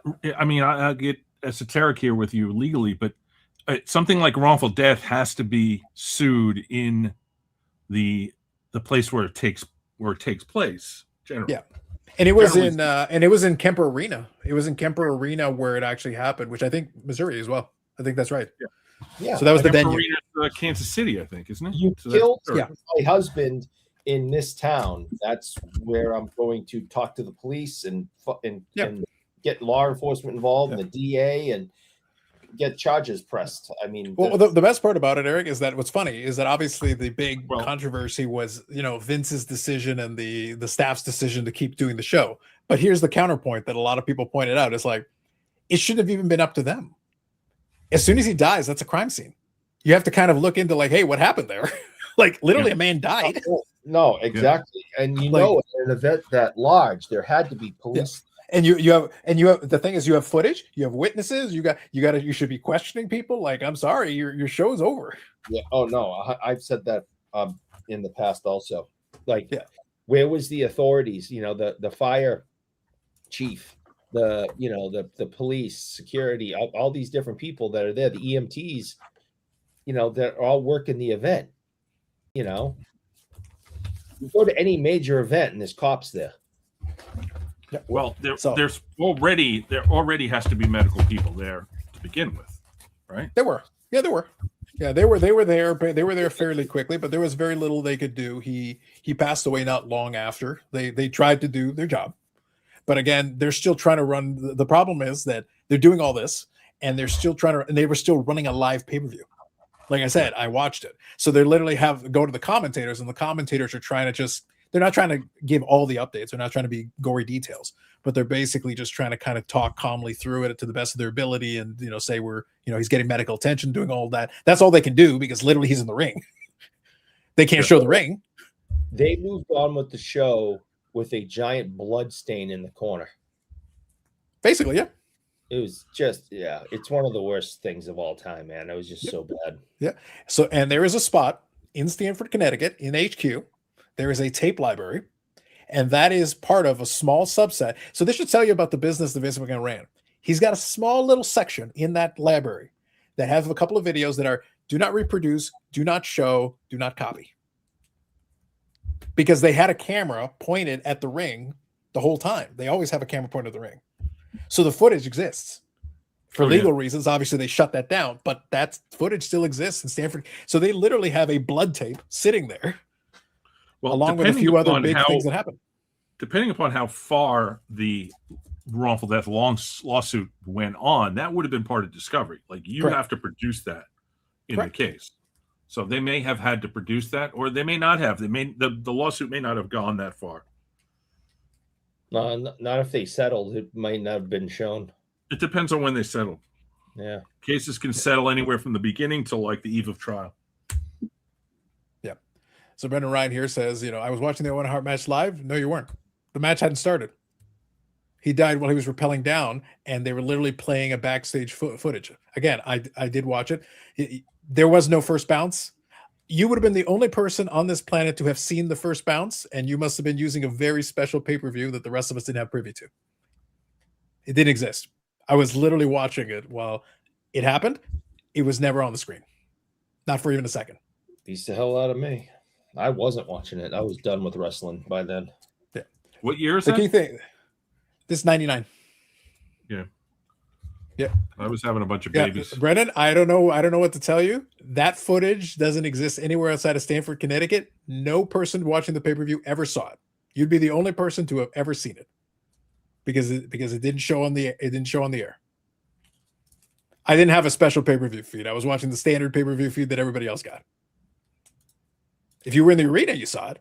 But if you were watching the pay-per-view, it wasn't there. Otherwise, and let's be truthful, someone would have put it on YouTube or somewhere by now, and no one can find that footage because it's sitting in Stamford, Connecticut under lock and key.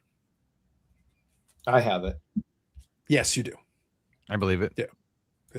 Well, Eric, like there's YouTube videos about, found footage and also like, dark, moments in television history or whatever. There was like a one where literally a lady did a whole announcement and literally blew her brains out on television live. That footage exists. The old faces of death. No, there was a lady. There was a lady as well. There was literally a lady. There was a guy in Pennsylvania who was about to be indicted for like stealing money, and he had a press conference and he shot himself at the press conference. Yeah, this was a different one. It was a newscaster. Yeah, Yeah, this is like in the 80s. Carlos, I do know what you're talking about. Yes. Christine Chubbuck. I'm familiar with that. 1974. She was a 29-year host in Sarasota, Florida man. And she shot herself during a live broadcast. Yeah, I think it's on Faces of Death. Correct. So, like I said, there are people out there who have the footage to almost anything that actually made air. If that was a very popular rental back in the day at the VHS. Oh God, I always refused to watch it, but when I was in early high school, that was all the people were talking about. We had like 4 versions of it: 1, 2, 3, and 4. Yeah, it was it like a box set. Mike, you know far too much about this. I worked at a videotape store, and we had like foreign movies and weird shit. Yeah, and we were the only people in the area that had people between foreign movies and stuff films. Yeah, people would drive 45 minutes to try and rent this thing. We would have like 2 or 3 copies, and people would keep them, and we would charge their account back then $500 if they didn't return it, and you had to return it the next day. So good. Jay is probably right here. I mean, almost certainly right. But I don't know, suing somebody for the breach of the contract of where you're supposed to sue, the choice of forum in the contract seems a little harsh. Oh, damn! I'm not even sure it's an actual. So basically, so Vince McMahon would qualify as a uber not swell fella. Yeah, right. He would literally do anything to avoid any issue that would cause it. He would sue. The fact that he only sued one widow is he just was lucky. Yeah. the amount of things that Vince has allegedly been involved in. That my favorite one, and again, a lot of people have looked into it, and I'm a believer. There's a lot of people that believe that he helped cover up a murder that Jimmy Snuka committed. Right. I believe it. And to be honest, knowing who this man is, I have no problem believing that, because Vince would have done anything. How many murders to take care of his meal tickets? Done. There's nothing he would have done. I agree. He is very much a not swell fellow. He very much qualifies under that category. Just horrible. Yeah. So suing a widow, that's par for the course. That's an easy day. That's light work. Yeah. That's like going to the bathroom. I remember that whole Jimmy Snuka thing. Vince wouldn't even flinch at that one. He'd be like, do it. Sue him. And you know what? Sue the fucking kid too. What? Take it easy. Why are you asking me? It should already be done. Yeah, Tim Hats on. That's right. Yeah, Dad referenced Bud Dyer. That is correct. Yep, that's the one.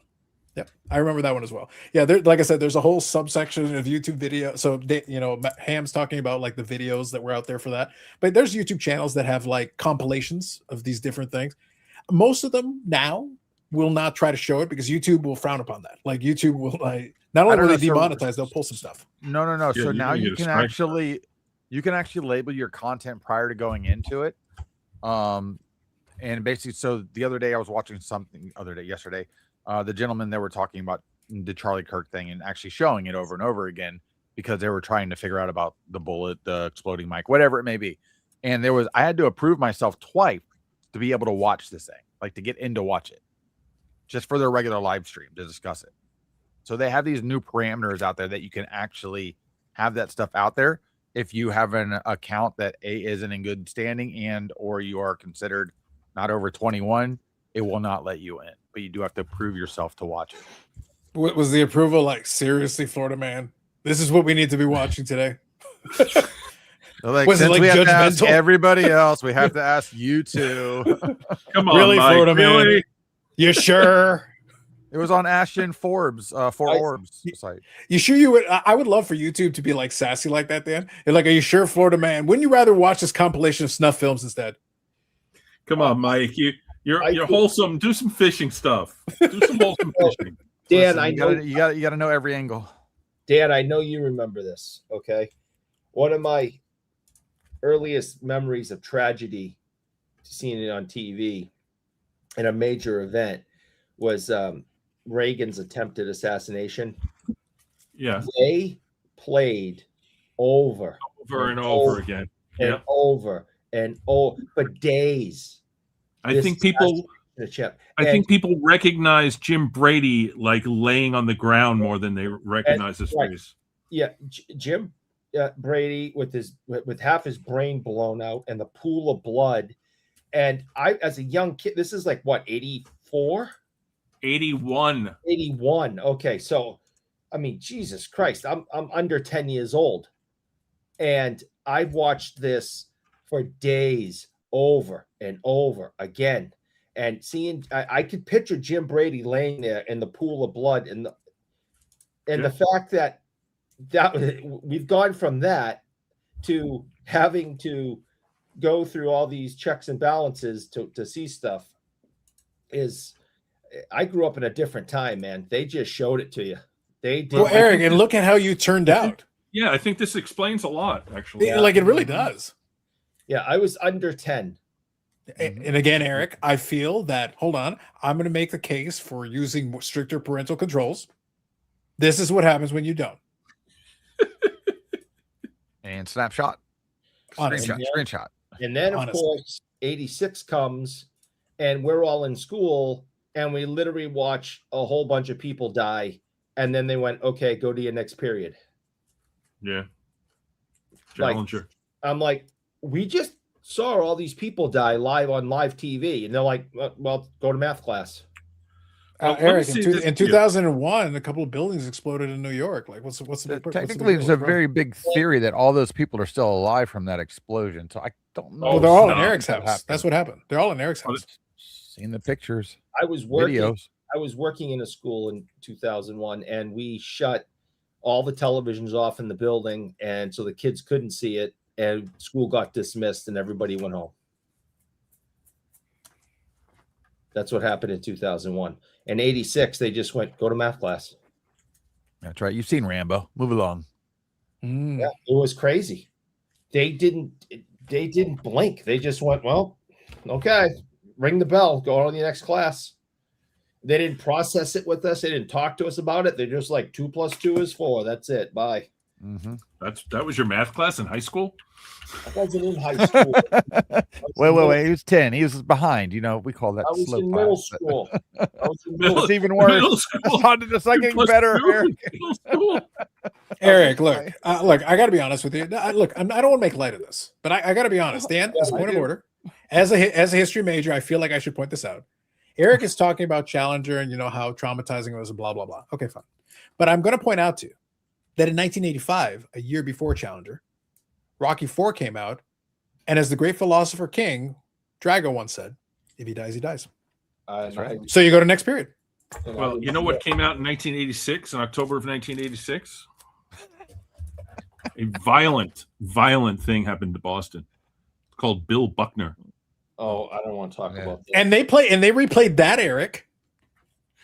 I know they did. That's one of the sports flick motion cards too. So you just relive this. Could you imagine? Like if Topps now had existed in 1986 and they had a lenticular Bill Buckner card. Because it would have been lenticular too, because of the top. Yes, right? Sports flicks. Oh, yes. All day long. Yes, happened. This might all be Red Sox stuff in here. That's true. If they had won that World Series like they were supposed to, I waited the whole night to bring that up. That was well played, Dan. That was well played by you. I apprecited that. I enjoyed that. Brendan Ryan, that was a good one there. I sat through that never-ending Bret Hart story with the kids in the wheelchair.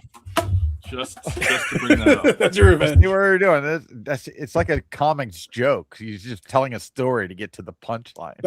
But Ham, the best part about it is that inadvertently, by doing that, somehow Eric once again brought us back to death. Mm-hmm. Starting with the Bret Hart thing, explaining the Owen Hart thing, the Kemper Arena, the Over the Edge 99, all the way to Challenger, the lady blowing her brains out, Reagan attempted assassinate. Again, it's all Eric and bring us back to death. Never mess with the Sicilian when death is on the line. No, Princess no Bride. Diabetes though. So if you got diabetes is very dangerous. Say it right. The diabetes. Diabetes. Jay says, my high school basketball team was playing Concord 2 days following the Challenger. It took 24 hours to cancel the game. Was very strange. Different era. Yeah. Should have watched Rocky 4. It would have helped. Just saying. Earlier tonight when I was at the The card shop there when we were doing the Pack Wars, I got one of these cards from Platinum, which I do like the design of these. But this Joe Strawberry just looks really nice with the back. Yeah, your 55 tops design. Yeah, they did a good job with some of these. Some of these are better than others. But I just saw this one. I was like, wow, that one's a good looking card. Yeah, he used a good image for it. I'll give him credit for that. Yeah, definitely. I think it works out. So I think to conclude this evening, Dan, see, I'm going to get us away from death for just a moment. I'm going to conclude this evening with an actual hobby topic to conclude. It wasn't worth a full lengthy discussion, but I do feel it's worth noting. So I'll quickly summarize a couple of quick things. Number one, we have no update on Sneak Bay. Sorry. Maybe Jimbo can get to the bottom of it along with letting us know if Oswald acted alone. That'd be nice, Jimbo. I think he was involved. A little help, you know? A little help. Would there be anybody at the National that I could ask about Sneepe? You could ask Jimbo. He knows. He knows. Probst team probably has a booth. He probably will be. I would guess so. Why not? Probst he's still running his auctions. He's still running his auctions. I remember his booth at the National in Cleveland, and there was nobody there. I walked by it several times because there were a couple of vintage guys right near him. Well, enough time's gone by, Dan. The hobby forgets in 14 seconds. So we're far enough past. I'm sure he's got his booth set up. It's probably going to be fine. I think it'll work out. Yeah. But so I did want to mention this though, Ham, because I thought this would be worthwhile because obviously we've talked about it here before. So I want to mention in the same vein as Sneepe. ComSnee has no updates except for one. They do have one update.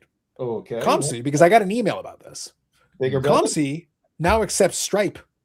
Stripe is another way that you can load your ComSnee account. So Eric, I'm going to say this. So that is an actual email I received, and that's all fine and dandy. I don't use Stripe, so it doesn't matter to me. Whatever, but fine. Never heard of it. But whatever. The point is, it's fine. But here's my problem. You have this email that you just sent me letting me know. And again, I don't even think Stripe is available in Canada. I'm not sure. I don't remember. But anyway, let's say it is or it isn't. Doesn't matter. You send me this email letting me know that your Stripe is available. I pulled it up earlier tonight. This is from the ComSnee blog. On the ComSnee blog, this is our next steps to improve operations in your ComSnee experience. This is the blog where they talked about the issues they were having with processing different things and what they were going to do about it. That is from March 2026. There has not been a single update related to this since March 2026. As Bobbles can attest, the shipping is still slow as hell. There have been no updates, no communication of any kind from this company. But the good news is they can send me an email letting me know that you can load your account with Stripe. When do we learn, Dan, we've had this conversation. When do we learn that if you're going to use a communication vehicle, maybe you should actually give an update on something relevant to some people are using? Yes, Ham. What is Stripe? Yeah, no shit. It's a method of payment. I think it's to take credit cards. I could be mistaken. It's a third party way of making payment. Okay. Yeah. So it's a waste of time. 100%. Damn, that's my point. My point is I literally got an email about this. I don't give a shit. How about you fix the processing and get cards out the door?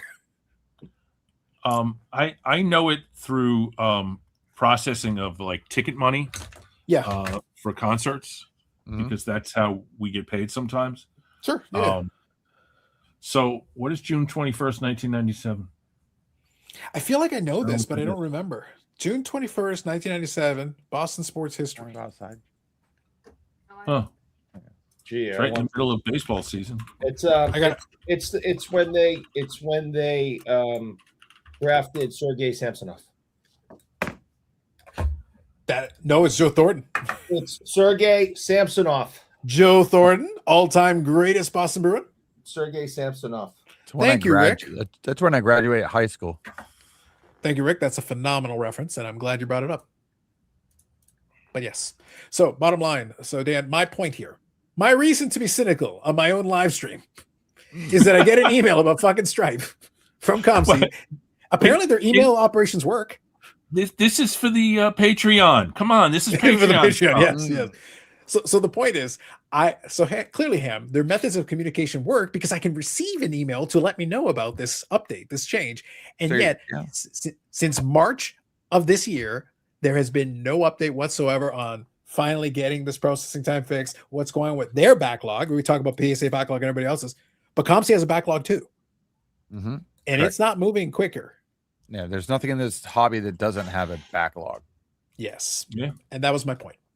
My point is, I've been holding that one all night. I was ready. I was just waiting for a lighter moment. Well, unfortunately, we had death, but I was hoping for a lighter moment originally. But I make do, but I wanted to make sure I didn't leave the episode without pointing out the silliness of you're sending me. You literally have a communications team, and you make this choice that you will not update us about your processing backlog because at some point, Ham, I've got another 50 cards or so that I want to ship. At some point, I would like to actually receive these items. I haven't initiated it yet. I was kind of hoping to wait for the backlog to actually die down a little. Show me that you've made some kind of an improvement before I initiate that. That'd be nice.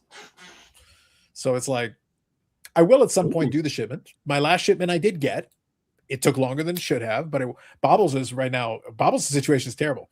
And the worst part is he's in the United States. And they're in Washington State, and he waited longer than I did. I got it in Canada faster than he did, and we did it within days of each other.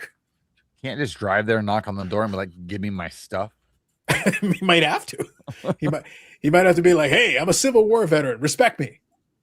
And they'll look at him like, "You should be dead. You're so old." Yeah, that's what I'm saying. So Eric. SGC. I'm on the SGC app. Mm-hmm. Yep. 4/16/26. Oh, I just showed my telephone. I was gonna say you dox yourself. I'll lock it in. Change it, Dan. I would change it immediately. Make sure you tell them you're in Cape Cod, and they can only come with $5,000. That's right. My email's in there, but my email is in my YouTube account. So yes, nobody's going to was indeed drafted by Boston Rick. Your phone number is already out there anyway. You're a businessman. I appreciate you bringing facts. It is out there. It does. But yeah, 4/16 is when I sent it. And what's today? 6/26? 27. So, yeah. 27. Officially 27. I had a buddy. So a guy at the show today was telling me about like 4 different orders he has at PSA. The last one he had recently shipped. And magically, I guess a couple of the cards he had in the 4th shipment, that's the newest one, have already been escalated for an upcharge. Oh. So how does that happen? The other stuff's already in processing, in grading processing. This other one is already in upcharge processing, and it's the last one sent by months. Are they cherry picking? Probably. Well, yeah. Sounds like it. So are they pre-grading the card, being like, "We're gonna give this one a 10 already. Let's get some extra cash now." Like, I don't know. We need a mole inside PSA. I don't care about it. There's got to be. Does Dan? Does an NDA really matter? Does it really matter? Well, it's if somebody's doing malicious type business. Yeah, I mean it's enforceable with damages. What's the damages? Money, basically. Well, I have no money. But Ham, can I? Yeah, you have no money. So good try. But here would be my counter though. The problem, Ham, is that most of the people that might be able to give you something also don't give a shit. They're not interested in giving you anything. Those are the ones that are willing to not worry about an NDA because they don't really know what it means. Yeah. A couple drinks at the bar, maybe the recording thing's on by accident, and you have maybe you offer, hey, would you like to watch Faces of Death? I still have the VHS. It's not even that. Just they could tell somebody else. They don't have to be the ones to correct it. Listen, those are valuable assets these days. I was gonna say. You go find one of those. Good for you. I wonder if Beckett VHS would have graded those. Oh, 100%. They'll grade anything. They're getting paid. They didn't care at one point. Eric would have been like, put me personally in charge of this. I live for death. Manual space 10. Done. Matter. It's gem mint. It's all gem mint. It's all gem mint. It's all gem mint to me. Listen, we're going backwards too on that stuff. Yeah. All right, folks. So I think that'll be it. We got there tonight. I appreciate everybody participating. Chat, excellent work by you. Appreciate you. So now you all know. If you think about Bret Hart tonight, remember, fuck Goldberg. Mm-hmm. Hulk Hogan lies about everything. Eric only thinks about death. Mhm. These are all important things that we need to remember. So I want to thank Yannick for joining us earlier tonight. I want to thank She Blinded Me with Refractors, Andy, joining us, making a rare appearance these days. He's not around all the time anymore, but it was nice. It was nice to see him. It was nice to join us this evening. It's very Good good. to see Andy. Absolutely. So thank you, Mike Ham. Thank you for gracing us with your presence on the cusp of the nearly 2-hour Steve giveaway national extravaganza thing. Extravaganza. I Yes, was thinking on the way home that we haven't had Ham in a while, so it's good to have a Ham. Yeah, have a I Ham. haven't been on in a while. Last couple shows I did want to jump in. I've been at family friend's house late, and just doing family stuff. And I was in a wedding, and the wedding I didn't until 2:30. I didn't almost drunk dialed in, like just would have been bad. Just drunk dialed in. Wow. What you just described is ratings. Hell yeah, especially at the goth club in Ybor City at 2:30 in the morning. It's like that's what I leave. So if you ever find that you might be in that situation, Ham, that's where I leave Eric to be the late night DJ. It's the BIC Live After Dark. That would have been Patreon stuff. Like you just That's Patreon. Shut the stream off now. We're just holding. We're gonna keep recording. Dan, that's how we'll make money on the Patreon. That right there is how we'll make money on the Patreon. Got to paywall something. Yep. Thank you, Laura. Appreciate it. All right, folks. On the way out, hit the like button. Eric pays for it. Appreciate everybody for joining in. Dan, thank you for joining us as well. Cardboard Cynics episode is going to go live, I guess, in hours now. It's officially Saturday, so later on in Saturday, like 8 o'clock in the morning. Perfect. So I would say check it out. And Ham, if you get a chance, check it out. And then later, let me know if you are ready to enter the Inferno. Okay. I'll Once you watch it, you will know what we're talking about, and it'll all make sense. You got an idea, Mike. You could present. You're a very good public speaker. You could present. You would be good. I break it down. Ham. There's 2 or 3 segments where I really am in my glory. Enter the Inferno is one of them. Once you listen, you will know. I'll give you the details. You will know what you need to know by the time the episode's over. Gotcha. Thank you, Zach. Till then, until we talk about him, I take credit for him coming on. Appreciate it, Zach. Appreciate it. Yes. No, I enjoyed talking to Andy, and I'm glad that he was able to. Obviously, he's not participating as much as previous, but it was still good to see him. It was good still to chat with him a little bit and get some thoughts. So it was good. Yeah. Good blast from the past. Anyway, so that's it. Thank you to everybody. And Eric continues to be Eric in the Cave of Crap. Longest running episodic, whatever it is, next episode 299. And then after that, I better actually come up with something, Ham. I'm going to have to think of something for 300. I haven't come up with anything yet. I don't know. I'll have to come up with. I'll make something up. I don't know. We'll do our homework at the last minute. This is how this always works. That's how everything works in our environment. And then imagine after 300, not long after that, like the next week, is Hobby Palooza. Speaking of shit, I still got to make up. I hope to be at some point in some Hobby Palooza content. And then we'll have national stuff. Basically, well, Ham, I think I've got to kick around exactly how I'm going to do it. But for Hobby Palooza, I want to do at least a little bit of Hobby Court. So for part of it, I'm doing Hobby Court, and I think there's opportunities. So I think Dan, I think we need to have a discussion. I need a couple. I've got a couple of thoughts of ways it can be done, but I think Ham would be very appropriate. We could have him as juror. We could have him as the accused. Like, who knows? All the options are available. No, I'm kind of hoping that Eric is the defendant and he gets capital punishment. Oh, there's many possibilities for that. He's committed many hobby crimes. All I'm seeing is the original Superman movie at the beginning of the movie. Guilty. I like it. And then you put me in the Phantom Zone. Oh, you're in the Phantom Zone every Friday, Eric, for 4 hours.